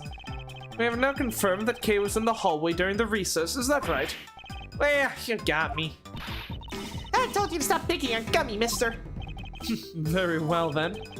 I'll just have to speak with the good detective in private later. Were you the one who bought the pack of Swiss rolls, Kay? Well, I didn't really have a lot of money, and I somehow made $1 out of all the pennies and quarters I had. But it still wasn't enough, and I really wanted one. Come to think of it, she did come and ask me to exchange a handful of change for $1. And that's when you came and asked me to change your money, correct? Yeah, thanks a bunch for doing that, mister. Sure. But let me ask you, even with that $1, you still didn't have enough, correct? Well, that's why. Hey, if you bully Kay anymore, I'm gonna have to arrest you, pal. Need I remind you that you're the one already under arrest? Yow! I sense that Kay is going to be less than forthcoming with this question. Sorry about your roughly thing. Ugh, it's a cravat. Very uneducated heathen. Very well, now that it's possibly drenched in your nasal mucus. Don't worry, Kay, I have a spare. So here, you can have this one. Edgeworth without a cravat? Is it possible? What is he gonna shove up people's asses now, though? Okay, so this is what Kay ends up returning to him after the case in the amusement park. But Daddy said, never take things from strangers. It's one of those promises you made in your promise notebook, correct? Yeah, let's see. It's right on this page. Alright then, I'm not giving this to you. I'm merely allowing you to borrow it. You can take it home, wash it nice and clean, and give it back to me the next time we meet. Okay, then you never said I couldn't borrow things from strangers. God, children are so easy. Just pulls out a second cravat from his pocket. Now then, detective. You used to have a second cravat in your pocket all day. What? How the fuck did it not get ring? Uh-oh. I believe it is now crystal clear. But you were with little Kay in that hallway. Oh. I tell you, stop being mean to Gummy. Mas Edgeworth, there is still something you have yet to resolve. I beg your pardon. You still haven't offered an explanation for why that man would lie to us. That's... well. Gummy, don't tell me you lied for my sake. Hey, don't worry about it, Kay. Everything's gonna be okay. So that's why. So what was Detective Gumshoe's motive for lying? If you can explain that, then you can't... If you can't explain that, then you can't call this a perfect investigation. His reason for lying is very simple. What? Here's what I believe to be his reason. From simple observation of the detective's actions and his interactions with Kay, it's obvious the detective is lying for the young girl's sake. And this piece of evidence will show you exactly why.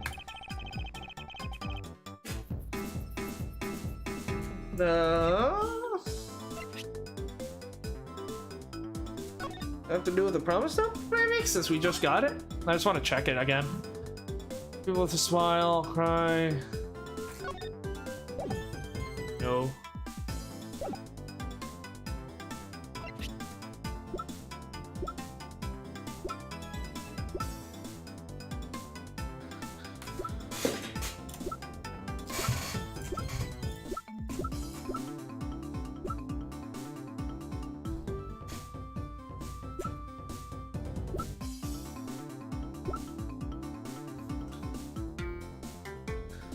I'm actually not sure.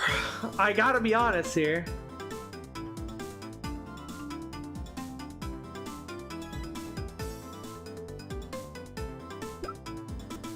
The balloon, maybe? I don't know.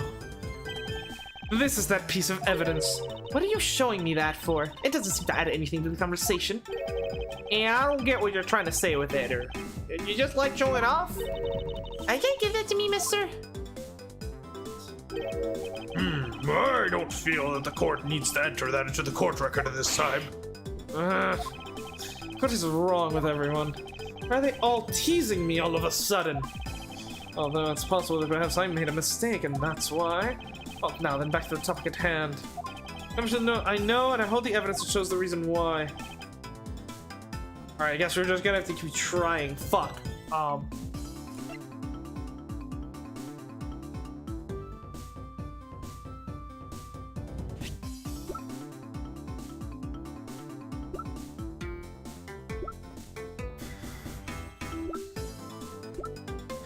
I don't know.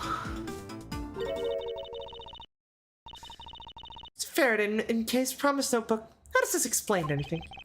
We can take a look at this page. It's clearly written that Kay should never take things from stranger. Right, but she took the Swiss roll from Gummy. When Detective Gumshoe heard about that promise, he tried to cover for Kay. What a foolishly foolish fool's fool of a foolish reason for a fool! Ow! Gummy, you lied because of me, didn't you? Yeah, because I'm your friend, Kay, that's why. Gummy! At long last, Detective Gumshoe, can you please tell me the whole truth now? Yeah, I guess there's no beating you, huh, pal? Okay, I'll spill the goods. Yeah, I've been standing guard for a while. I was getting real hungry. And a snack vending machine was taunting me. But all the cash you had was $5. And that wasn't enough to buy anything, right? After all, the cheapest item in that machine is a $6 pack of Swiss rolls. Yeah, but then, like, an angel from heaven, Kay showed up.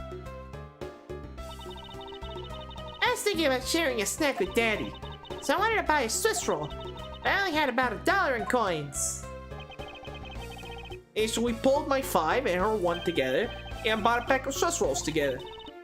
I was worried about breaking one of my promises. So then Gummy said, "Yeah, Mr. Fairey's one scary guy when he gets mad. Yeah, but don't worry, you won't get in trouble if I don't tell, right? Besides, you bought it with me, so you didn't really get it from me, you know? Tell me it'd be okay." And he gave me a whole roll to save and give to Daddy. Who knew that Scruffy could be so considerate? Indeed. Detective, I take it that you sat down to the bench and ate the rolls together. Come on, Edgeworth! Do the unimaginable! Give him a salary I swear to God! No, don't do it. Let this game end with Edgeworth giving Gumshoe a salary increase. That would be the perfect ending. And yeah, we split the other roll and ate it right then.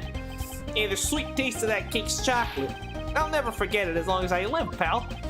Anyways, Kay, I believe this also belongs to you. Oh, that's for the balloon I popped. It's bad manners to leave garbage lying around, Kay. I'm sorry. But I guess I can't blame you for not throwing this one piece away. Hold on, I'm getting a call. Let me tell them to wait. Well,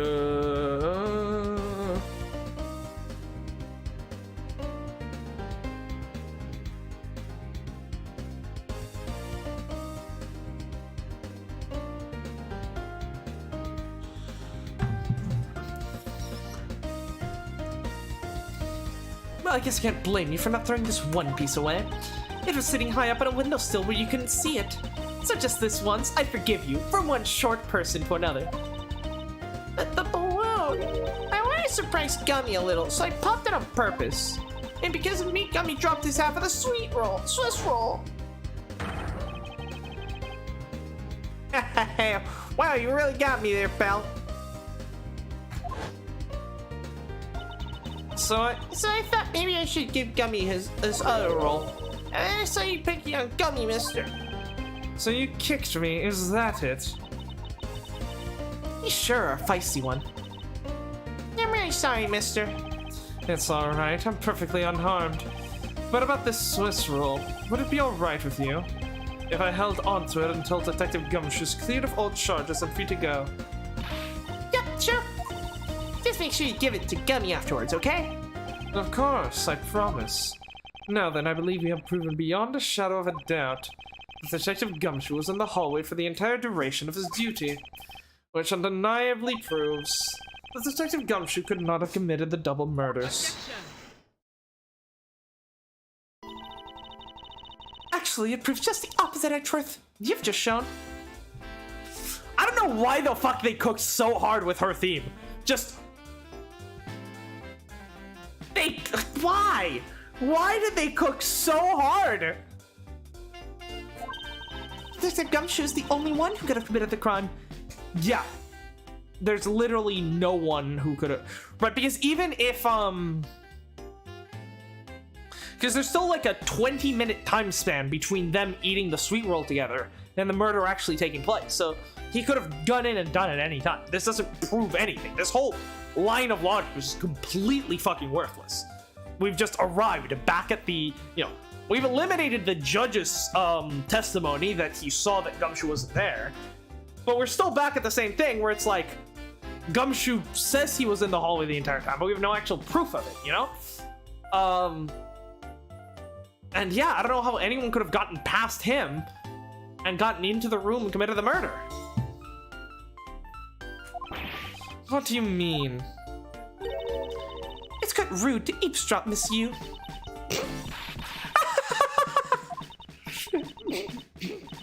I'm getting lectured on manners by a girl with a penchant for whipping people? What? How dare you talk back with such insolence? You're wrong, lady. Gummy's not the bad guy. Oh, and what do we have here? What is a child doing here in a courthouse? Bailiff, please take this child in. Oh no. Miss Callisto, that girl is Mr. Faraday's. I know, so what? I think just because she's the victim's daughter, she gets to just run wild all around the crime scene. I think it's actually quite dangerous for her to speak nothing of getting underfoot. Well, I suppose you are right, however. As long as we're in agreement on that point, let's get back to the real issue at hand. Now then, Detective, you were in front of the door to the lobby number 2 the entire time, correct? Yeah. You see, isn't it obvious that it could only be the detective? Unless the murder took place, again, we keep circling back to this, if the murder took place before Edgeworth arrived. Or before Gumshoe arrived. And then the killer was somehow able to make a gunshot sound like 40 minutes later, to actually draw the because let's assume Callisto did it, right? So Bad calls the precinct to get someone to guard the crimes, not someone to get, but yeah, he calls the precinct to get to send someone over, and he goes down to the entrance to wait for Gumshoe. Callisto goes into the room, kills both of them, sets up the crime scene, walks out, and then just waits in the hallway for Gumshoe and Bad to arrive. She explicitly tells them not to that Faraday doesn't want to be disturbed, so then Gumshoe won't go into the room.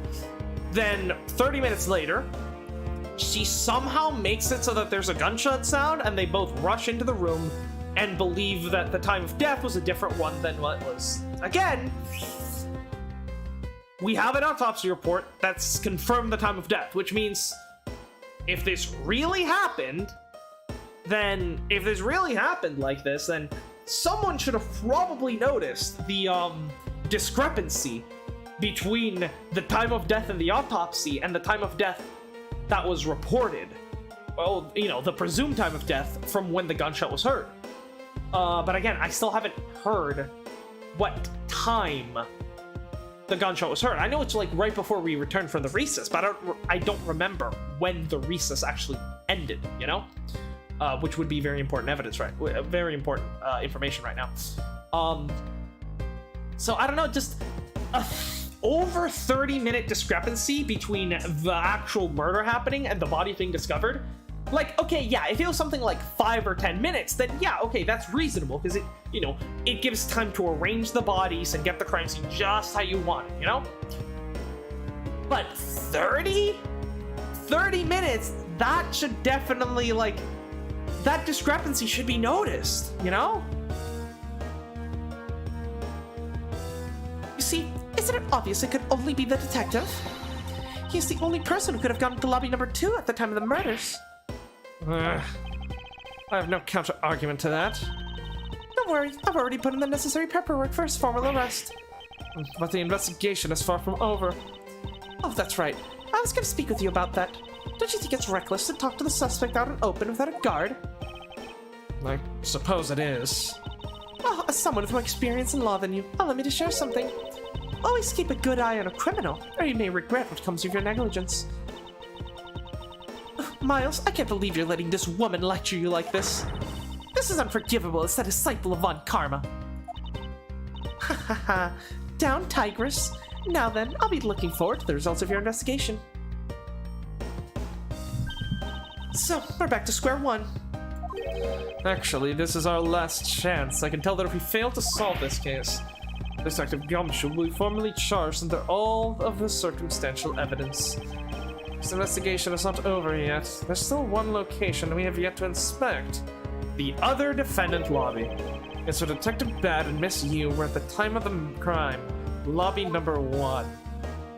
There we go. To be continued. 4.5 hours. That actually works out pretty good time-wise, because then the final one will probably be a bit longer, so maybe about 4 or 5 hours. That's yeah. All right, we're gonna be ending this here. Ooh, look at him! Look at him. I'm bad. Because I'm bad. I'm bad. All right, we're gonna just let's play Love Love Guilty again. All right, yeah, that's gonna do it for today. So tomorrow, what am I talking about? What am I doing? I'm not gonna stream tomorrow because I'm gonna be streaming Sunday, so I'm not gonna do 3 streams in a row. I can't handle that. So the next time we stream, which probably Thursday of next week, I would say keep an eye out for Thursday, keep an eye out for Saturday. Those are the 2 days that Ace Attorney will probably end up landing on. It just depends on when I'm actually, you know, it might be other days. It entirely depends on you know, when I'm busy and when I'm not. But odds are that's when it's gonna happen. And yeah, so then we'll be finishing up this case and then going on to and then moving on to the next one. So I'm guessing it's probably not that many episodes left in this game, right? Maybe like we'll probably reach like maybe episode 15-ish is what I would have to guess, which means there's not that much. We're about, you know, a bit over halfway through the game is what I would assume. Well, actually, severely over. You know, a good bit over halfway. So yeah, I'm real. I love this game. I'm fucking loving this game so much. Although if it does turn out that there's a massive discrepancy between the time of death determined by the autopsy and the time where the bodies were found, I'm gonna be really pissed. Because that seems like a major fucking oversight. Major plot hole that no one's noticed that so far. So, I don't know. We'll see. We'll have to see. It's,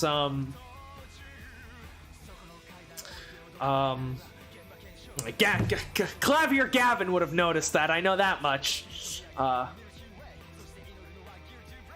I don't have anything else to say. I mean, I think I've given my thoughts on the case and what's going down pretty evenly. I think, like, okay, I have two possible sort of theories. One of these is based entirely on actual in-universe things, like the actual in-universe investigation. One is more based off of the sort of meta-narrative. In-universe, it has to be Callisto. Right? It seems to me that it has to be someone who, is being involved in the case so far. Callisto just seems to be the person who had the best opportunity, because while she did technically has an alibi alongside Bad when the gunshot was heard, the murder didn't necessarily happen when the gunshot was heard. Then that does beg the question, right? And like, her specifically mentioning to Gumshoe and Bad that Faraday doesn't want to be disturbed is quite suspicious, because if she had killed them earlier and set up the crime scene and yada yada yada, and the plan was to make it seem like the murder happened later, then of course them not going in there too early is crucial for that to work, right? Because if they go in there and they see the murder's already happened and they haven't heard a gunshot, well, they know that the murder must have happened before they arrived, and therefore it must be Callisto. So that works out. There's a couple of issues there. First of all, how the fuck did she make the gunshot sound that Bad and Gumshoe heard, right? How did she establish that? I'm guessing maybe if we examine her room, we'll figure something out about that. I'm not entirely sure.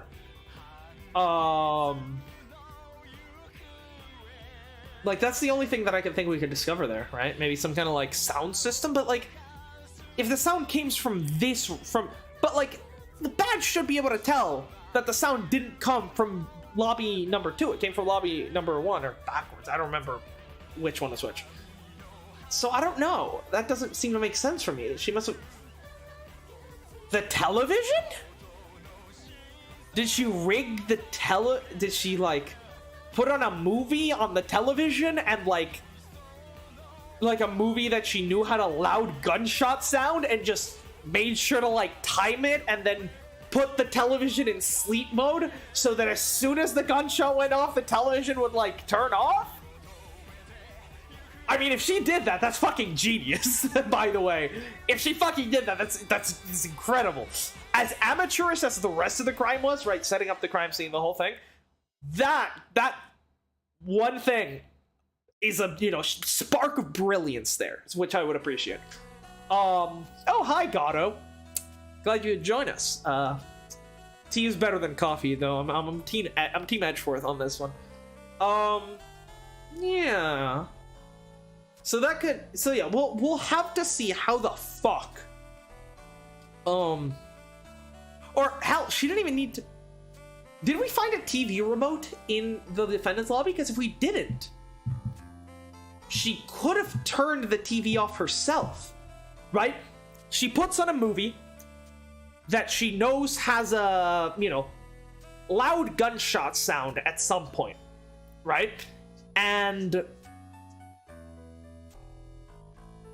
she leaves the TV on, commits the murder, bing, bada boom.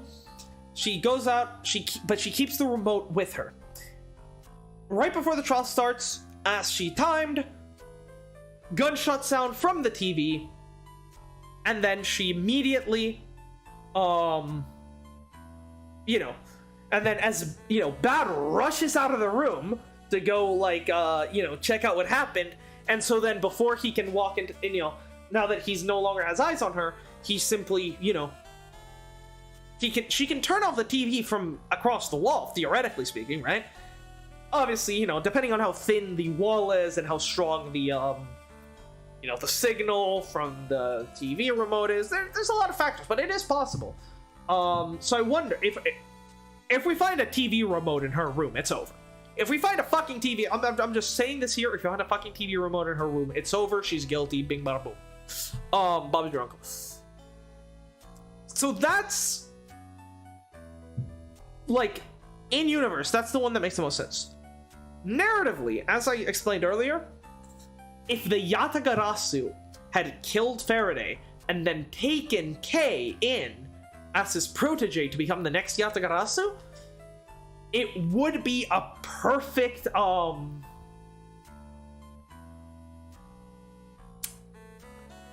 it would make for a perfect reflection of Edgeworth's own character arc, which I mean, she's still a really good reflection of Edgeworth's character arc, but that would make it like a straight one-to-one comparison, and I think that, and it would be really cool, really good narratively. The only problem there is that, like,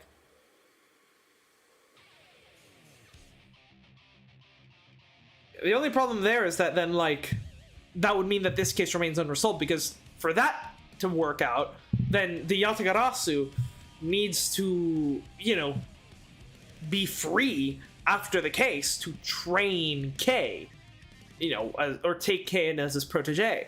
So either this case is left unsolved, or I don't know. We'll have to see.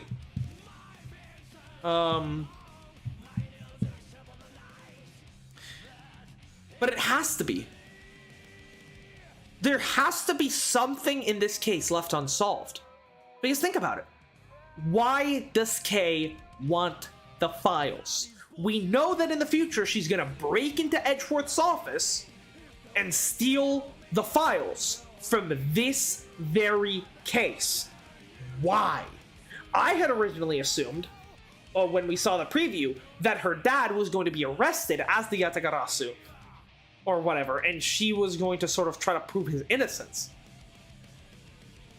But he's dead, so proving his innocence doesn't make much sense. If her dad's murder wasn't caught, then that would explain why she wants to get her hands on the case files. Because she wants to be able to, you know, figure out who killed her dad. So again, from a narrative perspective, this case ending up unsolved seems to make the most sense. So maybe what could happen is we end up proving Gumshoe's innocence somehow, but then the case goes unsolved because Gumshoe's proven innocent, sure, but we don't have any other suspect, and so case remains unsolved. Then, you know, the Yatagarasu, the true murderer, takes Kei in under his wing, and then she breaks into and then tries to, like, figure out, you know, yada yada yada. Sting has, you know, things end up, you know, happening the way that, you know, I've said.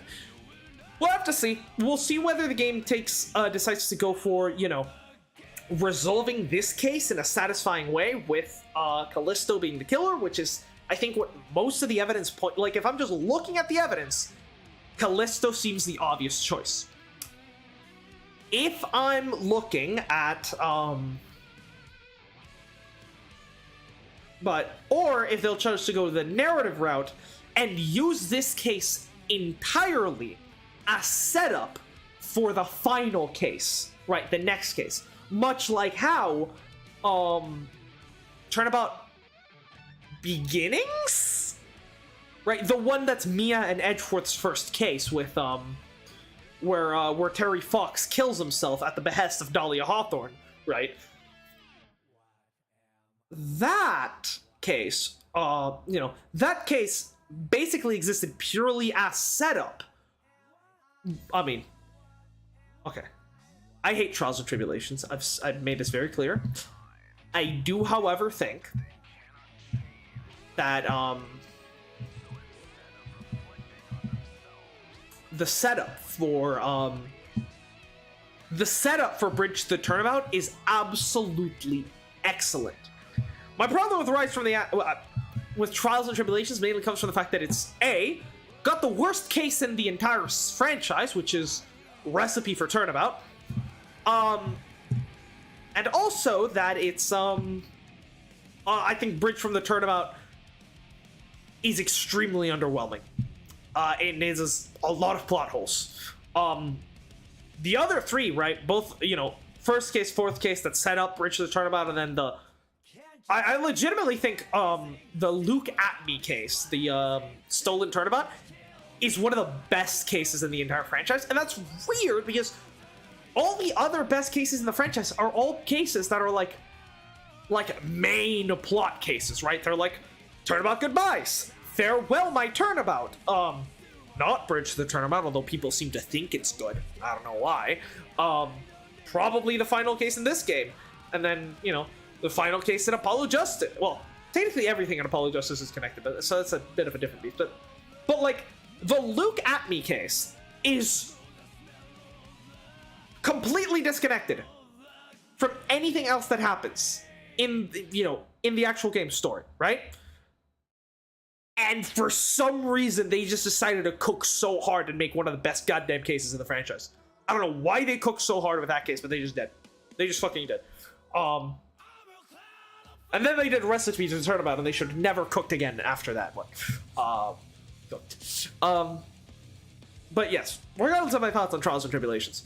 Yeah, I wonder if this is going to be a certain thing, because so far, every case in this game, much like Apollo Justice, has sort of been building up this sort of main storyline, right? The first case is when Keith breaks into our room, into our office to steal the Yatagarasu files. And she holds a fucking gun to me. That bitch!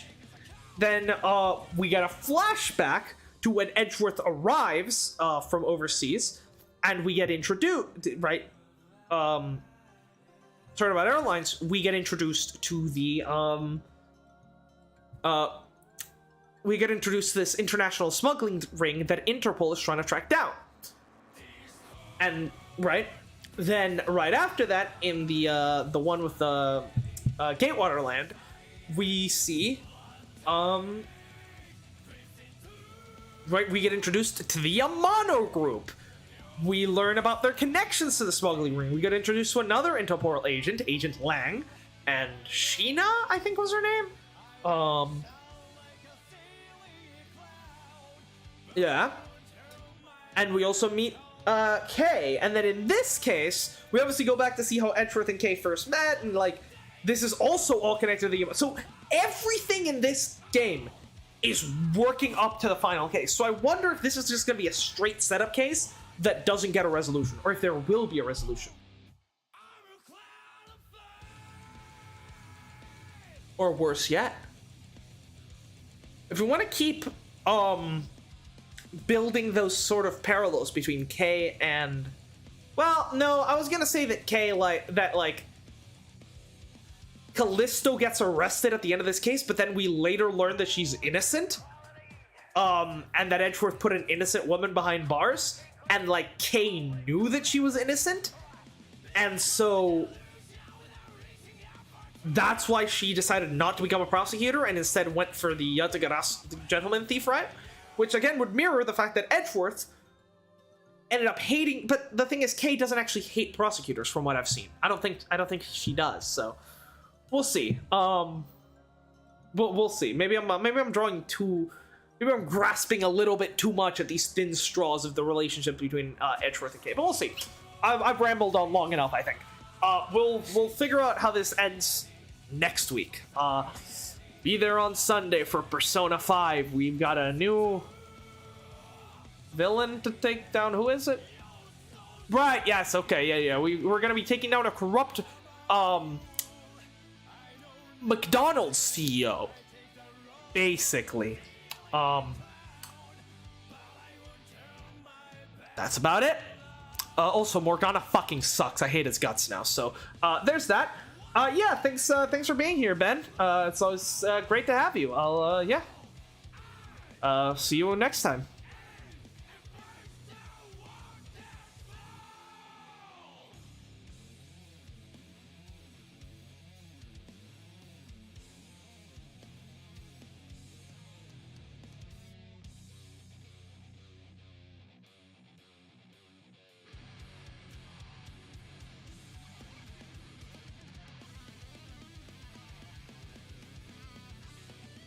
Yeah, fuck that piece of shit cat.